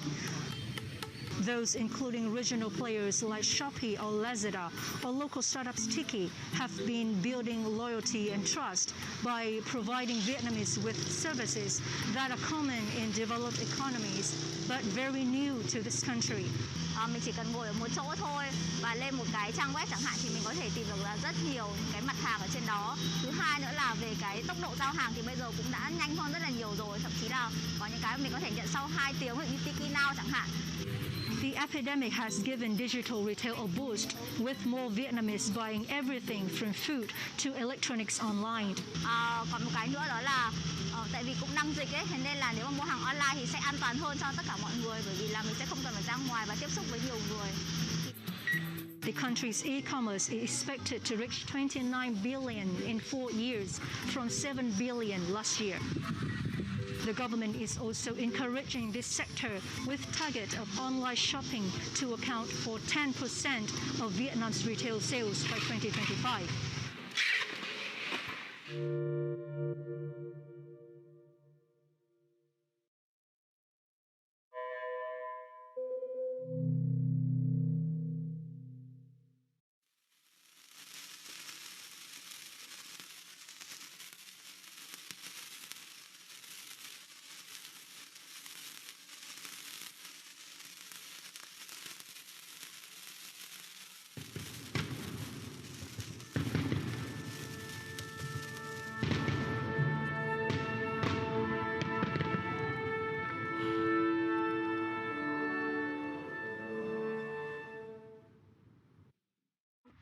Countries that entered this crisis with limited fiscal space, with more vulnerabilities, need to be supported for the benefit of the world. The transparency of the debt burden for the poorest countries needs to be increased. There needs to be fuller disclosure.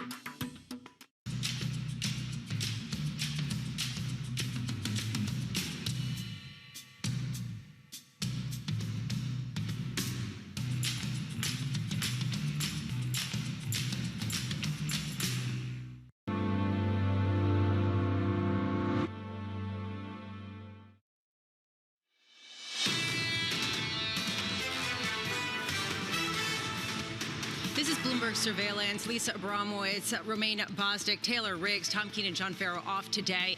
There is a question about Fed policy, just how much its framework did shift this week. If Jim Bullard is representative, St. Louis Fed president, then it shifted quite a bit. Speaking earlier this morning, he said that Jay Powell, the chair of the Federal Reserve, officially kicked off taper discussion this week, and that he basically does see the Fed raising rates at the end of 2022. That is his dot, as reflected in the projections. Of course, he is not a voting member, but he is evidently among the 13 members who do see an earlier liftoff than the rest of the market previously had expected. Peggy Collins, Bloomberg U.S. Economy Managing Editor, joining us now. Peggy, can you give us a sense of how much of a surprise and how influential or not Jim Bullard is as a member of the Federal Reserve? Well, it is very important, Lisa, because it starts to give us an idea of, as you said, who's on the scale there with the dots and how they are really thinking in terms of their new framework and the tapering discussion. So we saw on Wednesday Chair Powell come out and say this was basically the meeting where we started talking about tapering. And the market really came into focus after digesting that and the surprise in the dot plot to start to think about, okay, will it be Jackson Hole or the September meeting when they actually signal to the markets when they're going to start tapering? And will that be November or December, which seems to be the consensus in terms of when they pull the trigger? Peggy, I'm trying to understand messaging. I just finished reading Sebastian Maldives' book on Greenspan, talking about being a manipulator of the media, hinting, putting people out in the media to sort of get a feel of how the markets might respond. Am I reading too much into this? What is the messaging behind putting Bullard out on a Friday morning? Well, Bullard often comes out and is more aggressive in his calls potentially or outwardly to the media with his calls than some of the other regional Fed presidents. So in that sense, it's not a complete surprise that he is putting his opinion out there.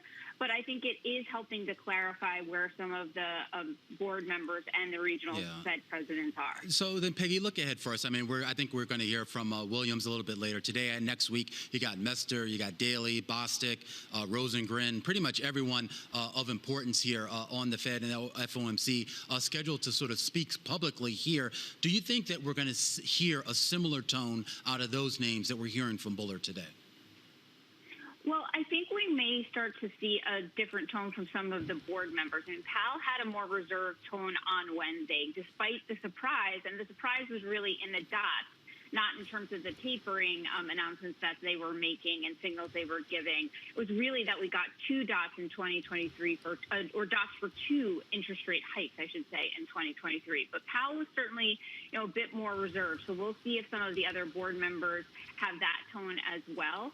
But I think what we're now starting to pull into focus is how did this increased rise in consumer prices, this inflation debate that we're seeing, how is it influencing the Fed potentially faster in pulling forward some of these decisions faster than they might have expected earlier this year? And it really puts the jobs data in focus over the next couple of months. Peggy Collins, Bloomberg U.S. Economy Managing Editor. Thank you so much for that. And we should just note that as we were speaking and as the market does digest what these comments say, you are seeing yields, as Taylor was mentioning, go up, particularly at the long end. 30-year yields now 2.1%, 10-year yields now up to 1.52%, or almost to that. Matt Hornbach, Morgan Stanley head of global macro strategy. You are the right person to be speaking to right now to understand how much this is indicative of a broader Fed policy. What's your take on these comments out of Jim Bullard? Well, thanks for having me on, Lisa. I'm not surprised that President Bullard is making headlines. He's done that quite often in the past. I think what is more surprising is the degree to which the Fed is linking themselves to realized inflation data that they themselves are suggesting will be transitory. I mean, in some sense, their new monetary policy strategy, which is suggesting that realized data usurps forecasted data, that's the type of strategy that could lead them down the wrong path very easily, especially when even the inflation expectations gauges that they're so focused on have shown a very high degree of correlation with year-on-year rates of inflation. So at the end of the day, they're looking at the same thing, and it might be leading them down the wrong path. I think some of those aspects of this new policy strategy are what the markets are keying off on today. Yeah, that's the part that kind of confused me after Wednesday's announcement and press conference here, Matt, was this idea here that for months they've been telling us don't really pay too much attention to some of these inflationary pressures, focus a little bit more on the employment picture, and we'll all sort it out somewhere down the road in 2023, 2024.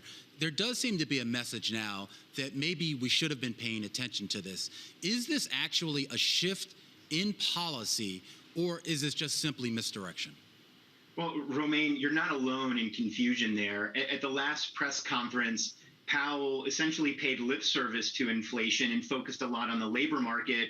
I think he did the exact opposite earlier this week. He paid lip service to the labor market and spent a lot of the time focusing on inflation.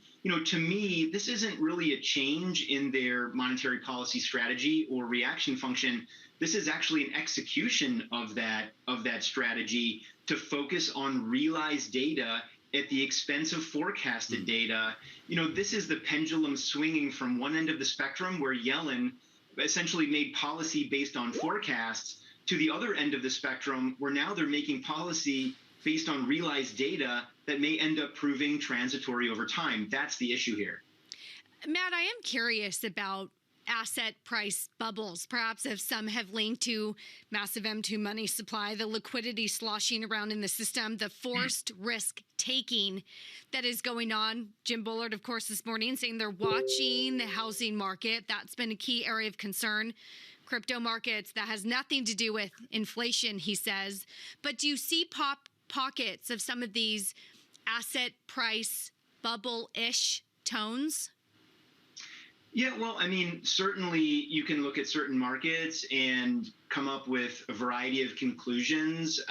My sense is that there's a lot of liquidity in the commercial banking system. We can see this pretty clearly in the Fed's overnight reverse repo program. So the liquidity is abundant. The question is, where does it go and when does it go there?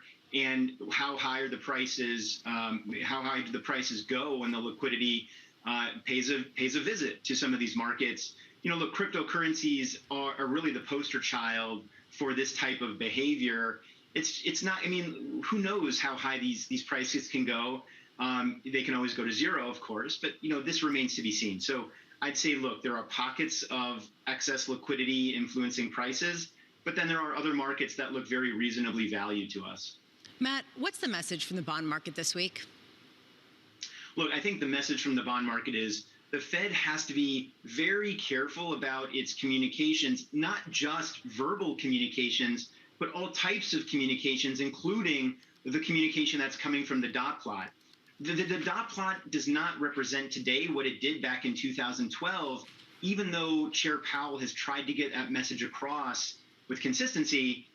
Not everybody's hearing it. And so they need to take a second look at the dot plot, figure out what to do with it.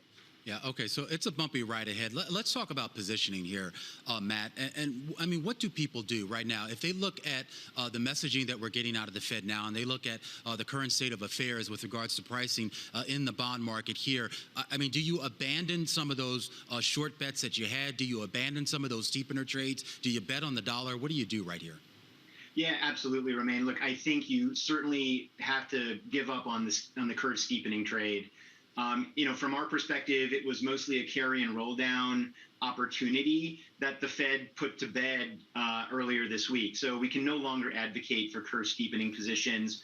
Really, we think there are two opportunities here in the marketplace. Number one, to be long the U.S. dollar. That seems to be the clearest expression of what we're getting out of Fed policy today in concert with the economic data that we expect. So the dollar should continue to move higher. That's massively out of consensus at this point. Number two, real interest rates in the U.S. are also going to continue to move higher. That means the TIPS product is going to underperform. So we like selling TIPS, and which might sound odd to people given the inflationary environment, but coupled with Fed policy, we think that TIPS are going to underperform. So we like being underweight in that part of the fixed income space. Talk to me, Matt, finally about the dollar, because the shift to dollar strength is a very stark contrast to coming into 2021 when everyone was short dollar. It was dollar weakness that was the call. When did that shift happen for you? We actually turned neutral on the dollar in the first week of January. And, our perspective there was that, look, there are differences now in how the interplay between real interest rates and break-even inflation rates would evolve. In 2020, real interest rates were going down, break-even inflation rates were going up. That's the perfect environment for dollar weakness, which is exactly what we got. Now, coming into this year, you stop seeing real interest rates going down. They started going up alongside break-evens. That is an environment where the dollar moves sideways, which is exactly what happened. Now we're moving into an environment where we think real rates go up, break-evens go down. That is dollar positive. That's one of the reasons why we're long the dollar here. Matt Hornbach, a perfect guest at a perfect time, Morgan Stanley head of global macro strategy. Thank you so much for being with us, and some really interesting calls there. I was struck by his answer to your question, Romain, saying we can no longer bet on curve steepening, and that the dollar should continue to strengthen, as Taylor was pointing out.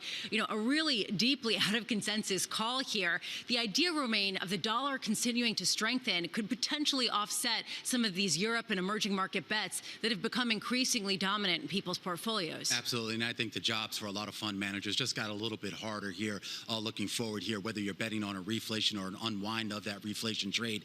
It's really anyone's guess here. I do want to point out here, too, that in addition to the drop that we saw in equities and, of course, that rise in yields, we saw a pretty massive drop here in spot gold prices and further weakening in that commodity space, something to keep an eye on as we get further into the day. Yeah, and to be clear, I mean, Taylor, you've been noticing this, too. We've seen a retracement from some of the immediate knee-jerk moves. Nonetheless, people still responding to Jim Bullard. I hate to tell you, Lisa, we're back to being unch on the day. Oh, gosh. Tom Keene is rolling. A standard deviation of the English language. We have that right here. Coming up on the Open, Nisha Patel of Parametric Associates coming and joining us on Bloomberg The Open. And going into the end of the day, the close with Romain and Taylor. This is Bloomberg.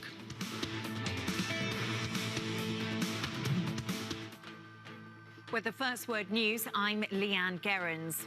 Italy has introduced a 5-day quarantine and mandatory testing for travellers coming to the country from the UK. That's according to a Facebook post from the country's health minister.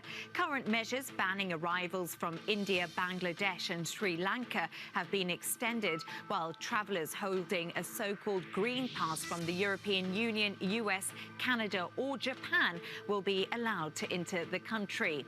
Now, Iranians are voting today in a presidential election that's expected to see a hardline conservative replace a more moderate Hassan Rouhani. That could complicate efforts to restore a landmark nuclear accord that has major implications for Middle East security and oil markets. The narrow field is expected to depress turnout to a record low and all but ensure the election of a 60-year-old Ibrahim Raisi. And Elon Musk's startup is working on much wider tunnels than publicly announced. Bloomberg has learned the tunnels that the boring company is pitching to potential clients are 21 feet in diameter, much wider than the 12-feet tunnel the company has built to date. The larger tunnels would be for expansion for boring, which has been working on systems for passenger transportation. Global news 24 hours a day on air and on Bloomberg Quick Take, powered by more than 2,700 journalists and analysts in more than 120 countries. I'm Leanne Gerrans. This is Bloomberg.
Bloomberg surveillance puts global markets into perspective. We're going to try to fold an economic theory here with what we've got.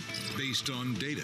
The focus is going to be on the data, the manufacturing data. How the market responds will be really interesting. Timely conversations. Part of getting out of this hole is big fiscal. Keeping you up to date on trends. When do you take this thing off? So you put it on to take it back off. Wake up with Tom Keene, Jonathan Ferro, and Lisa Abramowitz. Weekday mornings on Bloomberg Television.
It's really a reminder, isn't it, just how sensitive the markets are to any commentary about trade. We did see some pressure on the yuan, we did see some pressure on the futures. That is now being reversed.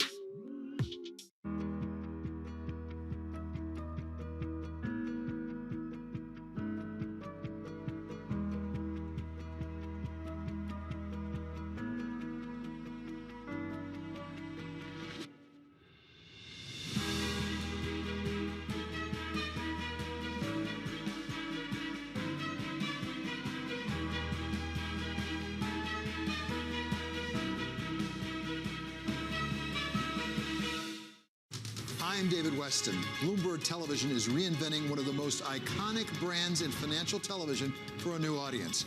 Join me to see the news program for the clever investor. This is Bloomberg Wall Street Week.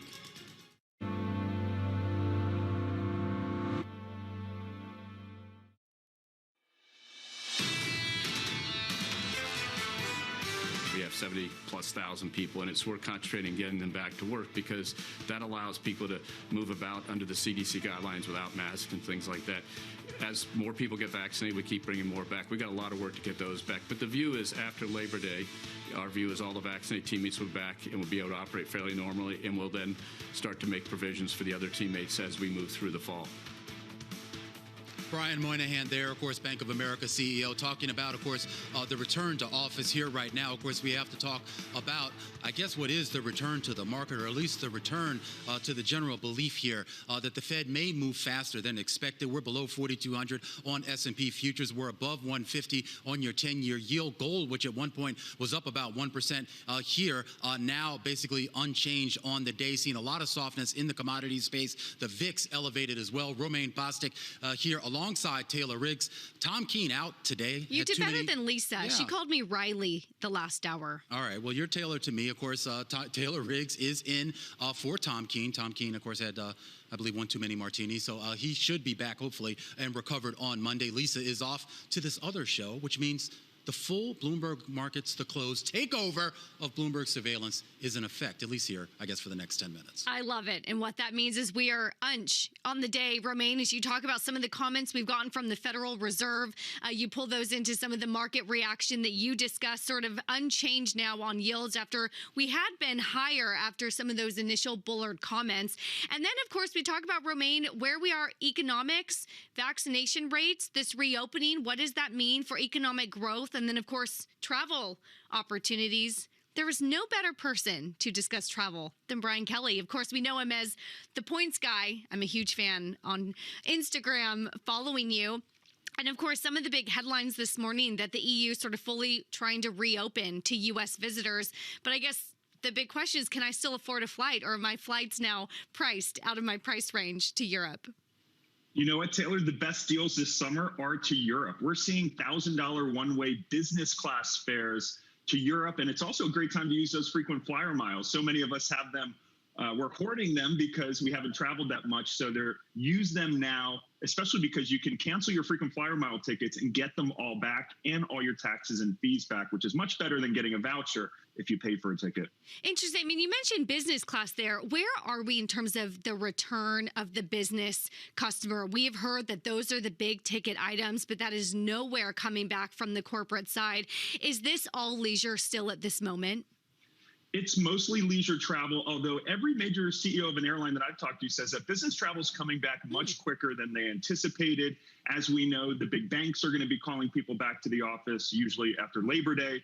And business travel is going to come back in a different form. I know at my company, we're not going to be doing senseless meetings that we could do over Zoom, but we're going to have longer, more impactful team building meetings at resorts. So I think it's going to come back a lot quicker than we thought, but it's going to look different. That Monday to Thursday grind might change a little bit. Yeah, it's interesting you bring that up. I was actually speaking with the CEO of Marriott International yesterday, as well as the CEO of Trip.com, and they talked about this idea of sort of, I guess, hybrid type travel, where you're going to see much more of a blend between that leisure and business customer here. How does that sort of change at all, I guess, the way that some of the airlines and the hotels sort of price their offerings and, I guess, sort of adjust their offerings to deal with those types of customers?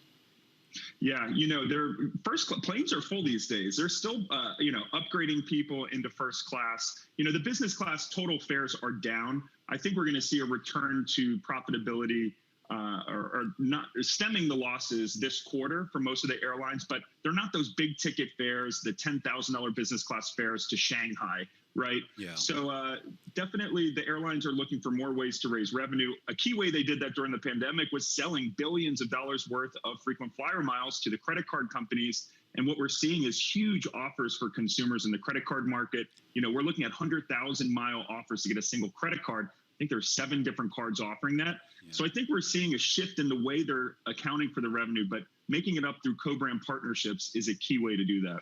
And do you think we'll get back to a stage anytime soon where we will see some of those offers dangled a little bit more out there? I mean, I hear a lot about cost issues with a lot of these companies. They're obviously having to pay a little bit more for workers here. And there's this idea here that in order to protect their margins, that means they can't offer the same type of discounts that they did in the past. Absolutely. We're going to see more ancillary fees, even though the airlines did, get rid of change fees over the pandemic. We've already seen them start to roll that back, right? In May, most airlines now won't give you that free change if you book basic economy, which is what most leisure travelers are booking, that cheapest fare. We've also seen some bogus fees from hotels for service fees, cleaning fees. Certainly in the car rental space, we're seeing exorbitant rates and fees. So travel prices are creeping up. This summer is not the summer of $40 fares across the country like we saw a year ago. So, I think the airlines are very smart at coming up with ways to bring in that ancillary revenue. Quickly here, Brian, where's the hot spot to go this summer? I mean, we're still looking domestic. Key West, Miami, Hawaii is through the roof. So many people just want to travel. And even though Europe is opening, I'm excited to go next month. It's been really confusing to figure out what the rules are. EU rules versus individual country rules. Certain countries will release information on Facebook. And it's, luckily at The Points Guy, we break this all down for our readers. But to the average consumer, it's still way too confusing to go abroad. So, and we're seeing huge amounts of capacity added to the Caribbean for Q3, actually more than Q3 2019. So people are headed to the beach. We all need a break. You and me both. The Points Guy, Brian Kelly, thank you so much for joining us.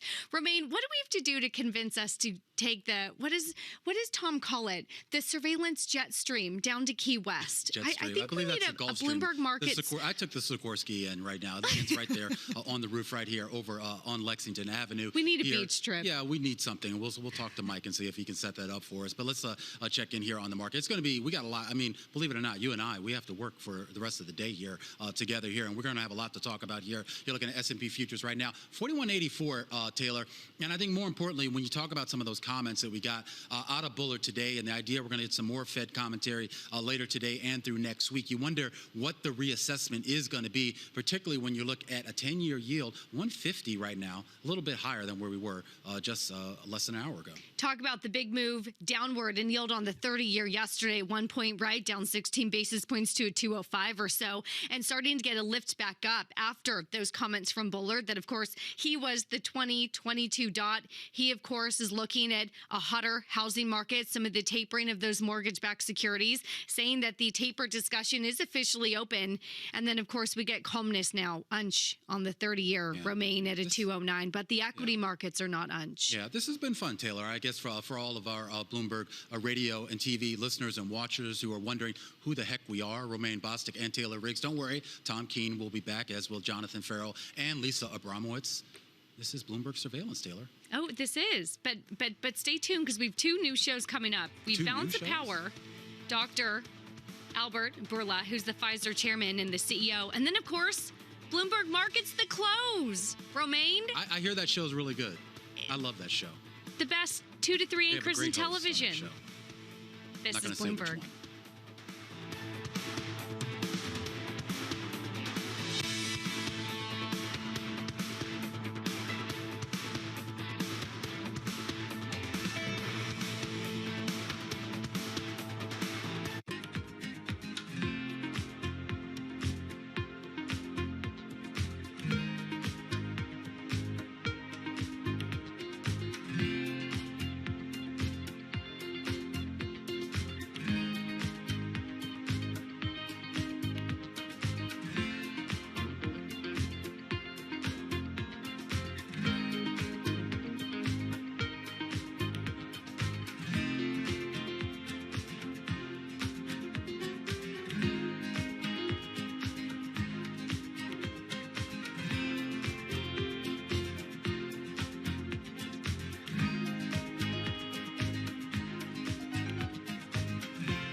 think what we've seen during this period of time is that communicating via video is not a fad.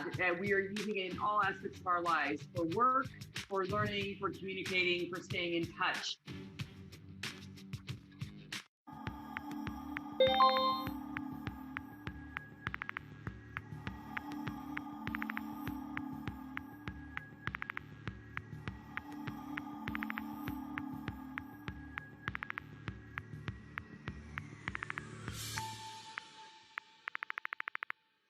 This is a market that over the past few weeks has made it clear it wants to go higher. It got a little spooked by the idea that geopolitical tensions are rising.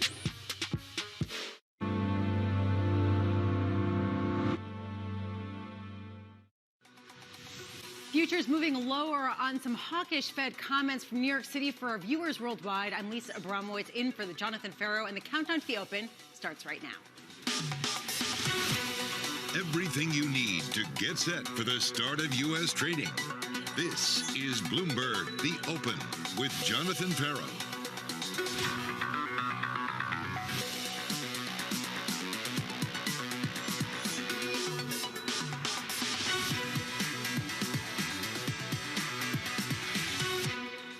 We begin with the big issue, the Fed fueling a reflation rethink.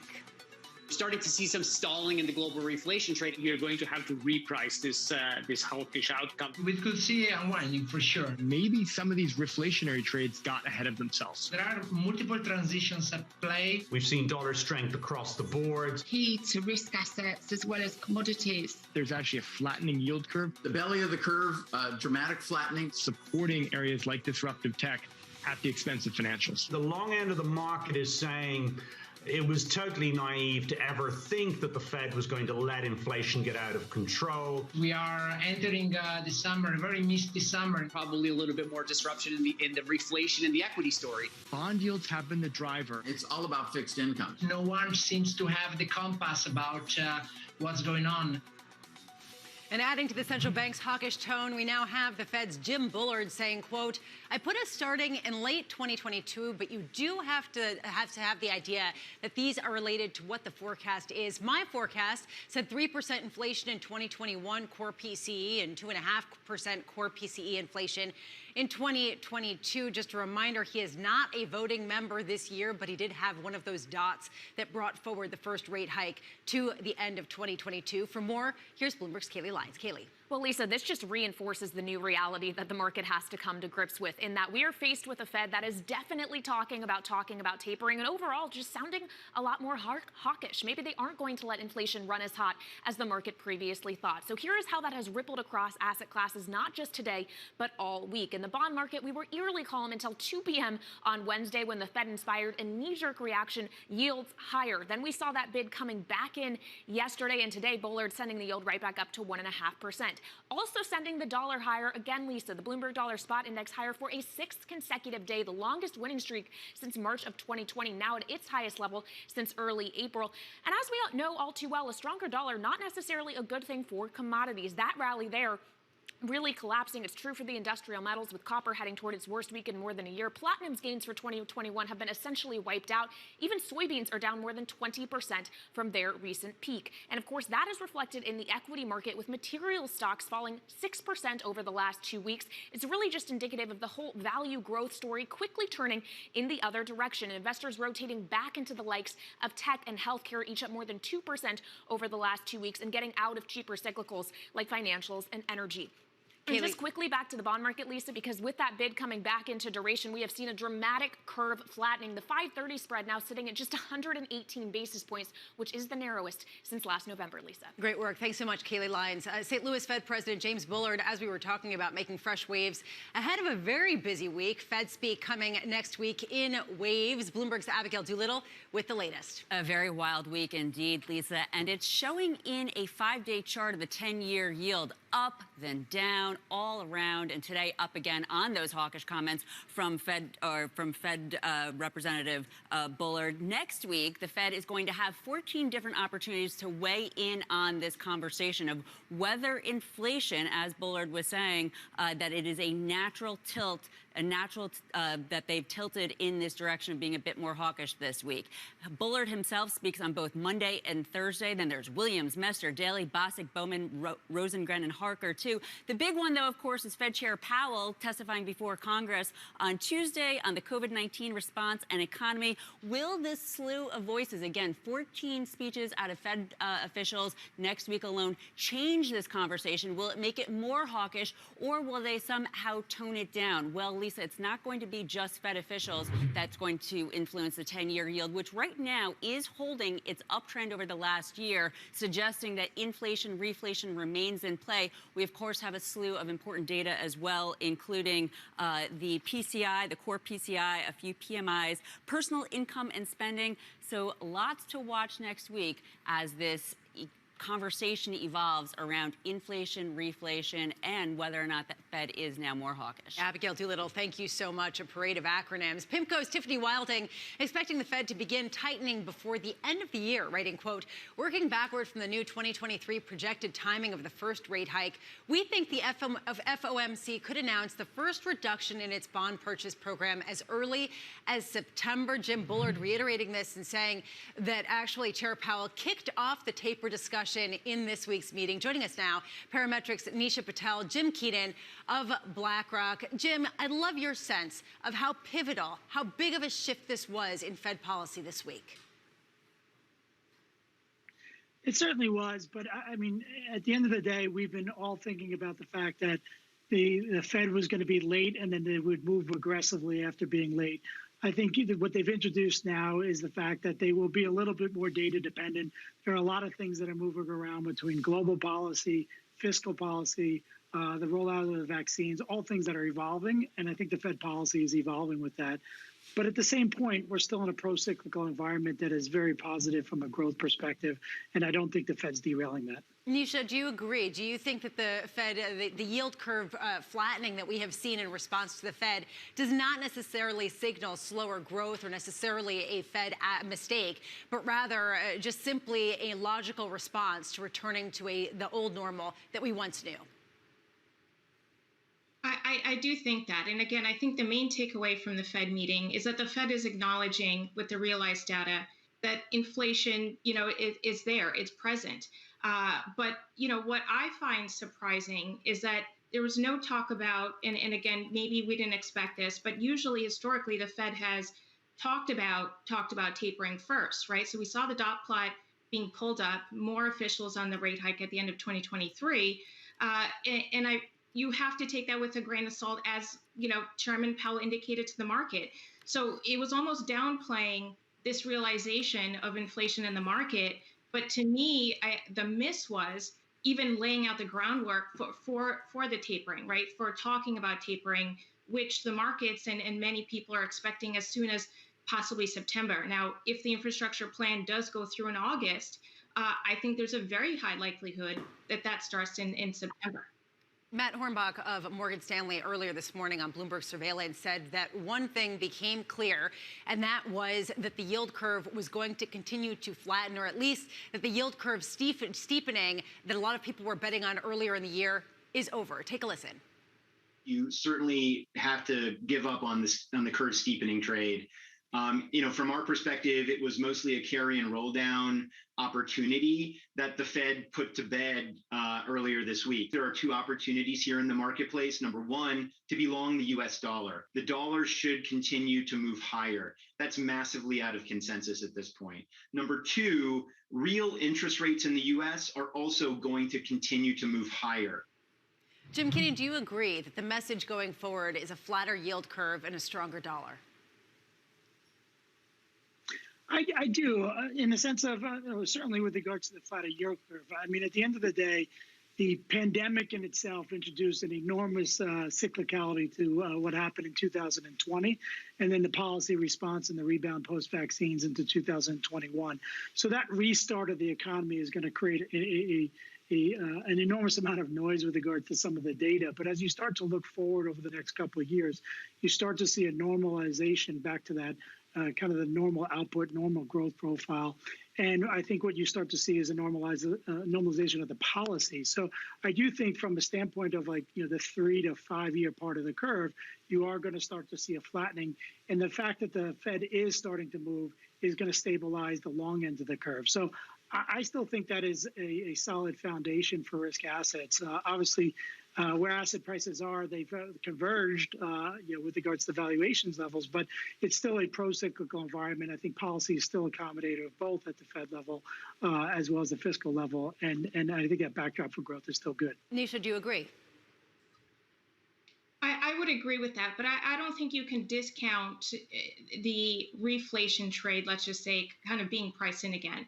And I think a lot of what the speeches that we're going to be hearing next week, do we see that shift? And it's quite possible. I don't think the markets can discount that if some of the speeches are downplaying the recent Fed meeting, that hawkish tilt, do you have more of a reversing of what was just presented that was hawkish, right? Do you have more of that dovish tone to confirm to the markets, look, we're not stifling growth. We're just paying attention. We're not doing anything too soon. And then obviously the biggest thing is the economic data. If we continue to see that data stun markets, I don't think you have the inflation trade entirely over, and you could possibly see longer end yields, again, marginally move higher, especially as you see the global recovery taking place as well. Jim Keenan, if we take St. Louis Fed President Jim Bullard at his word this morning that Chair Powell has kicked off the taper discussion, when do you expect the tapering to begin? And frankly, how? And this is more important, especially as Jim Bullard was talking about mortgage debt in particular and unwinding that portfolio sooner. Yeah, and I would agree. I think they're going to have to start having that conversation towards the back half of the year if they're going to be data dependent.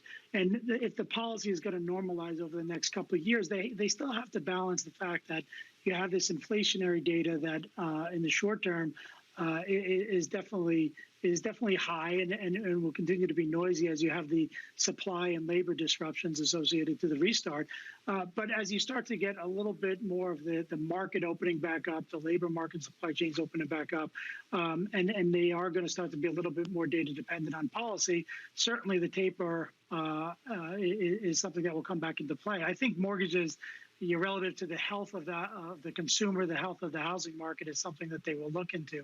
But at the end of the day, when you start to think about that normalization, they have to also balance the labor market, right? And we're still 6+ million jobs short of where we were 2 years ago. And so I think as they balance that inflation as well as getting a normalization of the labor market, they'll still be accommodated from an aggregate policy perspective. Jim Keenan and Nisha Patel, both of you sticking with us as we pivot toward credit in the next segment. Right now, Bloomberg's Kriti Gupta joining us with a look at the stocks moving ahead of the opening bell. Kriti. Well, good morning, Lisa. Europe finally lifting some of those travel curbs. We can all take that vacation that we've been waiting for over a year and a half, helping airline stocks just a little bit. And you can start to see the outperformance is getting paired just a little bit. Those were soaring pre-market. Let's see if it can really keep up that momentum throughout the rest of the trading session. I want to bring to your attention, though, all the price action going on in the tech space, because a lot of that is analyst driven. Starting with Adobe here, analysts very happy with those strong quarterly results, really boosting their price targets across the board. Not doing so well, though, Intel, Micron, both under pressure today. A lot of that has to do, for Intel in particular, with competition from NVIDIA and, of course, from overseas as well. You have Micron downgraded simply because they're saying, well, maybe that memory chip cycle, maybe it's coming to an end. So analysts downgrading both of those and cutting those price targets as well. I do want to show you, though, what's going on with that reflation trade, those commodity exposed stocks, those financials, all in the red, not just today, but all week long. Lisa, this is a really key theme for June. Is that value trade that was doing so well, is this the end of it? Kriti, thank you so much for the deflation of the reflation trade. Coming up, U.S. junk bonds recording their longest winning streak in 5 months, even as the Fed provides a hawkish surprise. That conversation coming up next. Right now, you are seeing softness in futures with about 18 minutes to go, 17 minutes to go ahead of the open. S&P futures off the earlier lows, but still down nearly 0.7% on those hawkish comments about beginning the taper talk. To this week was the kickoff. This is Bloomberg.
Trading revenues coming in better than expected. Everything. Cash, $1.4 trillion of cash. One of the most notable aspects of this report that was stellar.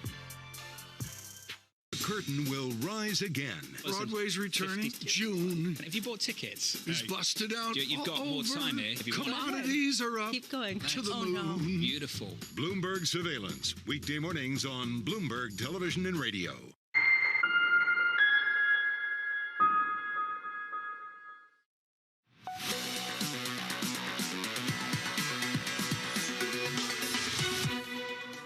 We're effectively in nirvana for corporate credit. Companies had a chance over the last year to load up their balance sheet with almost costless debt. So they did. And what they did is, in effect, put in place semi-permanent, low-cost capital. And now, for the next 12 to 24 months, they're going to see revenue and earnings just cascade at an unimaginable rate. But it's going to get tighter because the credit fundamentals are there, the dynamics are there, and the cash is just piling up everywhere. JP Morgan's Bob Michael expecting the flood of cash to continue into credit. This with credit spreads tightening to fresh lows, post-crisis lows across the board. This comes even as the markets price in a greater risk amid the Fed's hawkish surprise. For more, let's bring in Bloomberg's Katie Greifeld. Well, Lisa, high yield has been an oxymoron for a while now, but even more so this week when the average yield on U.S. junk bonds fell to just 3.84%. That's down all the way from nearly 12% at the height of the pandemic. And it came even as investors dumped about $1.8 billion worth of credit hedges this week. But Lisa, increasingly, you are starting to see investors say, I'm not being compensated for the risk I'm taking here. And you can see that narrative showing up in the flows. If we take a look at the weekly ETF leaderboard, HYG is at the top of the pack there with over $1.1 billion withdrawn this week. Short-term treasuries, they're in second place after that surprisingly hawkish Fed meeting. And Lisa, these outflows on the high yield space, they've been building for a while. If you look at the two largest junk ETFs combined, HYG and JNK, they're on track for their third consecutive week of outflows. That's the longest stretch in about 5 months here since January. So we'll see if maybe we see something to break that streak next week, Lisa. Katie Greifeld, thank you so much. This has been the big question. How long, how tight can some of these spreads go? Nisha Patel of Parametric and BlackRock's Jim Keenan back with us. Nisha, there is this feeling that even though spreads are at post-crisis tights, even though we have the rate sensitivity here, we have this incredible debt issuance, high yield debt still is a sweet spot because you are offered higher yields and we're not at the end of a credit cycle. What's your view here? Do you see more value going forward in high yield? I do. And I think it's all about security selection and really kind of finding the right opportunity. But no doubt about it, I think as you're seeing a curve flattener, you're seeing more opportunity for spread tightening, which sounds crazy enough to say given where spreads are. And the reality is that there's a lot of cash, as we know, in every single market. And the reason why we've seen a lot of the spread tightening, obviously improving fundamentals, improving economic cycle, or being part of an improving economy, there's been just a lot of cash. And that has needed to find a home. And high yield bonds, junk bonds, are really the only source of some sort of income or even spread tightening opportunity for many investors. So I think there's still some opportunity there, especially with the recent news from the Fed. What will be interesting to see is where these outflows that we recently have been seeing out of junk bonds, where does that exactly go? Yeah, and some people actually saying just go to stocks. Jim, if you believe the credit story, why not just go into stocks? Why bonds with spreads at post-crisis tights? Well, we do like equities and think they will outperform, certainly. But depending on what your goals are, you need to have some balance in your overall portfolio. So I agree that the credit markets are on very solid foundation. The environment that we just talked about, you're still in a growth environment. Certainly there's this tug of war about the duration of inflation, or is it transitory or not, or how long it will last, and what the policy response is. But at the end of the day, you're still in a backdrop that is in this recovery.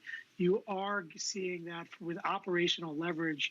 And so earnings, the quality of earnings is incredibly strong. And we see S&P EPS, or earnings per share, going up 200, 210 over the course of the next couple of years.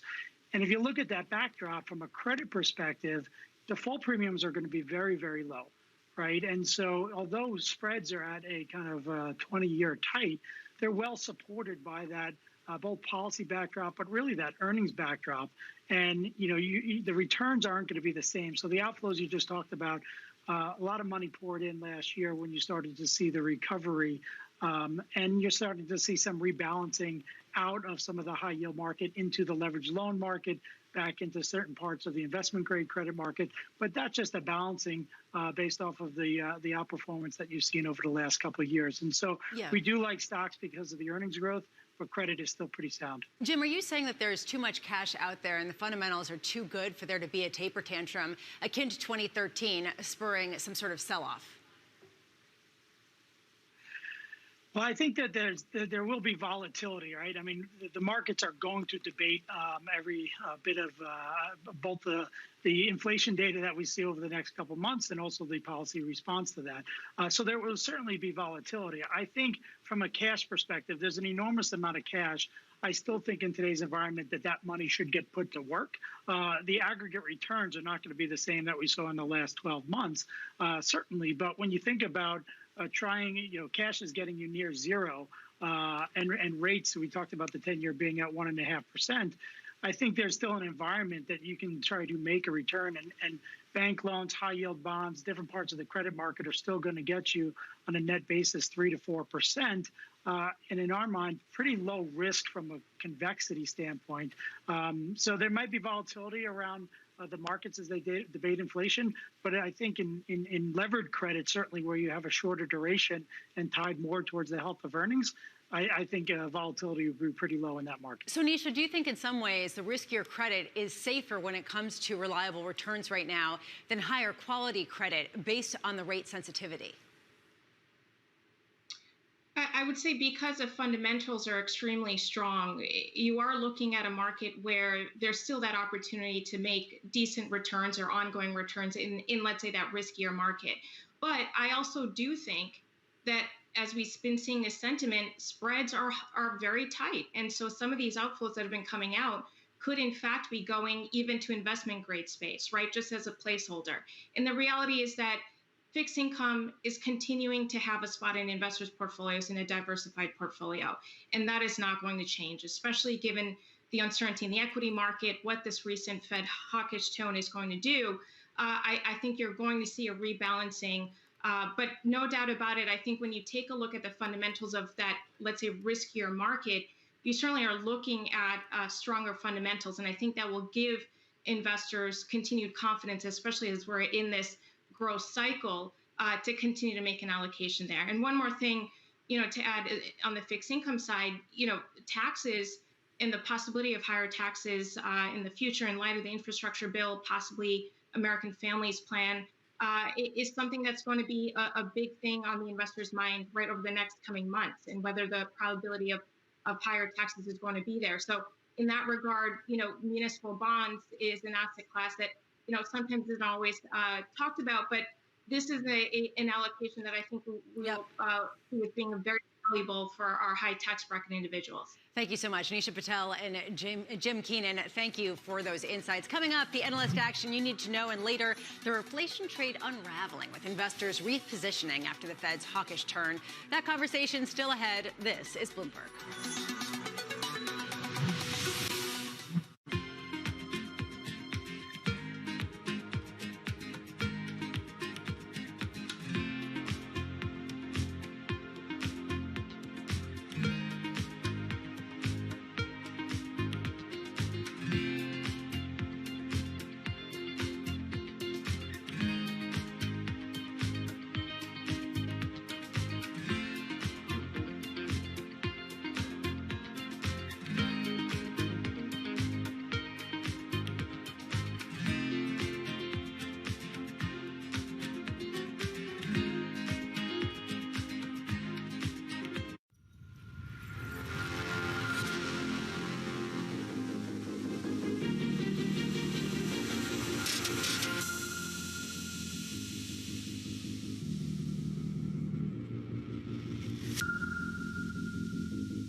valuations, particularly, sort of the technology landscape, have gotten to some pretty extraordinary levels. So I think it's not a surprise. I don't think it's any indication of the beginning of the end, but I do think markets don't like uncertainty.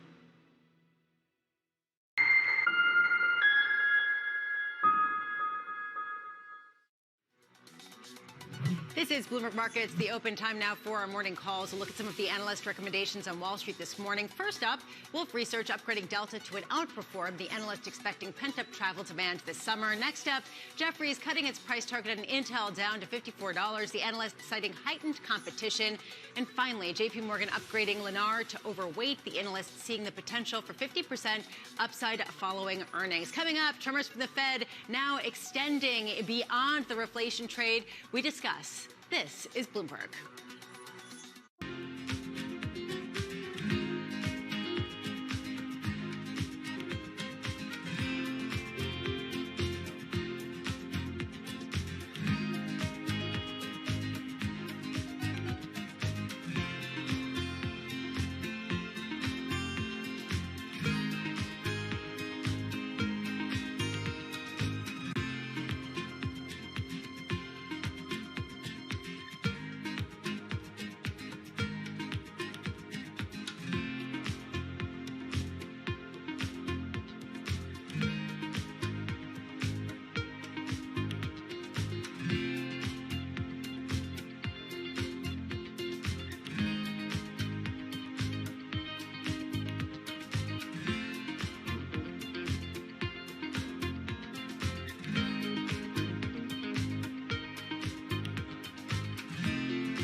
Bloomberg has enhanced search on the terminal to deliver what you need when you need it. Now, you can simply type phrases in everyday English in the command line. Compare financials. Find people. Analyze markets. You can enter phrases or ask questions. What do you want to know today? Ask a question or visit SearchGo to find answers now.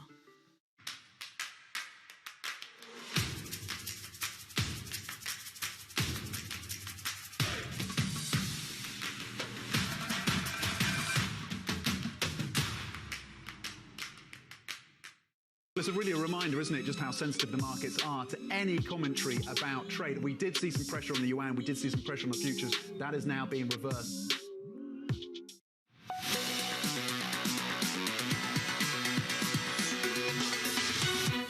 Stocks deeper in the red as we head toward the open. This is Countdown to the Open. I'm Lisa Abramowitz in for Jonathan Ferro. Moments away from the start of trading, and you can see a very clear direction for markets. NASDAQ now down nearly 0.5%. And you can see futures for S&P down 0.8%. The action has been in the bond market off of some hawkish comments out of Jim Bullard of the St. Louis Federal Reserve. You could see earlier yields even actually crept higher on the prospect of tapering sooner than people had previously expected. Now, lower yield curves absolutely collapsing, particularly on the longer end. The gap between 30-year and 5-year Treasury yields narrowing to the lowest since November of last year. Crude off the highest level since 2018. And now we're seeing the dollar revert to its strengthening trend, a 6th straight day of dollar strength. Let's head to the markets desk. Bloomberg's Abigail Doolittle joining us now with the stocks to watch at the opening bell. Abigail. Lisa, before digging into more of the macro picture because, of course, the S&P 500 now down a fourth day in a row, the longest losing streak since the end of February. Let's take a look at two earnings movers. We have the shares of both Adobe and Smith & Wesson popping higher. Adobe put up a big beat top and bottom line. They're also projecting profits that beat estimates. This strength is mainly from their marketing software. The street's bullish. They've raised price targets. On Smith & Wesson, they put up a massive beat. They beat revenues by 24%. They put up $1.70 in adjusted earnings, beating the street by 58%. Cowen is calling it a blowout. Now for that macro picture, it's interesting because there's different tells around the inflation trade. Right now we have the metal movers. Earlier, before the Jim Bullard comments, had been higher. Now a bit of a mixed picture, so reflation really moving out of the way, and that dollar up for a 6 day, as you were mentioning, the longest winning streak in more than a year, taking another bite out of the commodity complex. And that's true, too, for both tech and financials. Where is somebody to hide today? Because you have the likes of Apple and Microsoft down. This, of course, on the prospects of some sort of inflation or reflation, the idea that valuation might hurt. And then the yield curve, as you've been talking about all morning, flattening. That, of course, does not help the banks. So you have the banks as the worst sector on the day, down 1.5%. Definitely a tough start for the markets today, yeah, Lisa. Abigail, thank you so much. That reflation trade, like you've been talking about, the reflation trade unwinding. Cyclicals having their worst week versus growth since April of 2020. For more, let's bring in Bloomberg's Kaylee Lyons. Kaylee. Well, Lisa, this has been a very sharp market rotation out of some of those cyclicals into more defensives, out of value and into growth. As you said, value heading for its worst week relative to growth since all the way back in April of 2020. And really, this isn't just a this week story. Over the last month, the S&P 500 value index is down by about 1.2%, while its growth counterpart is up by nearly 6%. You can see that divergence widening out there on the right side of this chart. And let's just take a look at two of the sector poster children for these groups. On the one hand, you have tech. It is expensive. It is defensives. It is growth. And the other, financials. They're cheaper. They're cyclically oriented and, of course, very sensitive to rates. And basically, they have traded as mirror images of each other. And after a string of outperformance earlier this year, bank stocks have now come back down, while tech has gone up. And the banks, of course, not the only reflation favorite that has started deflating. Stocks tied to commodities have had a really rough go of it recently as well. Copper and gold heading for their worst weeks in more than a year. Grains just had their worst drop since 2009 yesterday. And as a result, you have stocks like Hecla Mining down 11.5% on the week. Barrick Gold, Bunge, Archer Daniels Midland, all under immense pressure, Lisa. Kaylee Lyons, great work. Thank you so much. Wedbush's Dan Ives continuing to bet on big tech, writing, quote, the Fed statement and messaging is very bullish for tech, with an all clear for risk on assets. The fear of a more hawkish Fed and rates rising sooner has been a 10+% overhang on tech stocks this year. Joining us now, Nuveen's Tony Rodriguez and Patrick Palfrey of Credit Suisse. Patrick, I want to start with you and just get your sense of the moves that we're seeing in markets today as people recalibrate to a more hawkish Fed. How much do you expect this to have staying power, a rotation back to growth, away from cyclicals, as the Fed indicates it may hike as soon as 2023? Yeah, so I think generally speaking, the market's acting very rationally. We've seen the 10-year begin to back up over the past 4 to 5 weeks, and that's really when we've seen the growth move into favor and value really rotate out of favor. The question ultimately for that trade is, where can interest rates go from here? If you expect them to move higher, as we do over the course of the year, value is likely going to continue to work. The thing, though, is what investors need to keep in mind is much of that trade is already behind us. You know, the bounce coming out of the crisis has been captured in a lot of sense. And what we're fighting for here is incremental gains in this sort of value trade. So we think it still works, but going forward, it's going to be more and more difficult, just given perhaps some volatility in interest rates and ultimately the direction they need to go. Volatility in interest rates, perhaps. There is a question of the yield curve, the gap between longer-term and shorter-term Treasury yields. This really has foretold the outlook for banks for a long time. Tony, can you weigh in on whether you agree with Matt Hornbach, whether you agree with Jim Keenan of BlackRock, that we will see more curve flattening, actually, against the consensus earlier in the year, as the Fed indicates it will taper its monthly bond purchases? Well, good morning, Lisa, and good to be with you. I think we would agree with that when you're looking at, for example, 2s, 10s, 5s, 10s. The belly of the curve is going to kind of reset to now a slightly more aggressive Fed, and people are talking about a hawkish move. We would certainly characterize it as moving in the hawkish direction, but we would actually characterize it really as the Fed kind of marking the market and being less dovish. So when we talk about, say, 10s, 30s, which already has reversed quite a bit, flattened quite a bit, there I would be more reluctant to say we expect any further flattening on that part of the yield curve. But certainly where the Fed controls a little bit more of the activity in that 2s, 5s, and that has really been anchored by the belief that the Fed was going to be waiting into late 23 or into early 24 to tighten, that clearly has to reset, and we think you'll see some continued flattening there. So if we do see continued flattening, Patrick, how can we see the banks continue to rally? I think in a lot of ways, if the curve continues to flatten, banks will find a little bit of a rough patch. There are several things they have going for them right now. The valuations remain extremely favorable. The crisis in terms of what they've reserved in anticipation of bankruptcies haven't shown up, and that can ultimately be released. And I think they have a lot of capital on their balance sheets, both for any potential issues, but also to release to shareholders. So there's plenty of catalyst there ultimately to drive financials forward or banks forward. I think, though, at the end of the day, the interest rate backdrop, if it should have remained flat, would be problematic, absolutely, for financials. And Patrick, how problematic could it be, given the sense that you also are seeing warnings out of the likes of JP Morgan and Citigroup that trading revenues are going to come down to more normal levels, and that we're not seeing necessarily the loan growth that they would like to see? Bank of America saying that medium-sized and small businesses are not necessarily taking out lines of credit in bulk. Mm-hmm. So I think ultimately what I took away from the Fed's comment is we're beginning to move towards the middle of the cycle. We're not there, certainly, the middle economic cycle. We're not there. But this really marks the return to middle economic cycle playbook, one where the Fed begins to remove liquidity. And it's an environment where financials are okay. They do fine. They're not laggards. But some of the components which we've relied on for the past 12 to 18 months, be it the bounce in profits from trading activity, from a favorable interest rate backdrop, are going to become incrementally harder to ultimately derive future benefit from. So there are other areas, as I mentioned earlier, where financials can work, but some of those growth engines can't last. They're not designed to last. Market volatility has come in, so we wouldn't expect trading activity to remain as it was over the past 12 months. Interest rates are going to flatten. It's going to be an incremental headwind. Tony, just to sort of put a bow on this, if longer-term yields continue to decline as a result of Fed tapering, this is actually counterintuitive. Some people thought if the Fed stopped suppressing bond yields with purchasing the securities, that bond yields could actually rise. If the yields actually fall, who suffers? Which areas within fixed income will see the biggest negative effect from a Fed tapering? Well, I mean, our view would be that you're not going to see a decline from here in rates, that you are just going to see a very slow, modest rise in rates versus maybe some of the fears that were out there if, in fact, the Fed was going to keep their head in the sand and not kind of move forward their tightening, that we might get inflation to get out of control. You might see a really significant rise in rates, which would be very negative for all risk assets, from equity markets to fixed income credit markets.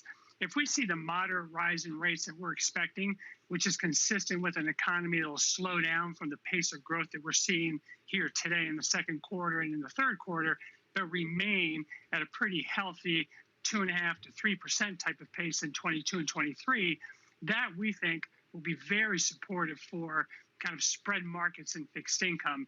The mortgage market will maybe suffer a little bit from a liquidity perspective, just because we do think the Fed taper will take place in 22, and we do think they will sequence it to first taper their mortgage-backed purchases, followed by their treasury purchases. So again, you can see some liquidity headwinds there. But overall, if it's done in a methodical kind of medium-term framework, which is what we expect, we don't think that the taper is going to be a significant drag to fixed income risk assets. All right, well, all 11 sectors in the equity market in the red, with Friday's witching day today adding fuel to the volatility fire. Let's head back to the markets desk. Here is Abigail Doolittle. Abigail. Lisa, it does certainly sound a bit ominous, triple witching. And this is, of course, when we have stock index futures, stock options, and stock index contracts all expire at the same time. It can create volatility, but even more so, it creates big volume. Now, today so far, volume is well below average, as you can see toward the right-hand side of the screen.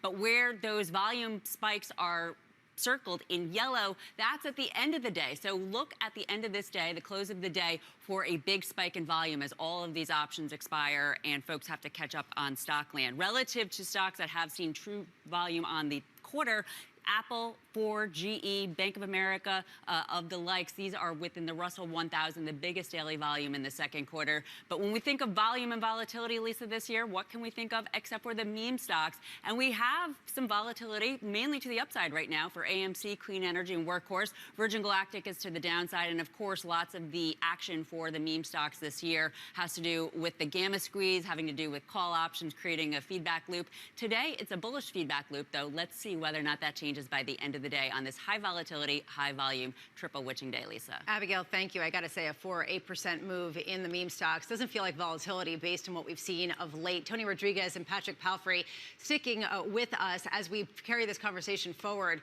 A really interesting day, a sea change perhaps in the Fed policy stance. Coming up, the EU lifting travel restrictions for U.S. residents as the global reopening process accelerates. That conversation coming up next, and this is Bloomberg.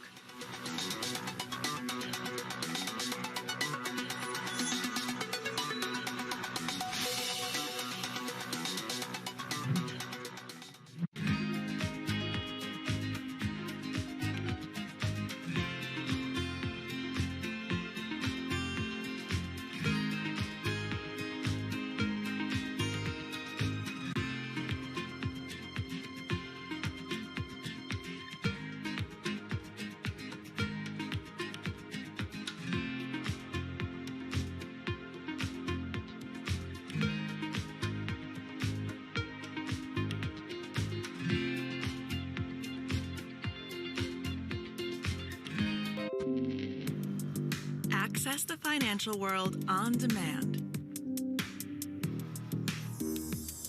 Hear from leading economists, policymakers, and industry experts via live and on-demand webinars, only from Bloomberg. Start exploring to see what's moving the markets. Visit Bloomberg.com/webinars. We've sadly lost 12,000 premises across the sector as a whole. We lost about 330,000 additional staff in terms of headcount through the pandemic. It is a gradual road to recovery, but I am feeling much more optimistic. The positive response we've seen from consumers in returning to eating and drinking out, even outside, has been very welcome. And of course, we're not out of the woods yet, because we know that about 20% will struggle to reopen with social distancing restrictions, and every day that they are closed makes it less likely that they'll be able to reopen. So I think you will see continued business failures within hospitality over the course of the next year. Well, I think the government support has been unprecedented. Equally unprecedented is the hit that hospitality has taken. So we do need the government to look at a solution on rents, which is going to be critical to recovery, a recapitalization strategy to tackle the levels of debt that these businesses are going to come out of the pandemic with. So this government support, fantastic, has allowed us to maintain a large number of staff that we would have undoubtedly lost along the way had we not had furlough. But furlough actually is costing the businesses to implement at the moment, and the costs of staying closed, the industry is burning through £500 million a month in ongoing costs.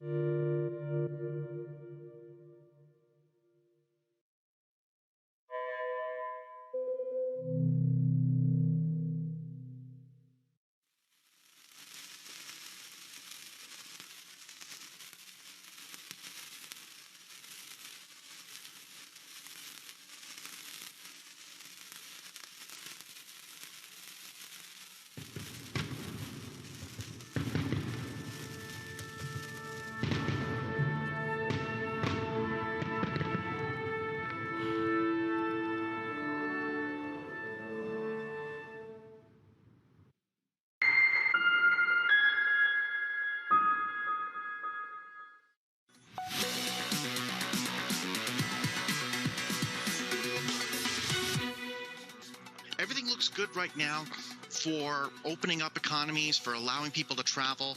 The general public